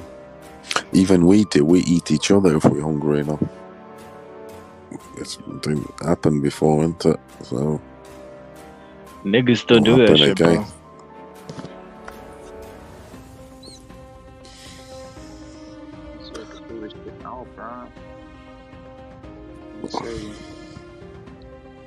Wild how these fools get away with all this shit on JQ is fucking ridiculous, bro.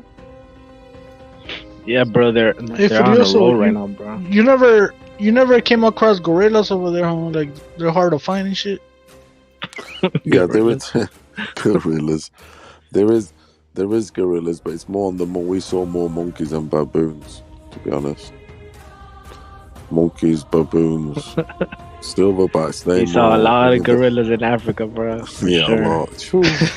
Trust me. I mean, that's where they're from. I mean, we saw loads. We did see loads. No, but they more out in the sticks, so to speak. The ones that would come more into the, let's say, where humans are habitat would be the monkeys and baboons. Them gorillas, they're a bit more, let's say, they're a bit more gangs, more G. They stay more in the forests, so to speak. They're more reserved, bro. Yeah, they are. Yeah, that's true. Yeah, I don't think we have monkeys over here. The baboons and the monkeys, they're naughtier, so to speak. The gorillas on some like. The chimpanzees they're running shit. Too, bro. They're busy running shit, basically. I got a question for you. So, what do you feel? Do you feel more bad when, like, did you ever see that video of that gorilla got shot in the zoo because of some like? Oh, you're talking about Harambe? Yeah. Harambe. I'm fucking dead. That was fucked up though, huh? Like. That's what I was gonna ask you. Do you feel bad for that, or like a crip dying, bro? Yeah, like, fucking. Really bad for the damn gorilla like that. That's so real. They should have tranquilized it. Exactly, bro. I mean, there's a lot of cribs, but there's not that many gorillas, you know? Me too, bro. Nah, there's a shitload of gorillas, bro. What are you talking about? There's a shitload of humans, there's too. There's loads on coming into Europe. No, but I agree. Niggas are probably worse, bro. They are. Well, yeah, gorillas are out there minding their business, dog. They don't really fuck with people. The truth, bro. His fucking goodness, they're very much now. But check this out, Furioso. Read that, bro. Look at this crib. Who is this? A black man stabbed a 12-year-old boy at McDonald's in Pittsburgh in what appears to be a clear anti-white hate crime. 12-year-old. The child is in stable condition, being stabbed. Fuck, he's 51 years. There's a lot of black. He called him the dudes. white devil. He said There's a lot of black dudes called Turner, isn't there? White slave name, that is. There's a lot of Turners actually in England. Turner is a profession, isn't a profession. Turner. The black man's, that's 12-year-old. He looks like Get the Smoke. Did the 12-year-old die, or is he okay? That's the image of Get the Smoke. Well, the thing is think about it. Like there's no outrage, bro. And this guy was calling the kid a white devil. Why is he stabbing a 12-year-old white kid, bro? You know what it is, though. That at a McDonald's, bro. That strain of Scante with the McDonald's. Fuck, it stripped him up, motherfucker. That's crazy. That is 12-year-old. 12-year-old. What the fuck? There's another one, bro, where the fucking crib where this crib kidnapped this fucking kid that was riding his bike, an 8-year-old, bro, white kid. He just kidnapped and fucking chopped his head off, bro. Yeah. Like on some same shit, on some some white devil shit. Crazy, bro. No outrage, bro. I'll tell you who is kicking off this black bitch in America at the minute. One of the sisters of Jeffrey Dahmer's victims, which would have been a black man or woman. Yeah. You know Jeffrey Dahmer, that. Yeah. Because his documentaries come out on Netflix. And the black relatives kicking off, saying it's, the way it's depicted, it's a bit wrong and shit. Yeah, I've been hearing a lot about Jeffrey Dahmer lately. He was a motherfucker. He was fucked up. You cut their bodies and shit and have them in the fucking fridge and shit. They're making a big deal because he just killed niggas, bro. He killed like 18 niggas. So they're like, he was targeting only black people, bro. He's a legend. I don't give a fuck. No, he is. There's a song about it. One of my favorite songs. No, there's a band I like called the Violent Femmes. Well, they did a song about him called Jeffrey Dahmer. He's a legend. We need more people like him. The fucked up thing about it, bro, is a crib killed him in prison, bro. That's the fucked up thing about it. Crib just fucking, he killed him in prison with some fucking, I forgot, he just hit him in the head with some weights or some shit like that. I didn't know it was a crib. Some black dude. They were bigging him up, bro. Like when he killed him, it happened like more than a couple of years, like 10 years ago or some shit like that. He was twisted up. He was with Jeffrey. Fucking hell. They're at least gonna he killed make money Crips, out of man. him now. Yeah. And the Netflix is making money out of every fucking story. Yeah, they're making everybody a story, aren't they? They can make you a story if you can,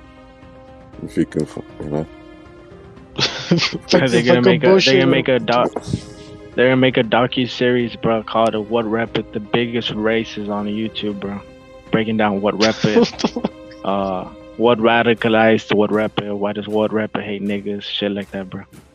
They're gonna try to break down what rep it, bro.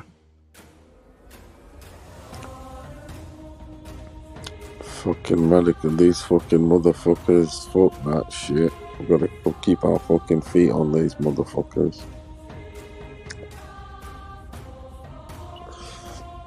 Like a motherfucker. Yeah, they're making a new movie, bro, about I don't know if you guys know about the Negro kid in the 50s that they killed, Emmett Till or some shit like that. They're about to make this new like Hollywood movie, bro, about this fucking little kid, bro. Like all these movies that are coming out, they're just about black dudes or like black fantasy movies, like fucking Wakanda or this other fucking movie about like some bitches, Negro bitches. it's on vogue. It's the fashion at the minute. It's the trend, and it's a fucking. I don't know when it's gonna stop. It's a massive trend. BLM, innit? It's hashtag BLM. Yep. They even made one about some queen of England in the 1800s, and they put some black bitch as a queen. Dude, there's so many where I live now. There's so many where I live now, mate. Even at work and that, and the fucking loads have come in on the fucking what you call it, the agency work. It's right, niggas. It's like yesterday I was listening to one talk, and he was on some African English. He couldn't even speak. You can tell he just come off the boat recently. Really, you just can. On some like, yeah, I need a cup. I need a cup. He wanted to make a cup of tea and that in the canteen and that. They need just come off the boat. No, but the white dude, yeah, they just can't do enough for him. They like sort of forced, isn't it? Because at the minute it's all this, their psychological health, and they've come on the boat a long way, and they might be traumatized. The worst thing I saw, Paulo. The worst thing I said. The worst thing I seen, Paulo. The worst thing I seen. Guys are coming off the boat, and they interview some white guy. Some white guy is like, "I'll give them whatever they need. My wife is at home. I'll even give them. They've probably been on the boat a while, so they might even need to get a hump on. I'll give them whatever they need. I'm here to help." That's what he said. Honestly, it was like fucking some bloke that four white dudes were like having their meal. They're like, "Oh, you're right there. There's a machine here." It's like fucking. They couldn't do enough for him. Honestly, it's crazy, man. Then he stirred his fucking tea for him. To be honest, like, he said, "Give my wife, since he's been on the boat for fucking a couple weeks and hasn't had fucking." It was weird, bro. The fucking, I'm thinking to myself, you're just. To be honest, I think he was just putting it on, isn't he? Because he was like, just trying to set an example, but it's all fake. Everybody's faking it, to be honest. Because in that sort of social environment, they want to be seen to be doing the right thing, but they won't believe it. So they get brownie points and a goody, and they get promoted, and there's so much bullshit, so much gameplay.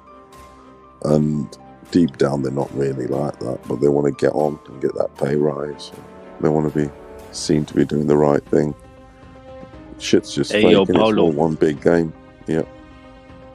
Did you hear about the whole little riot shit that was happening? What's it called, Leicester, in England, between the Pajeets and the Muslims, bro? Yeah, like the Muslims were fighting the Indians or some shit like that. Yeah, they will do, because that's the thing. The Punjabs, those motherfuckers, or what? Or the Punjabis? The Hindus versus the Muslims, bro. Like, it was just a bunch of fucking Indian motherfuckers versus Pakistani type of shit, bro. They're creating like some big chaos, bro. Yeah, the thing is, it was a kebab turf war. The Pakistanis and Indians are neighbors, aren't they? In land. So, and there's a lot in England of both. So obviously, there's huge communities, millions, you could say, nearly. So therefore, they're going to come into conflict, and they got their ways on it. They're set in their ways. They're set in their religion. So they're going to always clash. But the thing about the Muslims is, they're a bit more. Sort of like, you get sort of like Indians, Asians that are Muslims, you get niggers, you get whites, you get everything. And they're setting a coalition. They're setting a coalition of dark fucking thugs, right? Whereas there's those Indians. Well, the Muslims were beating the fuck out of the Indians, bro. That's what I saw. Like, I just saw a bunch of Muslims. Because Muslims, there's a lot of Muslims though. That's the second force, to be honest, in England now. Muslim shit. There's a mosque in every Muslims they're a big threat, bro. Of course they are. There's Muslims a mosque in every bigger fucking threat town. in England than niggas. Yeah, definitely. They are, bro. They're both, right? JQ, they're both, bro, because they convert, because bro. the Indians, they're smarter. The Muslims, the Indians and shit, and the niggers. And I think they have a new prime minister now, the UK, and they're talking about like bringing in more Pakistanis, like more Pakistani motherfuckers. Like, It's fucked shit up. It's fucked shit up. They put a woman in charge, and that affected the pound like a motherfucker. It's affected the interest rates. But on did you hear what she said, everything, bro? She said that she doesn't want no Anglo white man in her parliament. Like her whole parliament's like pure like brown and black dudes. Crazy. She was just kidding. That's why they need Dennis Skinner. They need Dennis Skinner back, Paulo. So much. I heard in India they be shitting on the streets. Remember him? Yeah, Dennis Skinner. Street shitter. The guy from the guy that used to go in there in Parliament. We call him Dodgy Leonard Dave. Skinner. Ain't that a fucking rock band? Dennis Skinner. Oh. Oh, Dennis Skinner. Yeah, I know him. Yeah, I know him. I heard the Indians like to shit on the street. He was, wasn't he like a comedian, sort of bloke also? Did some comedy. No, he's an MP. That's another big topic, bro. What? Dennis Leary. Dennis Leary, his name was. Do you know Dennis Leary? Yeah. I know. Well, I know what you mean about Skinner. I don't know what I mean. Dorchester. Why is everything hip hop now, bro? It's pissing me off, bro. Everything's hip hop, Furioso. That's fucking the Spick Rock is dead, bro. They're all with this hip hop, everything, bro. Yeah, they want to get you into hip hop, JQ. The kids. The problem is the new kids and everything. They're from young babies. The mothers. It's crazy, bro. Because I think they got me. They got me, Paulo. Because they play the hip hop beat, bro, and I start like dancing and shit, bro. I'm like, damn, bro. Which one, bro? Which one catches you? Which one catches you, bro? Which one catches you? I don't know, bro. Just some random beats, bro. I start fucking jigging and shit, bro. It's crazy, bro. I told you how they was dancing during the halftime show. You fucking couldn't sit still. Were you twerking like Deontay Wilder? I was crib dancing, bro. Still great. Deontay Wilder was twerking like a motherfucker, wasn't he? In front of his family too, huh? I know, wasn't he? That's what they do. Yeah, but I have noticed that, bro. I have noticed that, like when you play like metal or you rock, bro, like niggas can't like dance to that shit, bro. So they don't like that shit, bro. Like the beat, kind of like it's not their beat, bro. They don't know what to do, bro. Hey, there's gay rappers now, huh? Like fucking Little Nas X and shit. I don't remember gay rappers. But back in the day. They've always been gay, bro. They've always been gay, bro. That's the point. They're just out of the closet now. I mean, they used to hide it. He was talking about dudes eating his ass and shit, bro. Exactly, bro. They'd be more subliminal with it back then, though. Yeah. Now it's like the cool thing for them or something. I don't fucking know. Eating ass. It's like, eating ass. Strictly for your homies. Niggas are twerking now, bro. Those are the code words that they use, bro. Strictly for my homies and shit. That's what they used to say. Strictly for my homies and shit. We gonna ride Strictly together. For my niggas.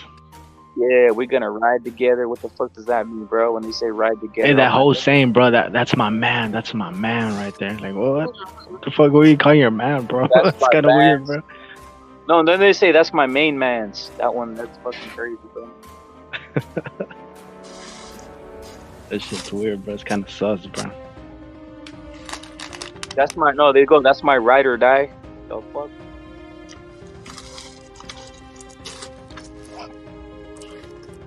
Tupac was gay.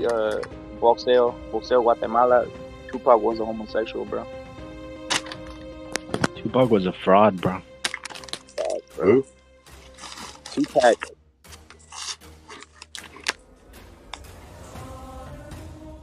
Tupac was basically Michael Jackson, to be honest.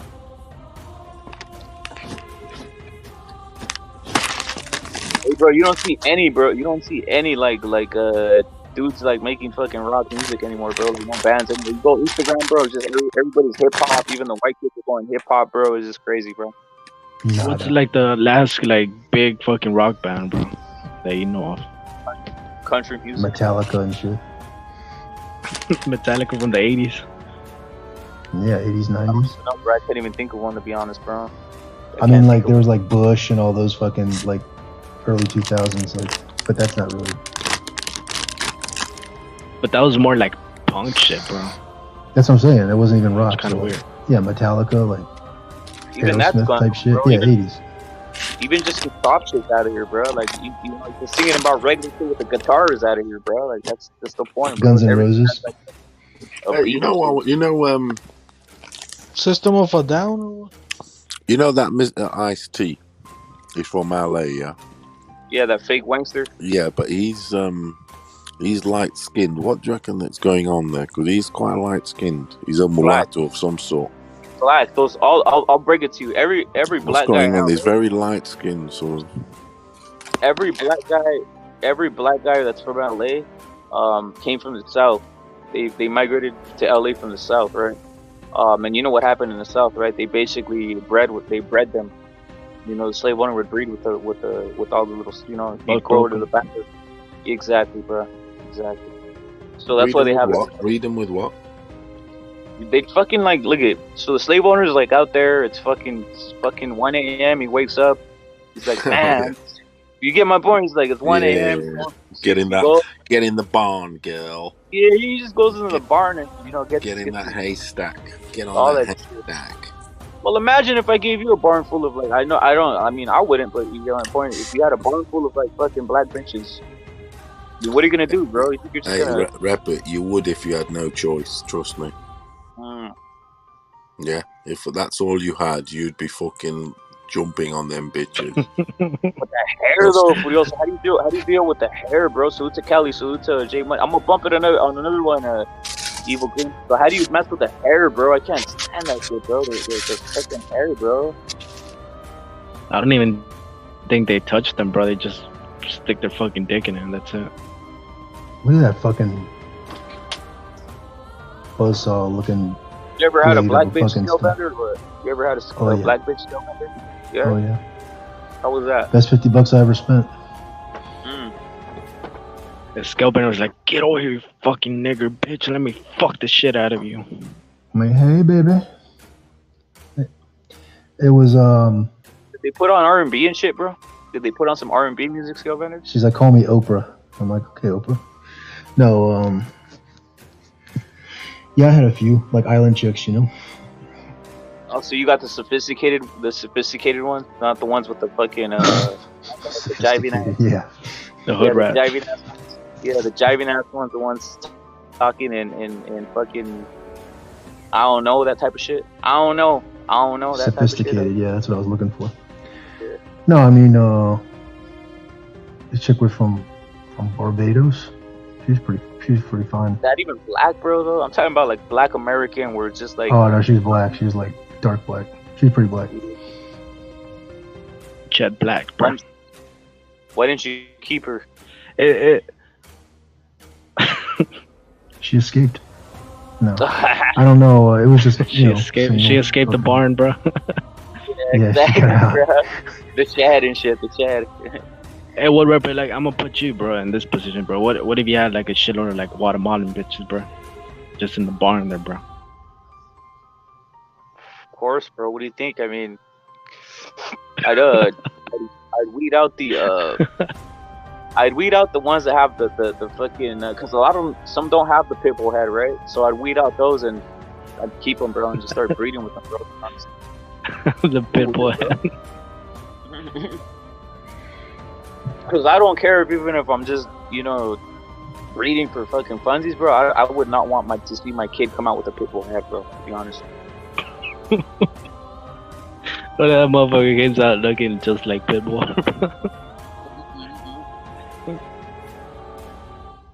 Dude, you know damn well some of these motherfuckers hate their. I don't know, bro. I've never had a child, but you gotta like, if it doesn't. I don't know how someone raises someone else's kid. I know. Props to you props to anybody who's doing it out there for preparing you for it. But I don't know how you could do that, bro. It's pretty hard. Especially if you're just looking at the fools like offspring every day, bro. It's pretty tough, right? It's tough Especially shit, bro. the kid doesn't even look like you, bro.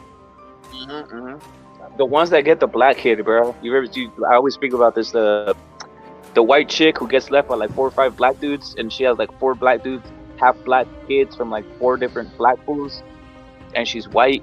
and then you see her always marry like a fucking white dude, and the motherfucker's taking care of all of them in like a fucking upper scale, the white cock. A middle class, and he's raising them all, and then this chick is just dropping like pictures on Instagram because she still wants to on the low get fucked by a black dude somewhere. You know what I mean? It's just like.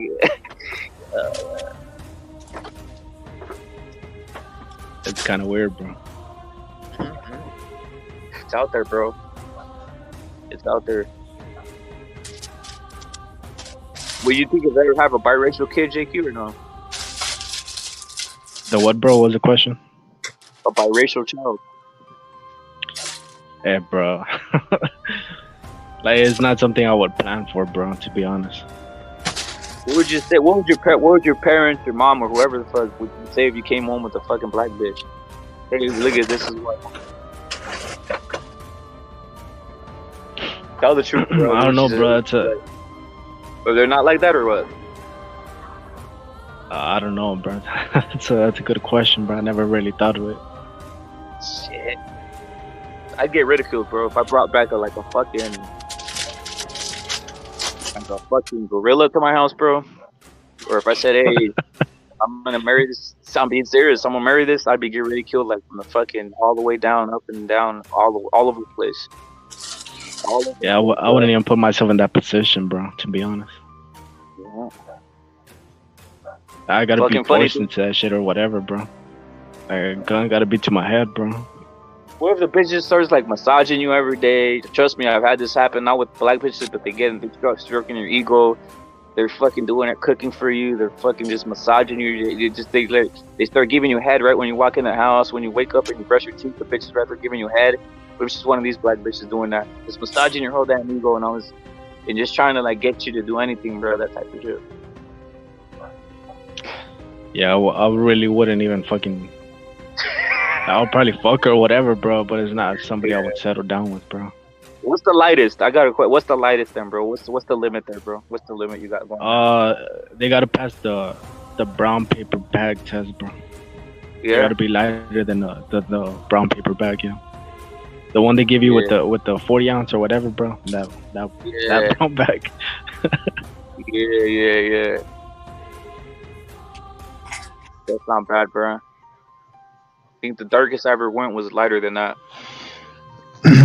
Hefe's on a strict caste system, dating scheme. No, it's just I want my offsprings to look like me, bro. It'll be fucked up, bro. I don't want to get conquered. I don't want to see Jamal or whatever the fuck or come out the fucking bitch's pussy, bro. Like it's weird. You know what I mean? I want to see a motherfucker that looks. Does Hefe keep a those paint chips, like the little samples you get from Home Depot? Like with the brown and then light brown and then lighter brown, and you just like hold it up. The brown paper bag test, bro. That's a classic one, bro.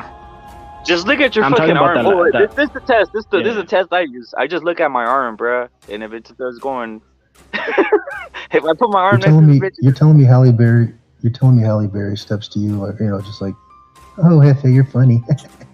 I heard John one. Yeah, but she passes the brown. You wouldn't go around the block. You wouldn't go around the block. Is she darker than the brown paper bag test? No, you're right. Good point. How about the hair, bro? The hair needs to be straight too. Like at least malleable, bro. Like if it's on some like wool hair, bro. I don't know about all that. Well, how straight does it have to be, bro? Whatever. Like on some fucking Mexicans have the fucking curly ass hair too, bro. No, that's curly, bro. I'm not talking about curly. I'm talking about like on some wool, bro. Like like on some. Oh yeah, some nigga shit. Yeah. Yeah, if you could shape it up with the fucking clipper, if you could shape it up and make like a whole fucking dinosaur or some shit on the top of the bitch's head, that's a wrap, bro. Yeah. You know how those fools get all like creative, like dudes who like start cutting bushes and shit. If they could cut a fucking dinosaur out of the motherfucker's hair, bro, that's too. See what I'm saying? That shit's a throw, bro. But now you see a lot of these little motherfuckers going to look for that curly hair shit, bro. Trying to get their hair like super curly and shit, getting perms and shit like that. That shit's gay, bro. To be honest, that's like some young kid shit. They're doing that shit a lot. What's that? Like gay in the perms and shit, bro. Oh, the perm? Fuck that.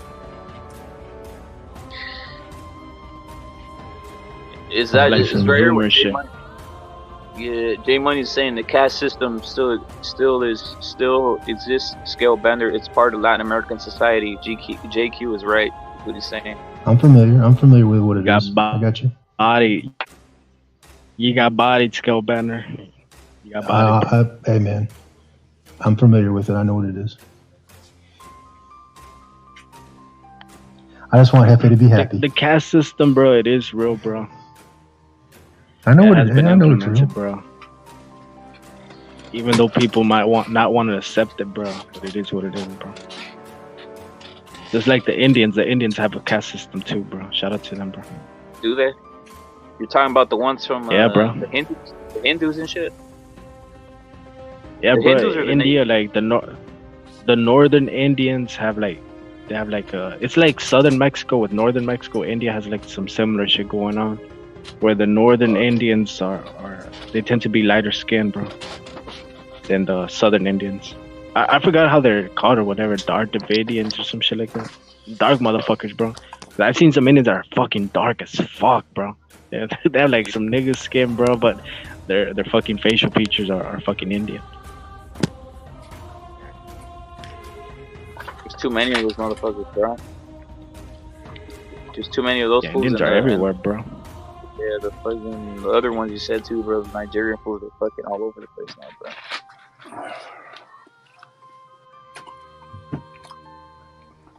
Yo, Furioso, what would you do if your son came home with a black woman?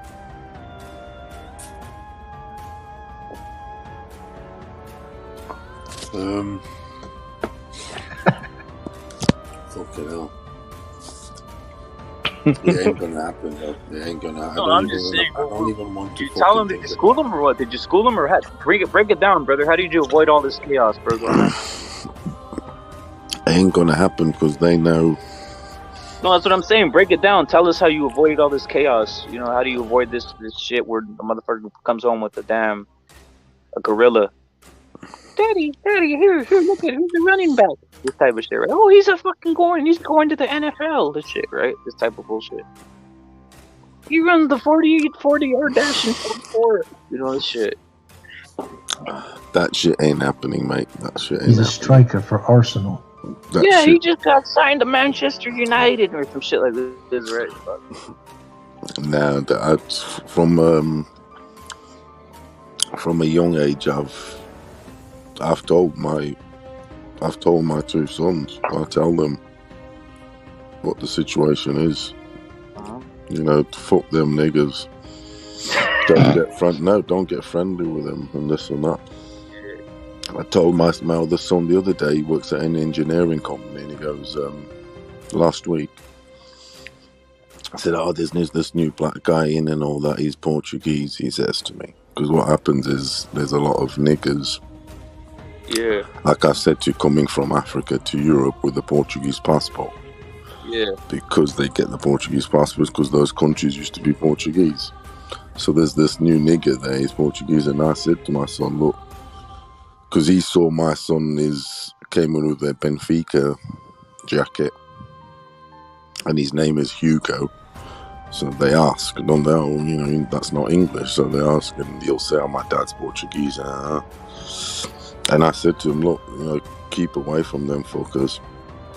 I tell them that from the young age, keep away from them. You know what I mean? I said to him, "I'm here. I've made you two." Essentially out of a circumstance of life, to be honest. So, you know, keep away from them fuckers at all costs. At all costs, keep away from. They know this. I'm not bullshitting. I can get my son one day to come on here and say it for himself.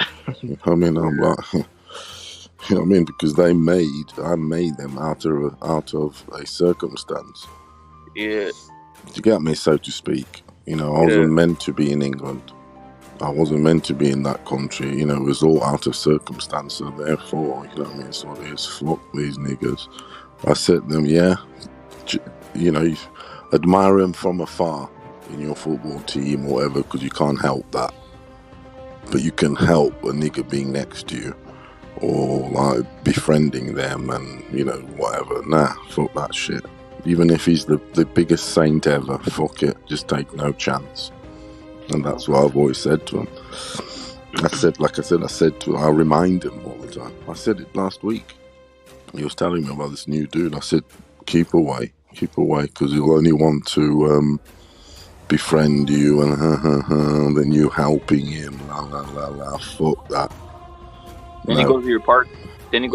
Nah. None of that bullshit.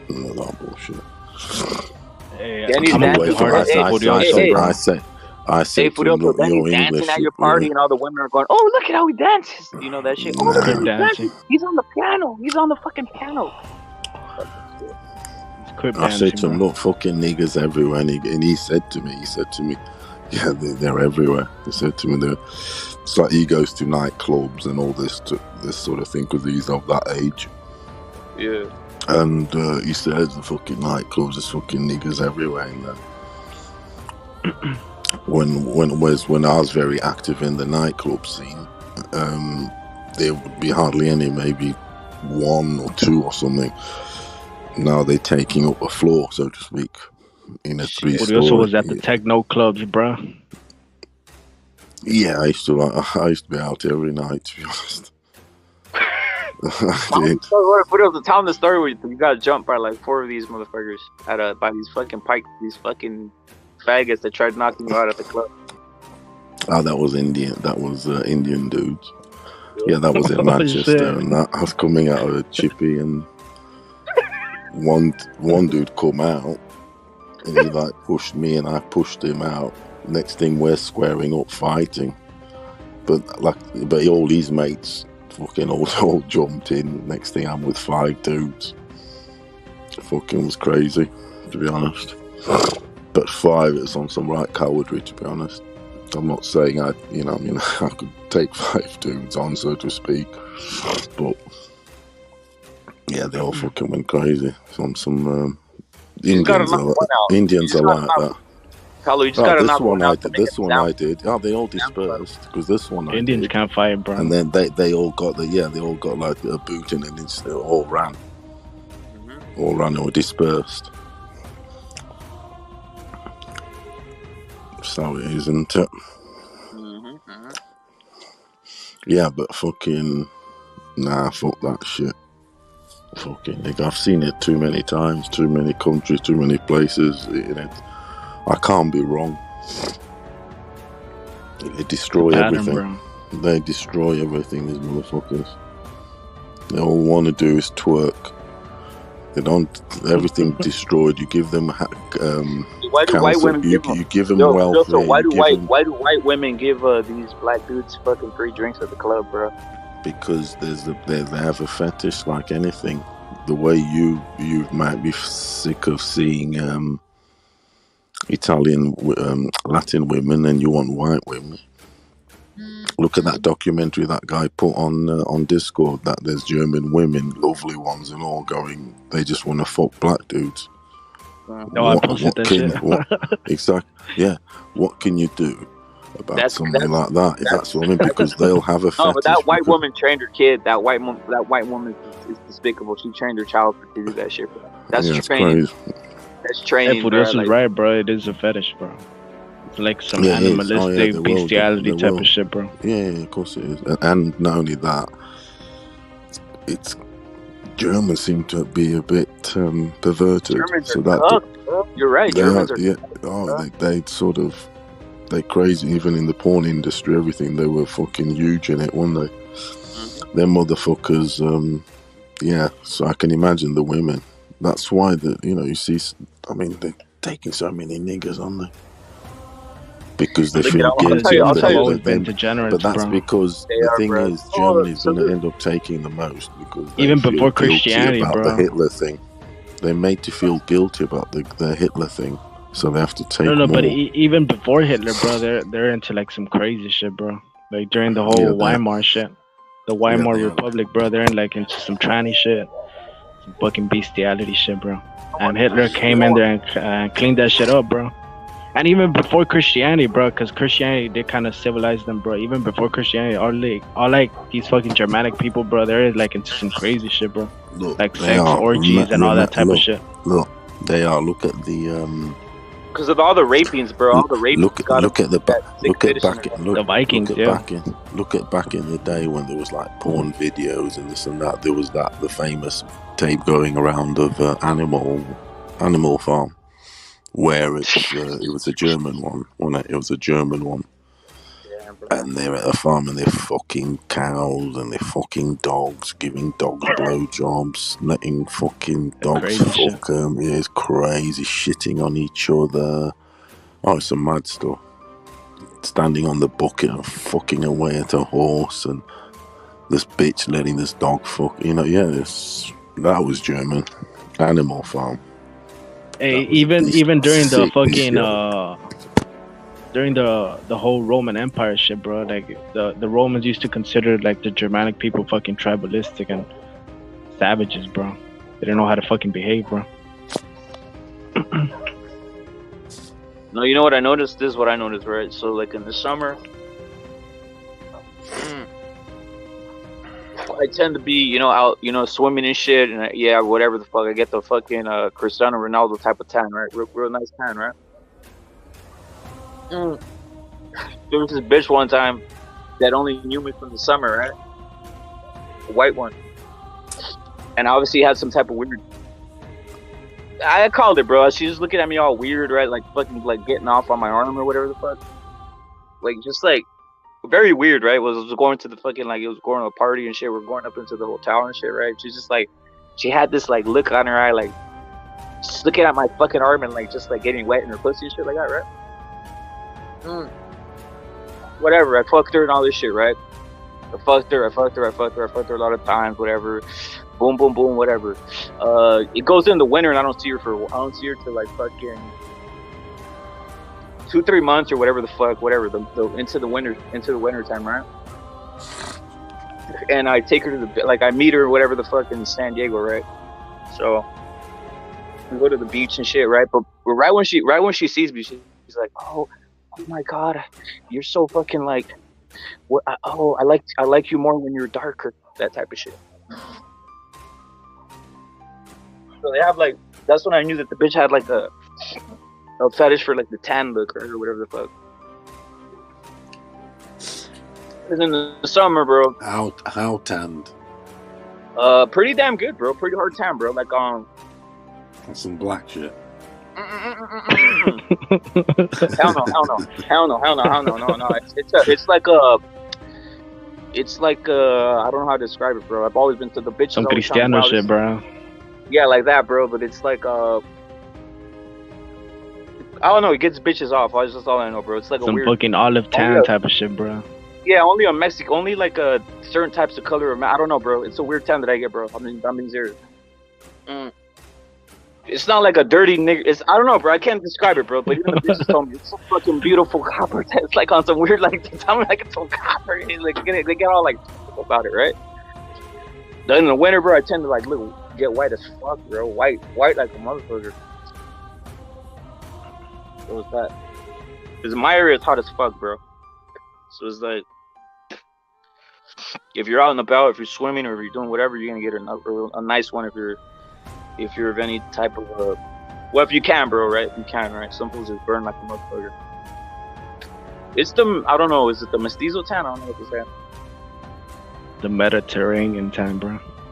That type of shit. Thank you, bro. Right on point. There it is. Yeah, so I don't know, bro. Crazy. They get that fetish, bro. They have that fetish. Now, why? I don't know, bro. Because I noticed that opposite happens with like Mexican bitches, right? They love themselves some white motherfuckers. I'll tell you that. Curioso, you would clean house, bro. If you go to Mexico, bro, you will clean house, brother. I'm telling you that right now. They love themselves a fucking, not necessarily white, but you get my point. Like a fucking. I'm going to Mexico soon. Get an oaxaquita, bro. Yeah, you'll clean house, bro. You'll clean house, bro. I'm telling you right now, bro. And when they go, they do cheap. They do holidays. They Cancun and all that. Cheap. English are going there like a motherfucker. That's one of them favorite English holiday resorts now, Mexico. Yeah, I might go in the winter, bro. I might go in like right here coming soon in the winter. I might just go like a fucking little vacation with the bitch, right? Just over there. One of the dudes I work with, I'm gonna go to the. He goes twice a year. Twice a year he goes. Does he? Loves it. You been to Ensenada, JQ, or no? If you haven't, bro, you should go, bro. It's nice, bro. But I'm gonna go. We'll see where I'll go. I'll probably go to one of those. No, I've never been there, bro. I heard it's nice. It is nice, bro. I'll probably go to one of the one of these hipster ass resort towns or whatever the fuck we'll do. Cracking, bro. Bust all kinds of nuts. But you land solo in there, Fudio, so you'll land a bunch of bitches, bro. Probably real quick, bro. To be honest. I mean, if you fucking landed, Fudio, so if you landed bitches over there at what's that shit? That concert? The fucking the Danish bitch. Yeah. I mean, dude, it's easier. Yeah, I'm sure Furios who pulls in England, bro. Them Anglo bitches love Iberian fucking man, bro. Yeah, they do. Of course, bro. They fucking ridicule, bro. They ridicule. They like a tall, dark, and handsome. They ridicule you, though. They ridicule you for taking the bitches, right, bro? Yeah. I've had loads of that shit. Loads of that shit. Too many of them incidences. I notice English bitches are mad for fucking they're mad for that Iberian or a fucking Latin motherfucker from what I've seen, right? Yeah, they do. I wish they just drop on a fucking drop. If they had what's that shit called? Like an instant teleportation over there, bro. I'd be fucking slamming. They like a tan dude. They like a tan dude. They do. Yep. You know what I mean? Just like you like white bitches. Mm-hmm. They want something different. We all like that. It works the same way for the girls. Because they see white dudes all the time. I think I'm gonna go back to. That's why there's that danger if there's niggers around. Yeah. The white bitches are kind of prone to I want to try that. I think I'm gonna go back to my roots. That thing always in their head. I wonder what it's like. You know what I mean? Yeah, you can't really date white bitches nowadays, bro. They're too fucked up in the head, bro. To be honest. Yeah, I'm gonna go back to my roots, bro. I'm gonna go look me for a fucking night. I've had some very beautiful Mexican ones, bro, that are very beautiful. Get no Jaquita, bro. Fuck it, bro. No, a tall one, bro. Like a tall one that's beautiful, bro. I've had some, bro, but the thing is, that's just gonna be my last resort with Rapper, to be honest, bro. I'm just gonna pull no Jaquita, bro. I tell you what, I'm going Mexican, bro. I'm going Mexican, bro. At the end, I'm going Mexican, bro. I'm going Mexican, man. Fuck this shit. To be honest, bro. I just look at. I had a couple, bro, and then they try to introduce me to their family. I never introduced any of them to anything, bro. I'm like, fuck, I'm enough, all right? You try to introduce me to their family, bro, and it's just fucking despicable, bro. Like the fucking dad, it's just weird, bro. Like this just throwing parties. The sister wants to fuck. It's just weird as fuck, bro. Like I just can't handle it, bro. I'm gonna start going looking for. But to be honest, with Rapper, I feel it needs to be my need, bro, to get an Jaquita, bro, just so I can level the DNA, bro. You know what I'm saying? Like, kind of bring it back to the middle. You know what I'm saying? The middle ground, bro. I'm kind of helping her out, to be honest, bro. So I get an Jaquita. I might be reaching or whatever, bro, but I'm just saying, bro. Like, I just want to pound on Jaquita, bro. Do you like those? Do you like those or? Nah, it's not that I like them, bro. I just want to, you know what I'm saying? I want to take advantage of Jaquita, bro, to be honest. Yeah. It's just my will, bro. Like, it's nature, bro. You know what I'm saying? Yeah. There's some beautiful ones, bro. I just don't like them with the two Chinese eyes or whatever the fuck. Oh, of course, bro. Like, I ain't gonna get no fucking no fives, bro. I'm gonna get the best of the best. You know what I'm saying? Yeah. Start making some fucking you make like a fucking a Raul Jimenez fucking type of motherfucker, right? like that. What's going on with that Raul Jimenez? What mix is he then? He's like he's a mestizo, bro. He's a little bit tipping the line though, bro. He's more like he's like that, but he's a little bit over, right? He's a little bit over the line, the opposite side. It's kind of white. He's a little bit more indigenous though. He's a little bit more indigenous than. Yeah, he has got the dark hair, pitch dark. Not necessarily the pitch dark, but he has this like, if he doesn't hit the sun, he's still gonna look that way, bro. You know what I'm saying? Like, it's because Mexican DNA is weird, bro. It's like just within your family, bro. Look at all the shades of fucking brown you have and shit. Some come out lighter than others, bro. Bro, my older brother's like the fucking dark one, bro, and both my parents are light as fuck, bro. But my brother's the dark one, bro. Like he got my grandma, like my grandma's he got my grandma's like fucking color, bro, in a sense, bro. It's like. That's the thing, bro. Like, you never know, bro.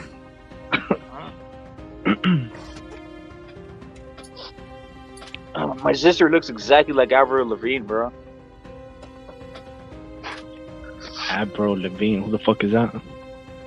It's like a Canadian, like punk rock singer or whatever. Some like white bitch looks exactly like that. My brother's. Okay.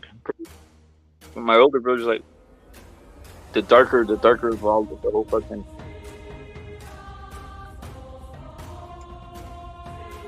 He got that like I said, my grandma's like indigenous and shit, whatever the fuck. Fucking crazy thing is my grandma's from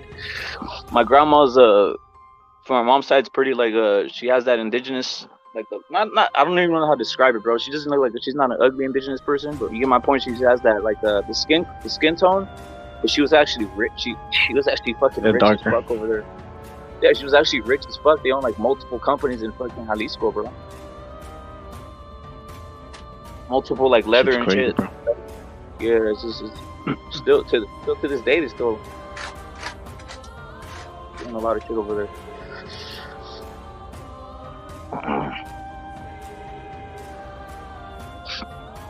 But yeah, the Raul Jimenez, he's out of there. He's out of there, Julio. He's done, bro. He's not gonna play.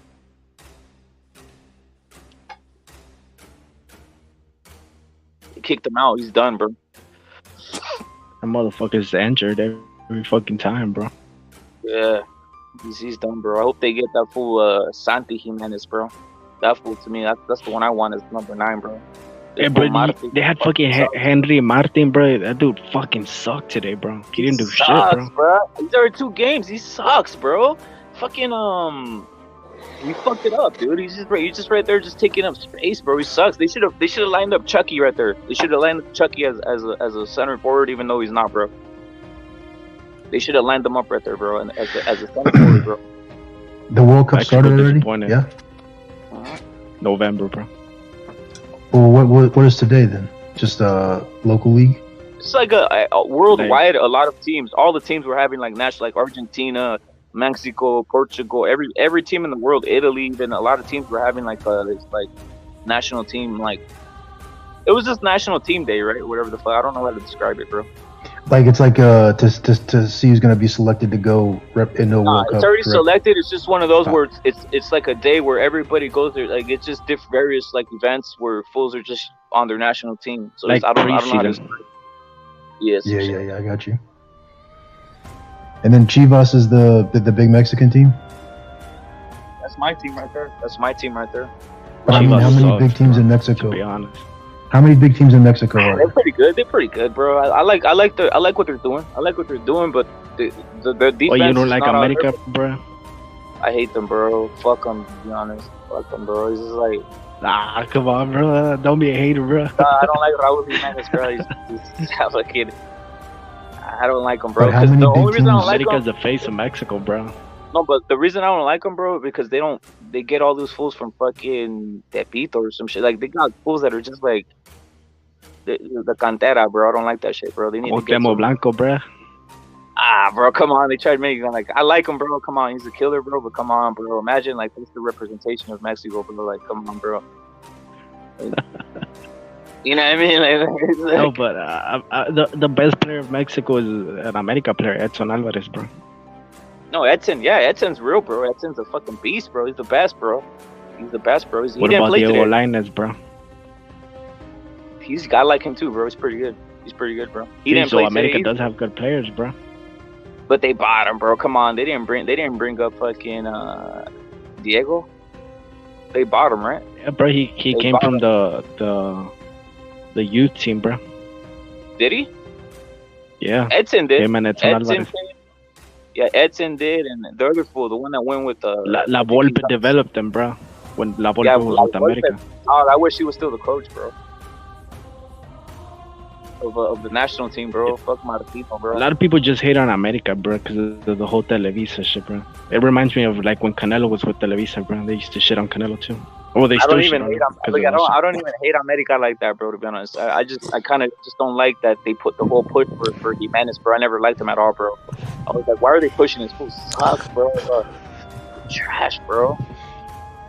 Jimenez used to be okay, bro, but he's too many injuries. I'm changing my mind with Portugal. I'm thinking now, because I'm just going to say like fucking, I don't think they get out of the group. They've got too many. Wait, let me go in. Chivas always produces great players, bro. I don't care whatever you say, they produce great players.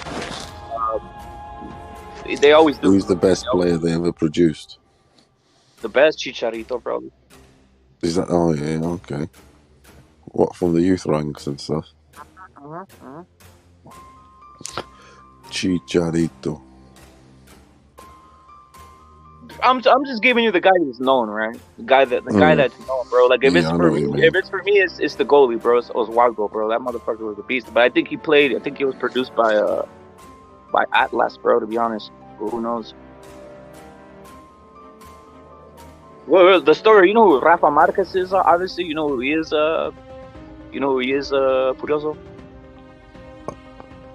Rafael, yeah, of course I do. The story with him is they were fighting over him.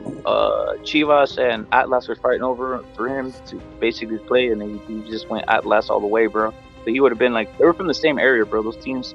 So they get from the same pool of players and shit. But he could have potentially been a Chivas player. Do you know one thing I've noticed about the Mexican footballers? I don't know. You don't seem to see many sort of like indigenous dudes.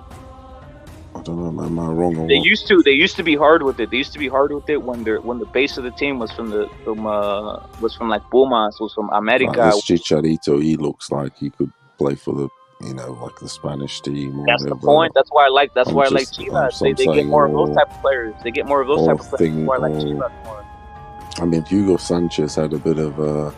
He was from the capital. Gypsy. Yeah, he was from the capital. He had a bit of a gypsy mix. He did. Well. Yeah, he was from the capital, bro. That's why he has that look to him. Balcazar. His surname's Balcazar. Yeah. Yep. That guy Chicharito, they're all from the same area.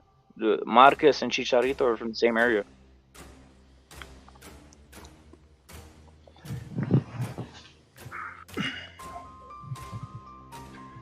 It's already on and cracking, bro. It's already on and cracking. So this is what, like 50 days and shit? 50 days to the cup?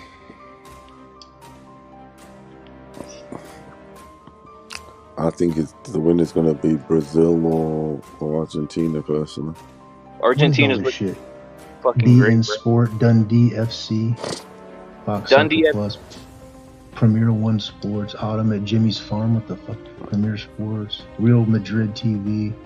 Yeah, that's what y'all gotta get this box, man. Y'all gotta get this box. That's what I've got. That shit.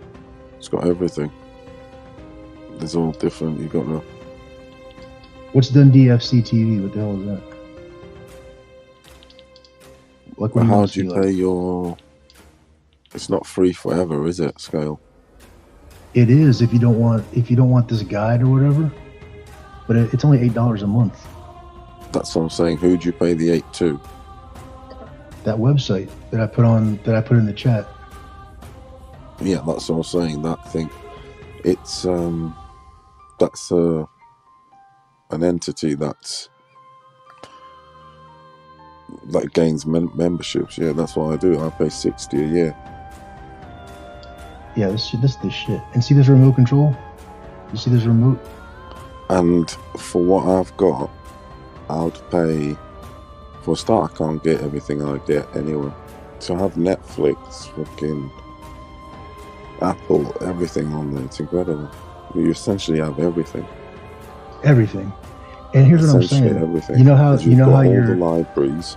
You know how your code goes Netflix bad library, sometimes, and you gotta adjust Apple it. Library. Hey, you know how your code goes bad sometimes? You gotta like call your son or whatever, and well, Yeah, this that's fucking it. people just USA, yeah, it's exactly like mine, really. these people It's do got it every automatically US for you. channel. Every country that's relative. Everything, cricket, fucking what kind of sport you want? Crazy. I've done it into favourites, so I've done like one big, like, what would be my favourites, so to speak, go-tos, all in one. Damn, Steiner's hating like a motherfucker, bro. Steiner, any new documentary that comes out will be on the docs department. Steiner's hating like a motherfucker, bro. He's saying Mexico sucks. Oh, how dare you! Electrifying. Yeah, you watch all the college football shit there too, or what? Skill Bennett? Everything. I'll back up to. I mean, I haven't even looked through all this. Are you hardcore SEC or what? Yeah. I could tell, bro. What's your team, Georgia and shit, or what? Right now, Georgia. I like Florida, man. Florida and LSU.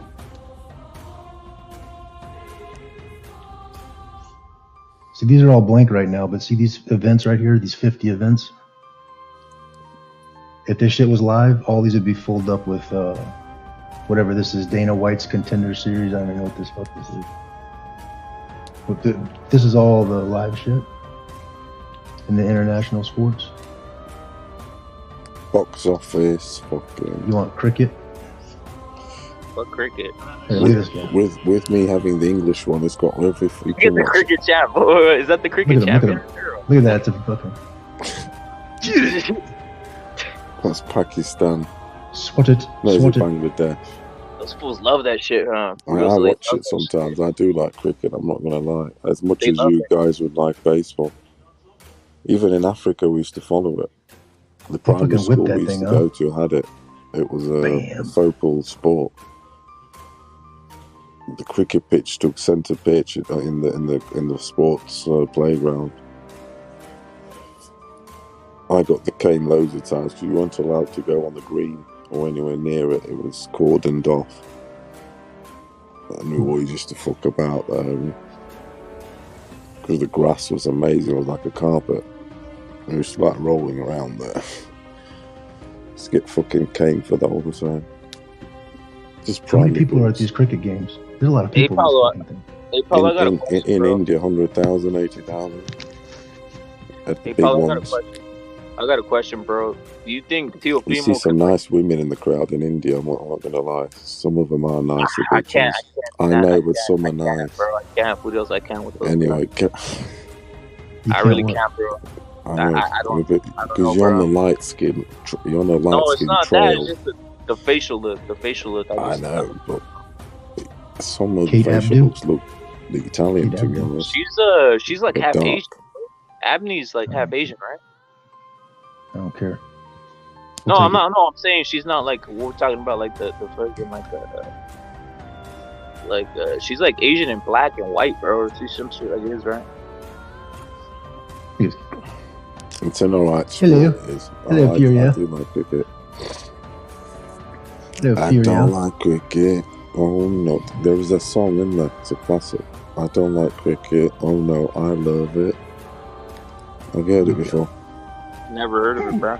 It's a classic. It's a 70s late classic.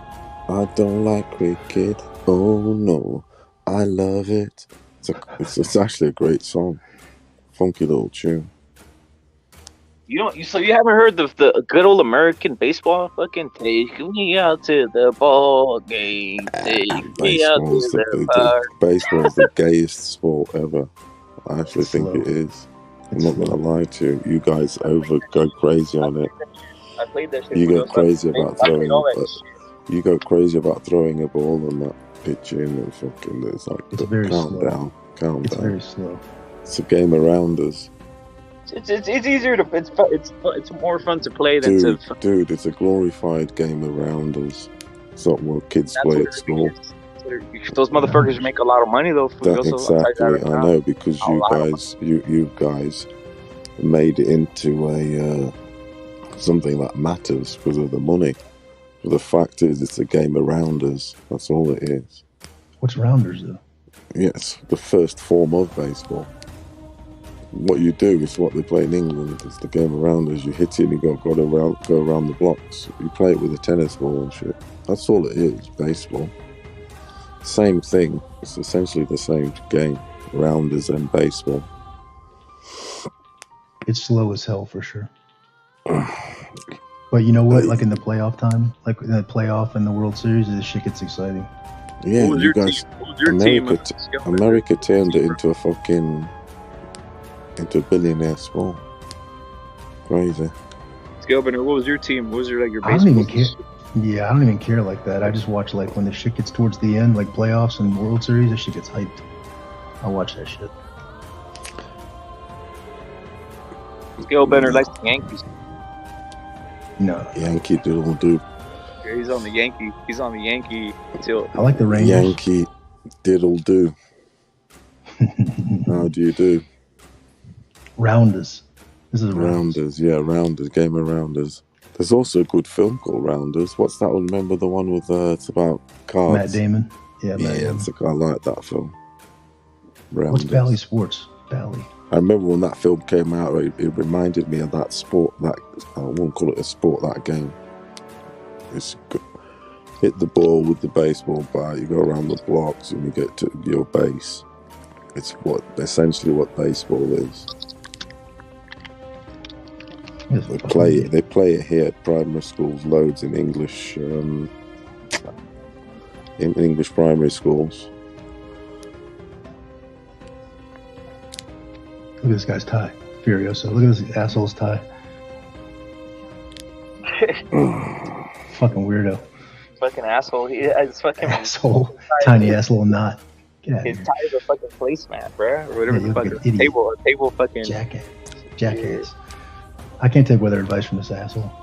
Yeah, but like with the boxing thing, people are getting ripped off everything because they're not giving us the fights or anything. What I was gonna ask you, bro, do you think Teofimo could win a bout at 140, bro?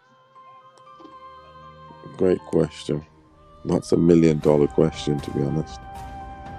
I'm inclined to say yes.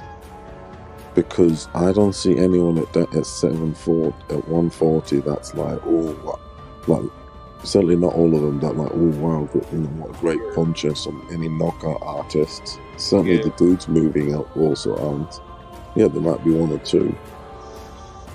And I think Teo can be a champion. I think he can. Because he's got respectable power. Yeah. He's kind of different. He's got some, I like to say the word, some guile about him. He's got a little bit of stardust about him. So I think he can, because the other guys in that division, they're sort of like conventional fighters. Teo's kind of a bit different. His defense is suspect though. I thought Scale Bender was going to jump on the panel. I needed to speak. Scale Bender was going to jump on the panel. When he saw Junior, I thought he was going to say, yo, this is fucking Lomachenko or some shit. I wanted to ask him about the defense thing, about the shoulder roll. But I like how the camera comes on and it's just some shadow and a white hat back there. Yeah, bro. I'm here, bro. What's happening, man? Yep. I was like, God damn it. I just woke up too, man. It was about 7 a.m. I had just gotten up. Would you think it was a hoax? Bro. He's a real dude, Junior. My wife was out of town. So I slept. My tablet was on all night running, Yeah. And I woke up and it's just like, yeah, bro, listen. And I see you and talking to him. I'm like, is that fucking Teofimo's dad on the fucking, what the fuck is going on here? And I got in the text. I go, yo, I'm not sure if I'm even awake yet. Is it fucking Tio Senior talking right now? People are like, yeah. So me and the Don were like, just cracking jokes on Paul Gonzalo's random fucking questions. And yeah, that caught me off guard. I didn't know if I was still sleeping or nightmare or dream or what.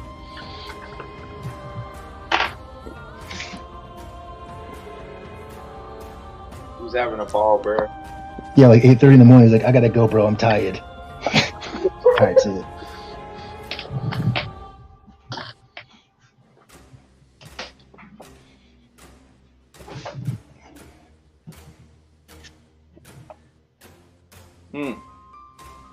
Hilarious. Next time. Like he never before said anything on the chat or nothing. He just clicked the link. Actually, he was before he was in the chat, bros. I've done a lot of like Teofimo, Junior Lopez, you've seen it, bro. Like I've had like a lot of satire about it. I always say he's entertaining and shit. And he dropped in the chat one time a while back. He's like, what the fuck? He was like, as he put something way back. As he put something way back in the chat. Yeah. What like back like one of these impersonations I was doing, and he said something like he said something, bro. But what does his name say? What does his name say? Junior Lopez, and it says what the F? WTF? Yeah. He said this was way back. He said my son be, or he just put some shit in the chat, bro. So he had been lurking before, bro, right? Yeah. But it's just he liked everything we were saying, bro. Because it's basically the truth, bro. I just feel like Top Rank just doesn't push those guys. The ones that. And it was straight after the Shakur fight, wasn't it? So there was. That's funny. He had something to express. It's awesome that he came on, though. They definitely listen, these people. That's funny. That's crazy shit. Seems like a night owl. Go on, Junior Lopez. He admitted a couple of truths, though, at least. And was honest about, sort of like they took the money and that and sort of paid the price. Because it's kind of right. A champion should have been losing on the split decision. He was kind of saying, look, you're going to rob me like that, and if it's a split, give it to the champion. I mean, I understand that the other guy still won, so to speak, but supposedly supposed to knock the dude out. Well, you don't have to, but that old tale anyway. You've got to knock the dude out to be the champion or whatever. Not like fucking win a bull fest. Who else was on there? It was Gonzalo and you, and who else was on there? Oh, Aldo or Amok. We did it first, bro. He's a legend, he is. It's funny. Absolutely legend. I love it like that, when people can come from nothing and actually do it. It's great. It motivates me. Start with him coming to, I went to work and all that motivated. I was thinking, yeah, fucking hell, you know what I mean? Because of Tio Senior? Yeah, I do, yeah, because people like that, to take your son like that and train him up and start earning millions, fucking hell. That's what dreams are made of. I don't think there's any better feeling than that. There can't be in life. To see your creation, you know what I mean, millions like that. And when he beat Loma, that is actually what dreams are made of. There's no better feeling for humans. He got a little off track. They got a little off track with the Triller bullshit. But now they're back. Yeah, that's the thing. At least he was honest and admitted it. He wasted a lot. And said, I'm saying it's like the money. But you shouldn't be losing on a split, a champion. You should be... What's he talking about? The fucking the zone fight? Look at Josh Taylor. He lost an 8-4, and he got. But what's he talking about? The zone fight? The fight where he fought, Kambosos. They got robbed like a motherfucker against Kambosos. I mean, it was a split decision, wasn't it? And it's like the champion finished with a knockout at the end. I know maybe Kambosos won the last 2 rounds supposedly, but I mean, when it's a split, as champion shouldn't be losing a split. Yeah, I agree with that. Here's the thing: too much time off equals stupid decisions. Getting married, having a kid, getting divorced. That's expensive. Making no money. Okay, make it a unanimous decision. Don't fucking take the title off the champion on a split. Yeah, I know, but what I'm saying is when he finally did get to that fight, he went after him like a fucking banshee. The thinks I'm going to get this, and then he get. I know, but when he went into that fight, he went after him like a fucking wild man. You know. That was phony as fuck. You don't do the champion on a split. You don't. I agree with that. That was double-edged, double-edged fucking knife. That was. It was in the back and twisted. Yeah, but I'm talking about just the fight. Teo could have beat Kambosos. He was just diving head first into every punch. I mean, he's a fucking maniac, you know. Yeah, I mean initially and stuff. Dumb. And then it's like, obviously, until he could gather himself, and Kambosos was on a high after the guy, he had dropped him. His tail was up, wasn't he? Kambosos was fucking. He thought he was fucking.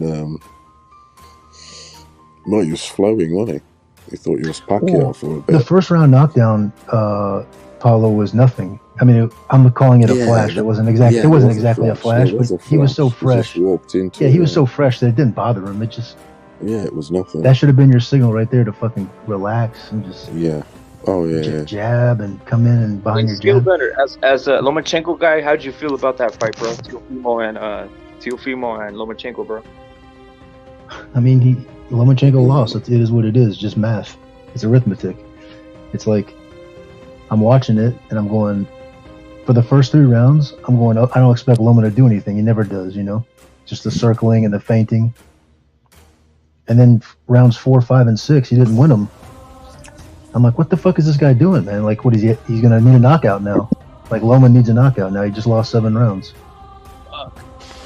Fucking stupid.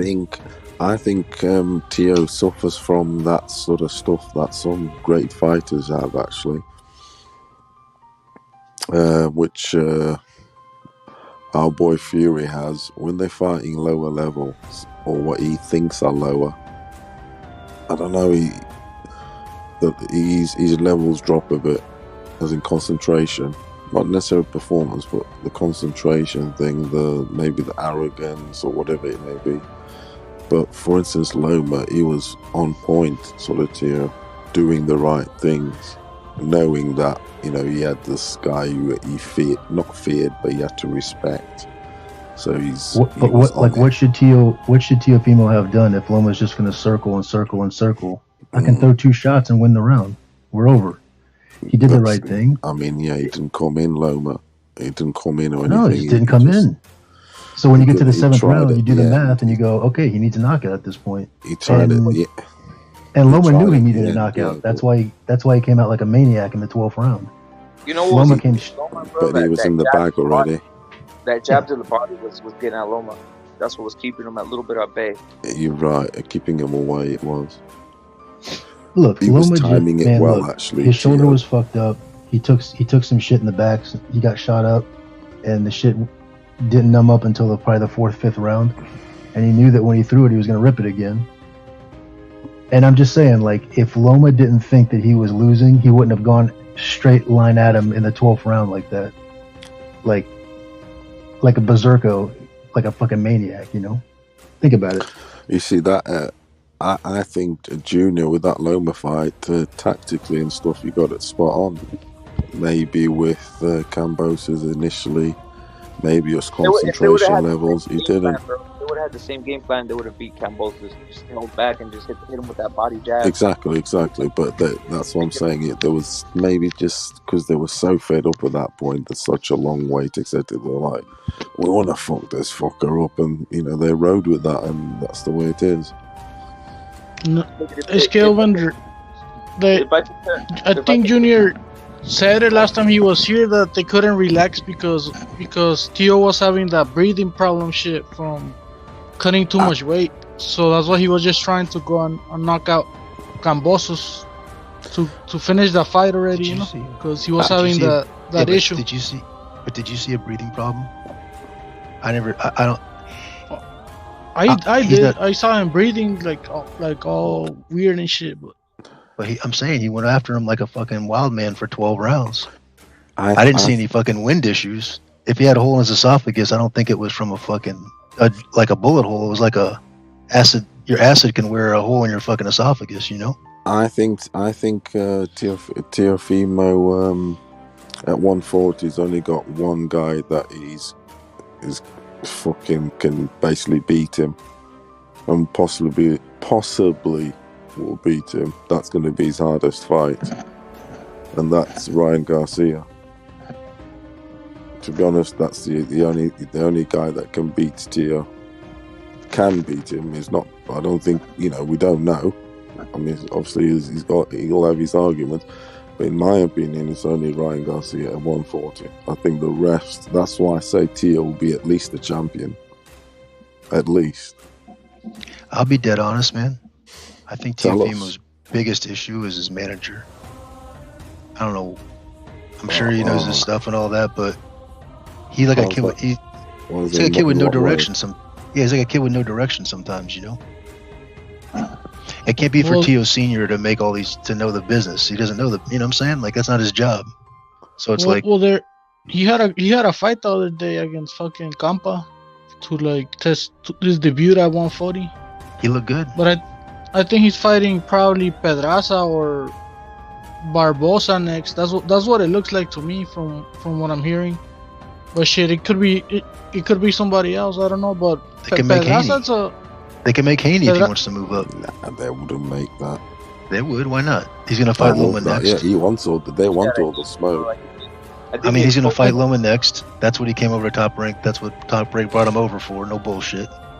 So he's gonna fight Loma. That's his third fight. And if he wants to re-up, they want all the smoke. Well, I mean, I'm just saying, we'll see if Haney doesn't present any threat in terms of knocking him out. He's not gonna hurt him, and so he probably looks at Teofimo like I can just dance around and stay away from him. Interesting fight. Yeah, I don't think that Haney thinks that shit. I think Haney knows he could get hit by fucking Teofimo with a good punch. I don't think Haney wants to fight Teofimo anymore. He might not want to, bullshit, but what he's gonna find out with Top Rank is that you're not coming over here like the zone where you're gonna fight nobody. We're gonna give you a 3-fight deal. You want to fight rematch Cambosos, fine. But you're gonna have to fight Lomachenko. That's what we brought you here for. Got the bullshit. Yeah, I think that's what's happening. They're probably gonna make him fight Lomachenko. Well, that's what he came over there for, right? Like that was the whole idea. What the fuck did he come over there for? To fight Cambosos? No. Right then. Hold on a minute. I'm looking at all these. I'm looking at the rankings here for the 140. I mean, there's Jose Zepeda. I mean, that is a tough fight. Regis Progress, but he's beatable. I don't rate Regis. Exactly. Anton Rosswell, yeah, whatever. Jose Ramirez is kind of fine, and then it's like all your Comes, Pedrazas, Lipinets, blah blah blah. Not worth mentioning the English dude, Louis Ritson. So that's what I'm saying. 140, Tio's only got really Regis, but as Zepeda maybe, and that's it. This division's not that deep, and then that's why I said Garcia is his toughest fight. That's his fucking. I don't know, mate. But the other guys, he can beat up on them. I'm sorry, he can. It's not that deep. When Teofimo came back from DAZN, they were talking about we want pay-per-view fights. We're going to go back to Top Rank. We're done playing games for a year and a half. We want pay-per-view fights. So Bob goes, no problem. And Haney's been saying the same shit. So look, you can't have pay-per-view with those names you named, you know, Bizarre Check or whoever the fuck these guys are. It's not going to cut it. So it's going to be Haney and Tio at 140. After Loma's going to beat Haney. I'll tell you right now. Yeah, they'll set it up like that. Yeah, and let the other guys. I got a question for Skill Bennett. You think Haney? You think they feed him to? You think Lomachenko dispenses of him and then he moves up? You say dispenses with Haney and then Haney moves up? Yeah. If Haney was smart, he'd probably try to drag Lomachenko up to 140. And if Tio, go ahead. The reason I'm asking is I don't think Haney is fighting Lomachenko. I think he's fucking beating Cambosos, sucking his tail in, and running up to 140 and fighting an easy fight. And you have a perfect excuse for an easy fight. You just be like, I'm debuting at 140, you know. But the reason that's what I think. The reason I'm asking because look, bro. So if Haney does get that fight and Lomachenko dispatches of him, if I'm Teofimo, why the fuck do I want to fight him? Fuck Haney. He's not worth nothing. He couldn't do what Teofimo did. Teofimo beat Lomachenko, so why the fuck am I gonna give him this fucking piece of shit a chance anyway? That's what I'm asking. Because at Top Rank, it's not up to these guys to talk shit in Twitter. It's like, Bob, it's just take it, you know, it's not take it or leave it, but there's no games over there. It's like, look, you know, come over here, Cambosos fight. All right, you want a Cambosos rematch, you fucking idiot? Fine, because Lomachenko's coming back from the Ukraine. And if you notice, Usyk looked a little bit, I don't know. I know they're not like in the front lines of the war over there, but they are not training as hard as you've seen the difference between Usyk in the first fight and the second fight. Yeah. So I suspect that Lomachenko will come back good, but not fucking tip top and shit. And he'll take care of this fucking tune-up dude. And then it's time for. But if I was Haney or Tio, I would try to drag Lomachenko up to 140. Lomachenko's not gonna go to 140, bro. He's crazy enough to fucking do it, man. He's not going. He's already pushing it at 135. He's honestly. cooked at 140. If the Lomachenko that fought Nakatani, that guy, dude, that almost fucking caved his head in. He almost blew Nakatani's head off, right? No warming up rounds, no feeling out, right? If that guy said, Tio says, "I'll give you the rematch, but you got to come up to 140," Lomachenko go up there and go up there and do it. Yeah, he'll do it. Tio, yeah, fucking crazy. He'll be too. I mean, I small. like Lomachenko and everything, but I don't think he's ever going to 140. I think he's staying at 135. I don't think he should. I don't think he should for the rest of his career. I don't think he should. But if Teofimo says, "I'll give you the rematch," but not at 35. It has to be either catch weight at 38 or at 40. Lomo say fucking sign it. And he'll just go in there and he'll just go for it. I think it's going to be Shakur, and I think Haney's going to swerve shit. He's going to go to the 140, and the setup is going to be Shakur and Loma. And then they might That's possible too. Yeah, that's possible too. Yeah, that's what's going to happen. That actually makes more sense. And then they'll rob. But if Haney's going to 40 and Tio's at 40 and it's Haney's last fight, if it's Haney's last fight, it's going to be Haney and Tio. I think they'll rob Loma and all. They're going to swerve. Haney's going to swerve and go to the 140. He's not stupid. He don't want no Loma at 135. Yeah, Haney's going to be swerving, watch. That's his thing. That's how his dad operates. He's a little fucking snake. Here's the thing, though. It's a three-fight deal, right? It's 2 easy fights with Cambosos. So you're telling me that Aram's going to let him fight a third easy fight just because it's his first fight at 140? I got a question, Skill Bender. I got a question. I mean, he pretty much has to. Here's a swerve. No, Here's a swerve, right? So we all know, like the big fight is probably a Teofimo, obviously Lomachenko. You don't think they could just sneak in a Mexican in there somewhere? Because that's the one thing Devin is missing. Some Mexican shit, some like Mexican antagonization type of shit, bro. I don't know. I think that's what they. If you want to get a Mexican in there, get a Mexican in there. But here's the way I feel about it. I don't know why we're talking about these fights like, well, if Haney fights Tio, then he can't. No, we should have all these fights. Fuck this. Let's have all these fucking fights. Like I want to see Lomachenko rematch fucking Tio. I want to see, because we're just talking top rank here. I can't. Look, I got a question. I got a question, Scale Bender. What if they said Tio? I mean, what if they said Lomachenko? You can have that rematch with Tio Fimo at 140. What do I think? What do I think Loma would do? And as a fan of Lomachenko, would you want to see that, or would you be that shit? No. I want to see. It'll be the same fight. It'll be the same. It'll be the same matchup. As it won't make a difference. Like I agree with you, but I don't think Loma's going to 140, and I don't think Haney's gonna be down to fight Lomachenko or Teofimo Lopez. Okay, well then Haney's then Haney's gonna sit on the shelf until he gets fucking his head straight. That's fine. Then just whenever you're ready, call us. Just kick back. We'll keep offering you fights. If you don't want them, sit over there. Don't do anything else either. As far as Loma goes, I'm not saying he'll go to 140 weight wise. He might not cut. He might just put a little mass on like Pacquiao did when he moved up, and it'll be the same fight. I just want to see him with a good shoulder. I mean, I'll just be honest with you, man. I don't think the weight's not going to give Tio more power.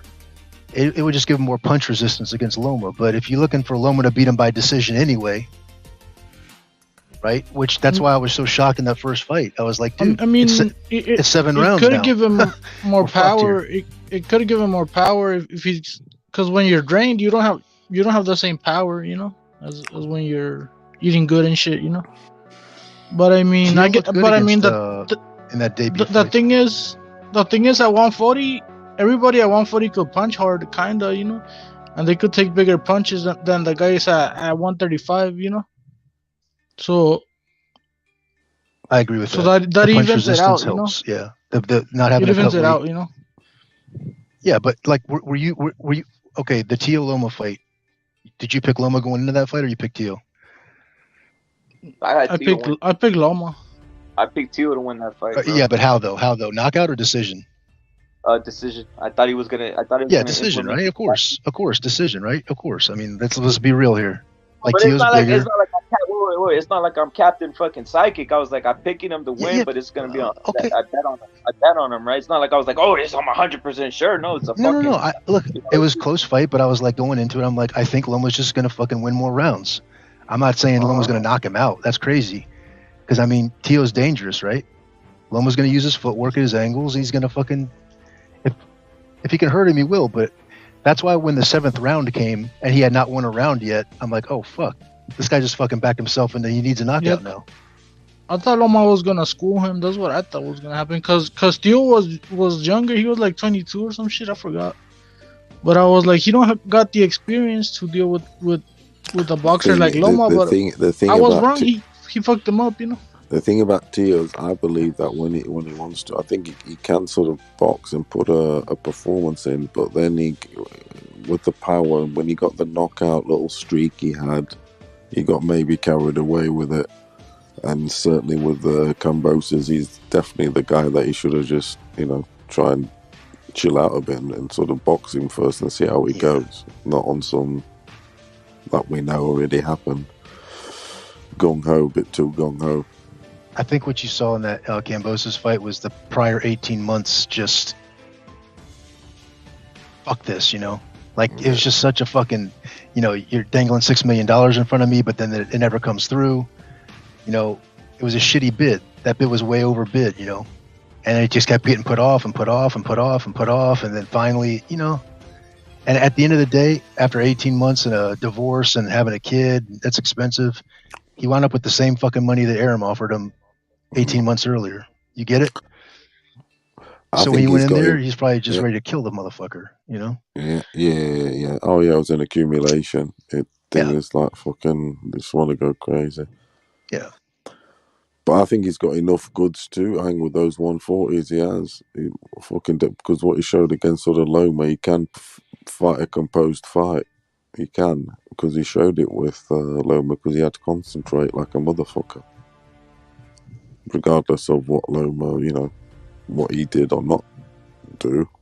Yeah, that's right. It's not Tio's fault that Loma came out. I'm just saying, like, you take your opponent how he comes, right? I mean, that's not Tio's fault. Of course, he's fought a he did his thing, you know. But Rapid did say, it made a good point about that jab to the body, that sometimes one thing like that can just sort of send a fighter off for a few rounds. The next thing you know, you're 4 rounds down. Until Seven you sort rounds of down. Seven rounds down. Yeah, until you adjust and what have you. It's like if Loma's just gonna circle the ring, like orbit the ring.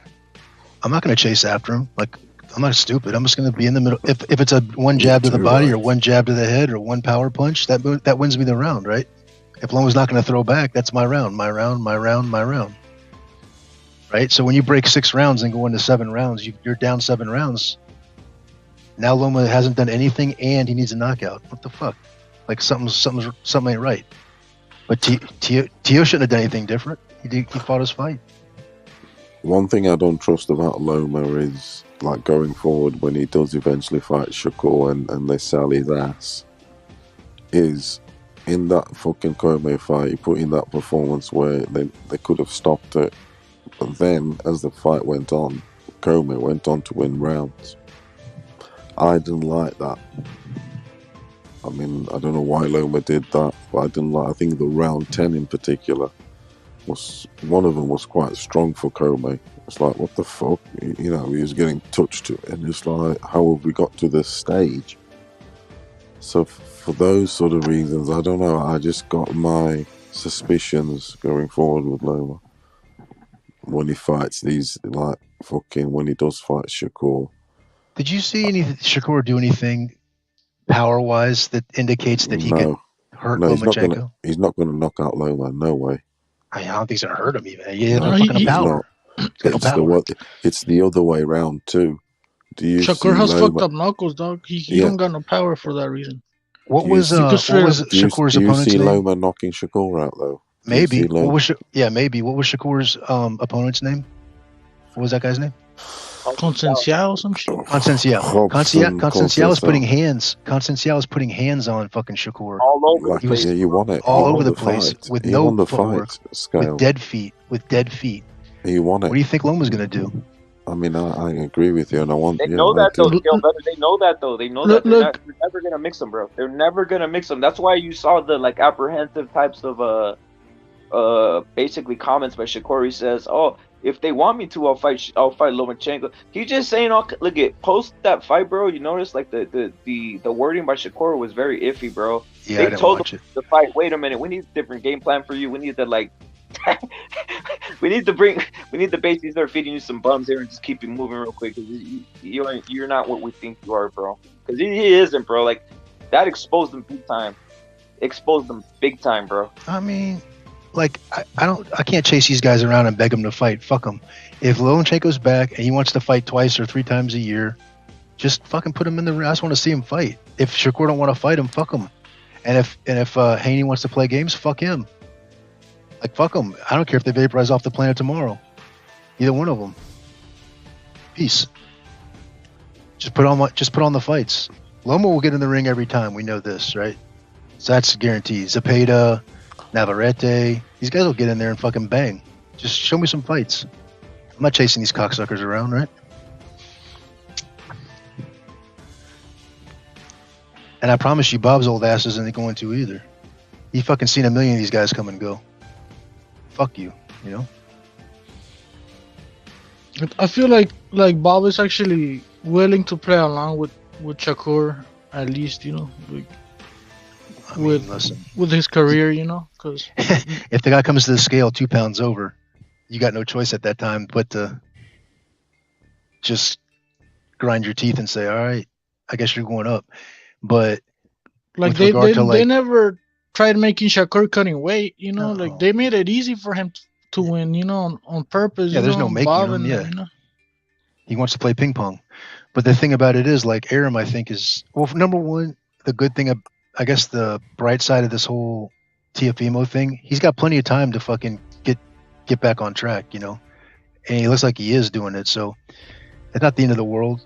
He's got his whole career ahead of him, and I think that now I think it's pretty clear. Just stay in the boat. When Top Rank tries to match you up or offer you that, you know what I'm saying? Like, listen to him. Don't. If Triller comes along again and bids 10 million, don't fucking go for it because it's just a bid. It's not a check. It's a bid. It's like somebody winning a fucking auction and then not wanting to pay you because they know they overbid, you know. So like, if they want pay-per-view fights, what's Haney gonna do? Haney's got to either fight Loma or fight Tio, in my opinion. There ain't no third easy fight. I don't think Haney gives a shit. Honestly, I think they're gonna look for an easy way out. Honestly, that's what I think. No, they'll swerve and they'll pick up the pieces. He already has the what we call like the anointing. He's already anointed with the fucking. He's not going to do any hard work. What does that mean? He's got one more fight on his contract. No, what I'm saying is he's anointed, bro. Like I doubt they even give him. They're gonna. Who do you think they give him that skill? But you think they're just gonna say, "Here, let's feed fucking Haney this guy," or what? Not feed him, but you came over here to make the Loma fight. Loma went to Ukraine, that delayed things. Yes. Okay. You came over, okay, we financed this bullshit in Australia because it's a 3-fight deal. This fight, and then 2 more fights. Obviously, you're a 35. This kid, Loma's a 35. We're making this fight. Don't come over here unless you want to make this fight. Okay, fine, come over here. Loma goes to Ukraine. That puts a delay in things. Now it's down to his 3rd fight. Loma's going to tune up. And it's like, how about this? How about I bet you they signed both fights already? They've already arranged. They already told Haney, look, we'll let you have this fucking stupid Kambosos rematch if you want. It's a waste of time, everybody's time. But we'll call Lou DiBella. Lou DiBella will do what we say. Like, Lou DiBella is not even existent. He just fucking does what we say. We'll tell him, do the rematch, but your 3rd fight's Lomachenko. Let's sign them both right now. Let Lomachenko come back and have an easy fight and tune up, and then y'all meet next. That's what happened. Watch. I could be wrong, but that's what I would do. I mean, I think Arum does want to make Lomachenko fight Haney, but I don't think Haney's gonna like comply with it. You know, I think, and eventually they're gonna just make him fight somebody else. You know. Then it's like Mikey Garcia. Like, okay. Cause think about it. Like, why would it? Like, Haney's not stupid. He knows fucking Lomachenko's a hard fight for him because Haney relies on the jab, bro. Everything he does is with the jab, and fucking. It's hard to land the jab on fucking Lomachenko because he's southpaw, you know, and he knows how to work angles and all that shit. Like, it's not a good fight for fucking for Haney, you know. He could get his fucking ass kicked, and he knows it, and you know, and that's why I think he's not gonna take it, you know. That's and since he already got the fucking belts and shit, he's gonna start acting like a diva watch, you know. I already know. But then that's one of those situations like Mikey, where it like goes to court and you're locked up. So you owe one more fight to Top Rank. You can't go fight anybody else. He will give him he will finish his contract obligations. Don't get me wrong. I do think he's gonna do that, but not against Lomachenko or against Delfino. You know, that's what I think. It's gonna be against somebody else. Yeah, we'll get back to you then when we figure out an opponent for you. And they'll just keep offering him Lomachenko. That's what happened with Mikey Garcia. Like, that's what happens when they get in these disputes. They just go. They can't fight for anybody else. Top Rank's not going to give them the fight. That again. Like, I'm not saying it like in a bad way, but like that's what he was brought in there for. Loma, Haney. And so I'm sure Top Rank is seeing fighters want to come in there and play fucking games and just fight 3 easy fights, but that's not the way it's going to go down, you know. Like, Arum didn't bring him in there just to make him 2 Kambosos fights in a fucking no-name 140. See you later. Nah. Yeah, I get what you're saying, but I mean... I could be totally wrong, but when they actually fought that rematch, when they actually went forward with this Kambosos thing, the rematch, because I'm going, there's no fucking way. I don't care who's got a rematch clause. Top Rank can call Lou DiBella and vaporize him off the planet. He'll just agree to fucking waive it. Well, when they actually did go forward with it, I'm like, oh, well, then fuck. Then there's not really much.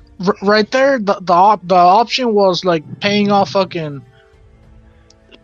step aside money for Kambosos for Loma to fight Haney, but Bavarum didn't want to pay him because, I mean, think about it. Fucking Cambosos made what 10 million against Haney the first time around. Crazy, So he bro. was probably Maybe. asking for 10 million to step aside, or half of paying- that fucking money, They're paying and Haney shit though, right? that's too They're much, paying, like, a lot But of you see the difference in leverage, right? From a promotion like Top Rank to a promotion like DeBella, right? Yeah, like Ludivella, yeah. They're not exactly asking them to take the step aside money. Like, it's not a real negotiation. It's like, dude, don't be a fucking pig about this. You're gonna take fucking $2 million. You're gonna step aside, and if you say no to me, like, good luck. Don't fucking call us anymore. I mean, Aram didn't want the rematch, but he didn't want to pay. He didn't want to pay step aside money either, because Aram was showing like he was mad about the rematch. He was complaining about rematch clauses in modern boxing and shit. Yeah, agreed. I don't think he would even gone. I don't think it even would have happened like this except for Loma leaving. And you can't bring it like again, like when Usyk came back for that second AJ fight, he looked a little fucking not soft, but maybe he was a little dull, a little duller than the first fight. So that's beyond Haney's control. So fine, fight the rematch.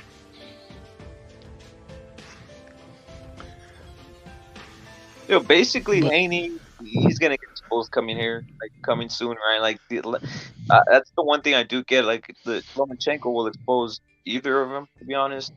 As long as no corruption or weird shit happens or something weird happens with Lomachenko, he'll expose either Haney or Shakur.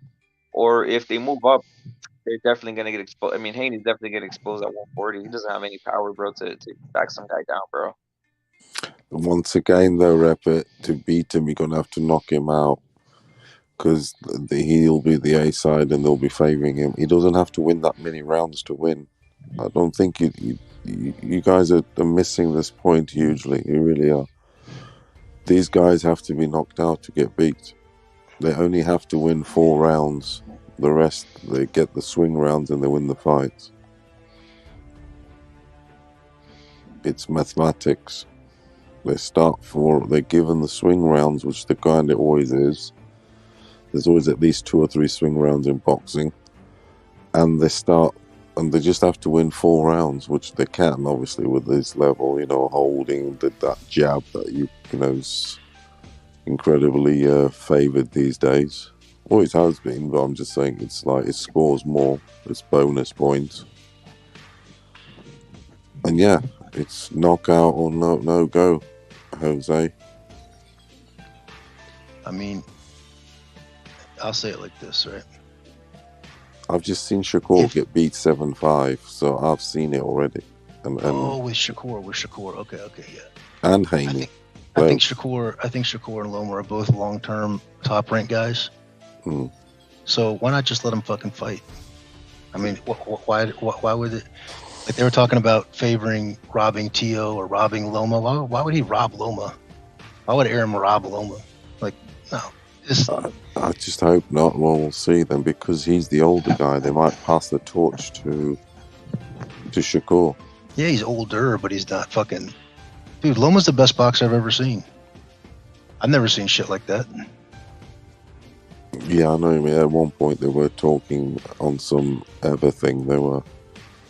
Honestly, I've never seen. No, they were. Shit They were like saying that. better than Ali, this and the other. Oh, I don't know about Ali. Which I think he go is. back that Which far, I think but he is. he's like a Roy Jones type.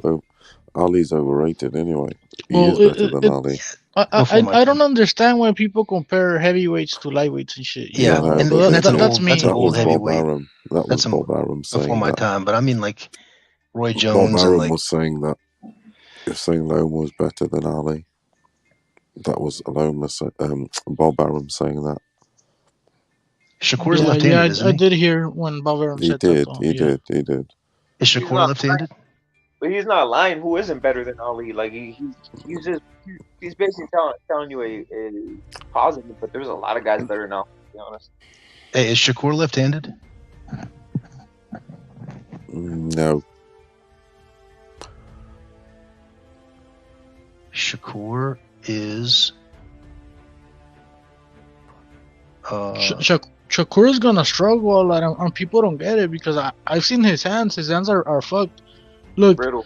I I even screenshotted his hands, and I'm gonna post them on the Discord later on, cause I screenshotted it, and I could tell when people have fucked up hands, fucked up knuckles, and his hands look fucked up, and I think that's why he don't got power, you know. And, he's gonna struggle. He's gonna struggle with people that have resistance and have power. We can't knock shit out. He just hasn't got that shit. It's crazy, bro. I would put a pair of puncher's gloves on. His last and I would shoot my hands up. Soft as shit. I'd shoot my hands up to where I couldn't even feel them. Did you see him trying to Did you see him trying to sit down on the punches versus going to Sal, and the motherfucker was just eating it like, "Dang, what is this shit? It's a joke." Yeah, I didn't like it. I didn't like it when what's his name was. Who was the guy he fought before? The Marine guy, the older guy. What was his name? Herring. Who? Herring. Herring never took a step back. He walked forward the whole night. He marched forward the whole night. And Shakur was just throwing punches as hard as he could back and displacing, backing up. Like Herring should have, like, if he had any kind of power, he don't got enough power to keep these guys off of him. And that's just the guy marching forward. And that's 130. That's 130. Imagine 135, 140, 147. Fuck. So, Scale, you think you'll get the decision then, do you? Loma against... I'm just saying, if it's a tight fight, do you think they'll give it to Loma against Shakur? I'd stay out. I mean, if I was Bob, I wouldn't put my hand on the scale. I'd just stay out of it. If I did anything to fuck with it, here's what I'd do. Since they're both long-term guys for a top rank, I'd have one judge in the bag for Shakur, one judge in the bag for Loma, and then let the third judge decide the fight on a split decision, not a unanimous. So at least going forward, he lost a split decision against Loma. I don't want to just totally burn the guy. If in other words, if Loma embarrasses him, right? Like 8-4, 9-3, right? Well, I'm not looking to ruin this fucking kid. I mean, I still got to try to make some money off of Shakur Stevens, right? So knowing that going in, I'd do this: one judge for Shakur, one judge for Loma, the third judge call it like you see it. You'll call it 9-3 for Loma. It'll be a split decision going forward, and then that'll be the storyline. Good fight. Yeah, I think if Loma and Haney were to fight, I think Loma beats him. You know, outboxes him against Haney. You know? What if Shakur tries to do, which is not beyond his capabilities, to be quite honest, what Tio did to Loma? You know, use his size, keep him away. I know there's a joke, but could that? What do you think? That's what Shakur does. He likes using that body. I just ask these questions because I just want to be sure, because, you know what I mean, I don't want to see fucking no Shakur beat Loma. Fucking hell. If you look at Tio and look at Shakur, there's blueprints, you see. That's, yeah, but I'm saying if you look at Tio and look at Shakur, right? Going into a fight, even a rematch, do I see Loma stopping or knocking out Tio? Honestly, no. I don't understand why he'd try to do that, because that's very risky. Tio's a lot bigger. He can punch. It's like, but can I see Tio stopping Shakur? Maybe, because he ain't got enough power to keep him off of him. Tio's got power to keep Loma honest. Shakur doesn't. Okay. Yeah, that's true. So in this Shakur fight, can he do the same thing that Tio did? I mean, I'm not taking nothing away from Tio. He won the fight, but if Loma's gonna give up 7 fucking rounds and require himself to knock Tio out, that's great for Tio. You know, if you're gonna come out in the 12th round and come at me in a straight line. And by the way, Tio landed every punch on Loma that he threw at him in the 12th round, because Loma was coming straight line like a maniac, no angles, straight. Dude, you need to start strategizing and doing. I mean, we need to start with, because the Shakur Loma fight's going to happen. That's definitely going to happen, because fucking Haney's on his way out, isn't he, afterwards? Well, yeah, it's his 3rd fight of his contract, so it's like he ain't gonna look. They're not gonna do any favors for him. Is is Loma capable of knocking out Shakur? Because I think that's what he needs. Fuck, man. I truly think. Shakur hasn't showed me any. If he can't keep Christian Herring off of him, I don't think he's gonna be able to keep Loma off of him. And if he can't keep this Mexican kid from what's it called? I can't forget it. Conceição. Yeah. In essence, Shakur was fighting at 135 last week because he didn't make 130. He didn't try to make 130. Bigger than that. It was 140 in other at words, least. in other words, there's no dehydration. There's no disadvantage. He couldn't keep Conceição off of him. Yeah. Okay. But can Loma knock Shakur out? Because I think that's what he needs. If you think that Loma's going to get a decision, I don't know. Bob Arum, I don't trust him anymore. I'm just saying, don't trust. If you don't have the power to keep somebody off of you, you can get knocked out. Don't think that Bob's going to be. I know Bob likes Loma, he does, but I just don't trust him. And because that fight will go to a decision, no one's going to knock each other out. Trust me. One of the reasons Tio beat Loma is because Tio actually has power. So Loma was worried about that shit, and Tio has like this fucking power jab and all this fucking crazy shit that fucking Shakur don't got, you know? Yeah, they can put him in the offensive department, you know? So you think Loma will go more for it and knowing I need a knockout, Yeah. You know in his head, don't leave the judge because he thinks, I've got done by Tio. I left it to the hand of the judges. I can't with this young kid too. I'm hoping that too. That he thinks like that. Because if he thinks... Loma's a pressure fighter, you know? I'm the just only saying thing that keeps a pressure fighter off of you is power. He's already been what you maybe, you know, he says he was robbed. So why wouldn't they do it again? He would maybe think in his head. Because he needs to knock Shakur out, I'll tell you now. Yeah, Loma knows he lost that fight. It's simple. It's arithmetic. It's not like calculus. It's just I mean, dude, you didn't knock him down or knock him out. Yeah, you just lost more rounds than you won. Whatever. Yeah, that's what it is. It's not his first loss. Yeah, and so he could give a fuck. If Shakur beats him, then fuck it, I'll watch it. Loma's not gonna give a fuck. Loma gave away 6 rounds, half the fight. You know? That's right. Yeah. And the second half, he didn't really dominate it either. To me, because some people were saying, "Oh, Loma dominated the second half," but I didn't really think so. I think they were going at it. That's what I'm saying about the Conceição fight. After 6 rounds, I had it 5-1 to Conceição. So to me, trust me, he won at least another 2 or 3 afterwards. He won. Like I don't go back and watch these fights again and like half speed and all that shit because that's not what the judges are looking at.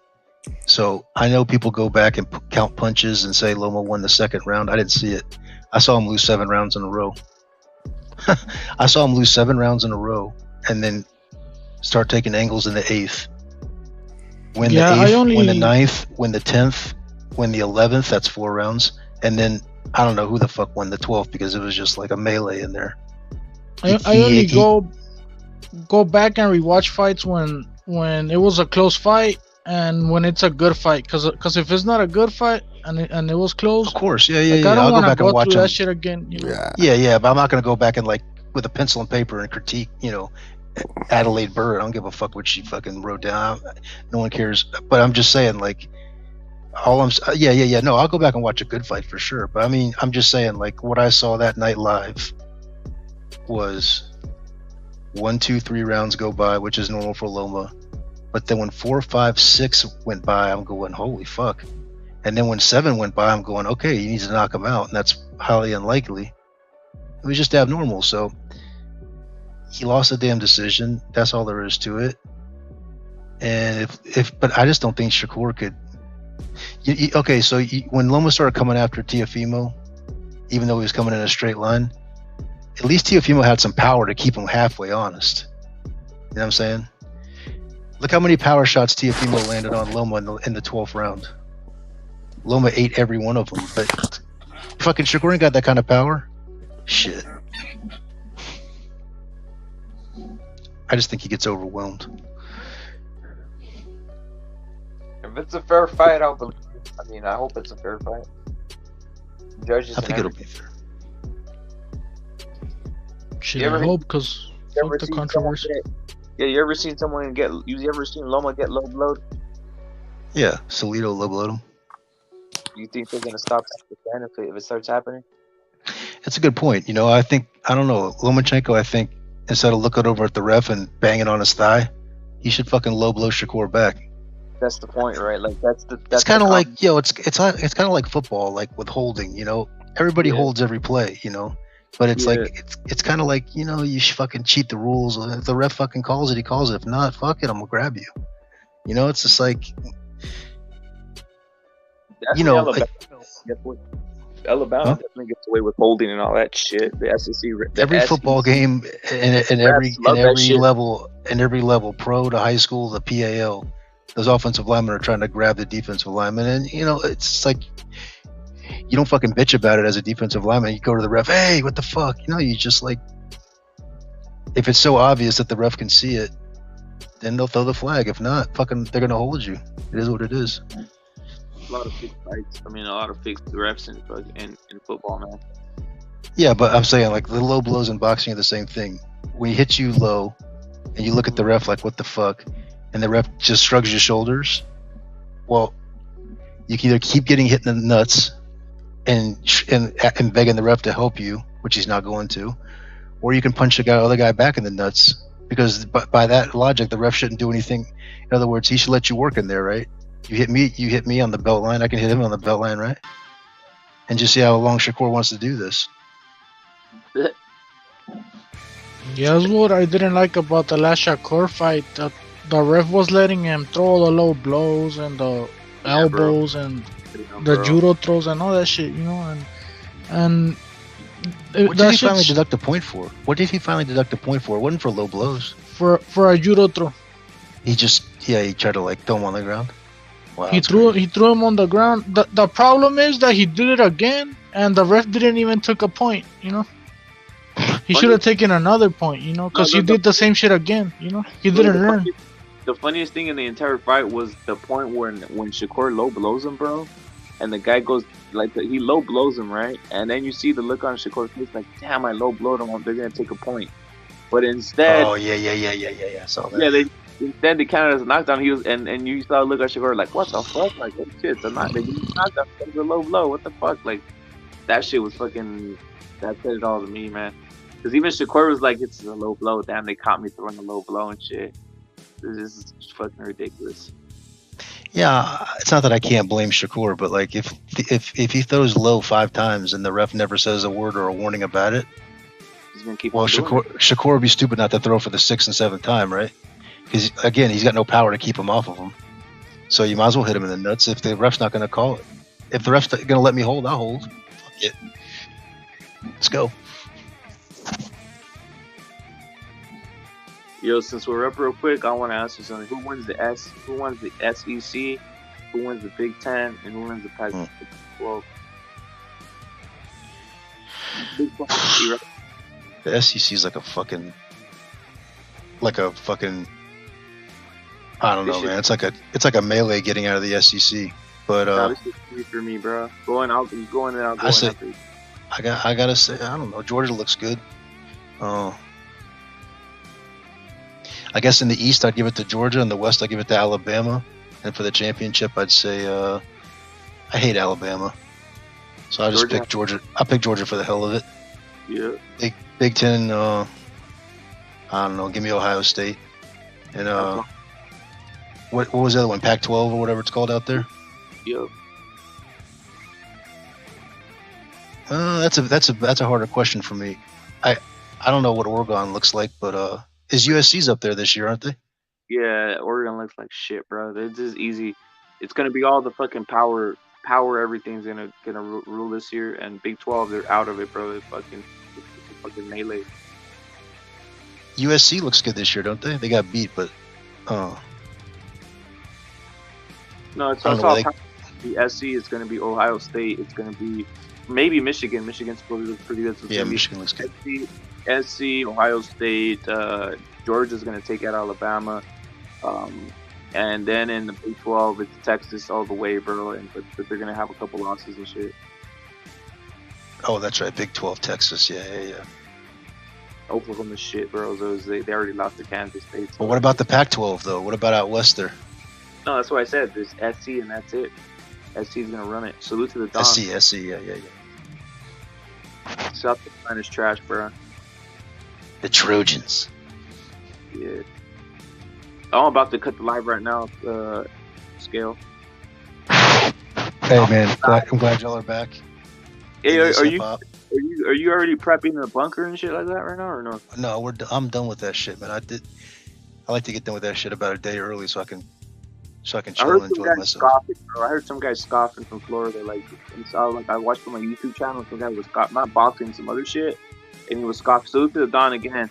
He was scoffing at the whole notion of the fucking hurricane. He's all, I laugh at all. I went to the gas station and fucking everybody got out the gas. It's fucking funny or some shit like this. I was thinking like, all right, I wonder what's gonna happen when this scumbag's house's fucking roof is lifted off and shit. What, he's in Florida and he's saying, fuck it, I don't care? Yeah, he was laughing that the guy was from New York. The guy from New York and just, I guess, was invented in Florida. And he was scoffing at the notion of like all the like guys from Florida like prepping and buying all the gas and all this shit. No. So I agree with that, right? Like I'm not running anywhere. I'm not evacuating ever. Because it's never that serious. You know what I mean? Like you try to evacuate to Orlando, and then the motherfucker turns and hits Orlando. Now you're in a hotel room getting fucked up. Or it hits your house and you can't get back to your house. Fuck that. Just hunker down. Get the shit out of the yard. It's going to be a big mess. Hunker down. Get some fucking fuel. You know what I'm saying? Like, use your head. Yeah. And ride this shit out, man. It's pretty fun, actually. But I'm saying, like, evacuate, never. Never surrender. Yeah, I will never surrender. I will fight on the beaches. I will fight at the gas station. Building the building, like shit. We're out. We'll be back, bruh. Salute to Don, salute to Knockout, and salute to Cali, bruh. Salute to Dirt, and we'll be back. More heat, bruh, because I was like, it was bland, bro. I'm bringing more heat on the next one. It's hip hop. It's hip hop, bruh. Spell check. Salute to Knockout, and we're out of here. To Don, salute. Peace out. We're out. Peace. Mari Jose, salute to you. Times a billion. Salute to Cali, salute to Impala, salute to Sergeant, salute to Junior Hope, salute to Scott Steiner, salute to the Bet, salute to J Money, salute to JQ, salute to Amok, salute to Boxeo. I'm not even gonna say it. Salute to Evil Green, salute to no salute to the Guatemaltecos, salute to the Can Man, salute to the Don again for dropping heat, for cooking, salute to XYZ, salute to Johnny Blaze, salute to Knot, salute to John McSmith. Everybody who came through, bruh. Don Vergasos, salute to Sergeant again, Larry Liston, of course, Javis, Pound, saluted times a billion, pound, saluted times a billion. Salute to Sergeant, Don Ramon, Champ, we're out, the Don, we're out, we'll be back with some heat, bruh, peace out. The Don, saluted times a billion, Sergeant, we're out, bruh. Don Ramon, we out, bruh. Let me leave you guys with the outro, bruh.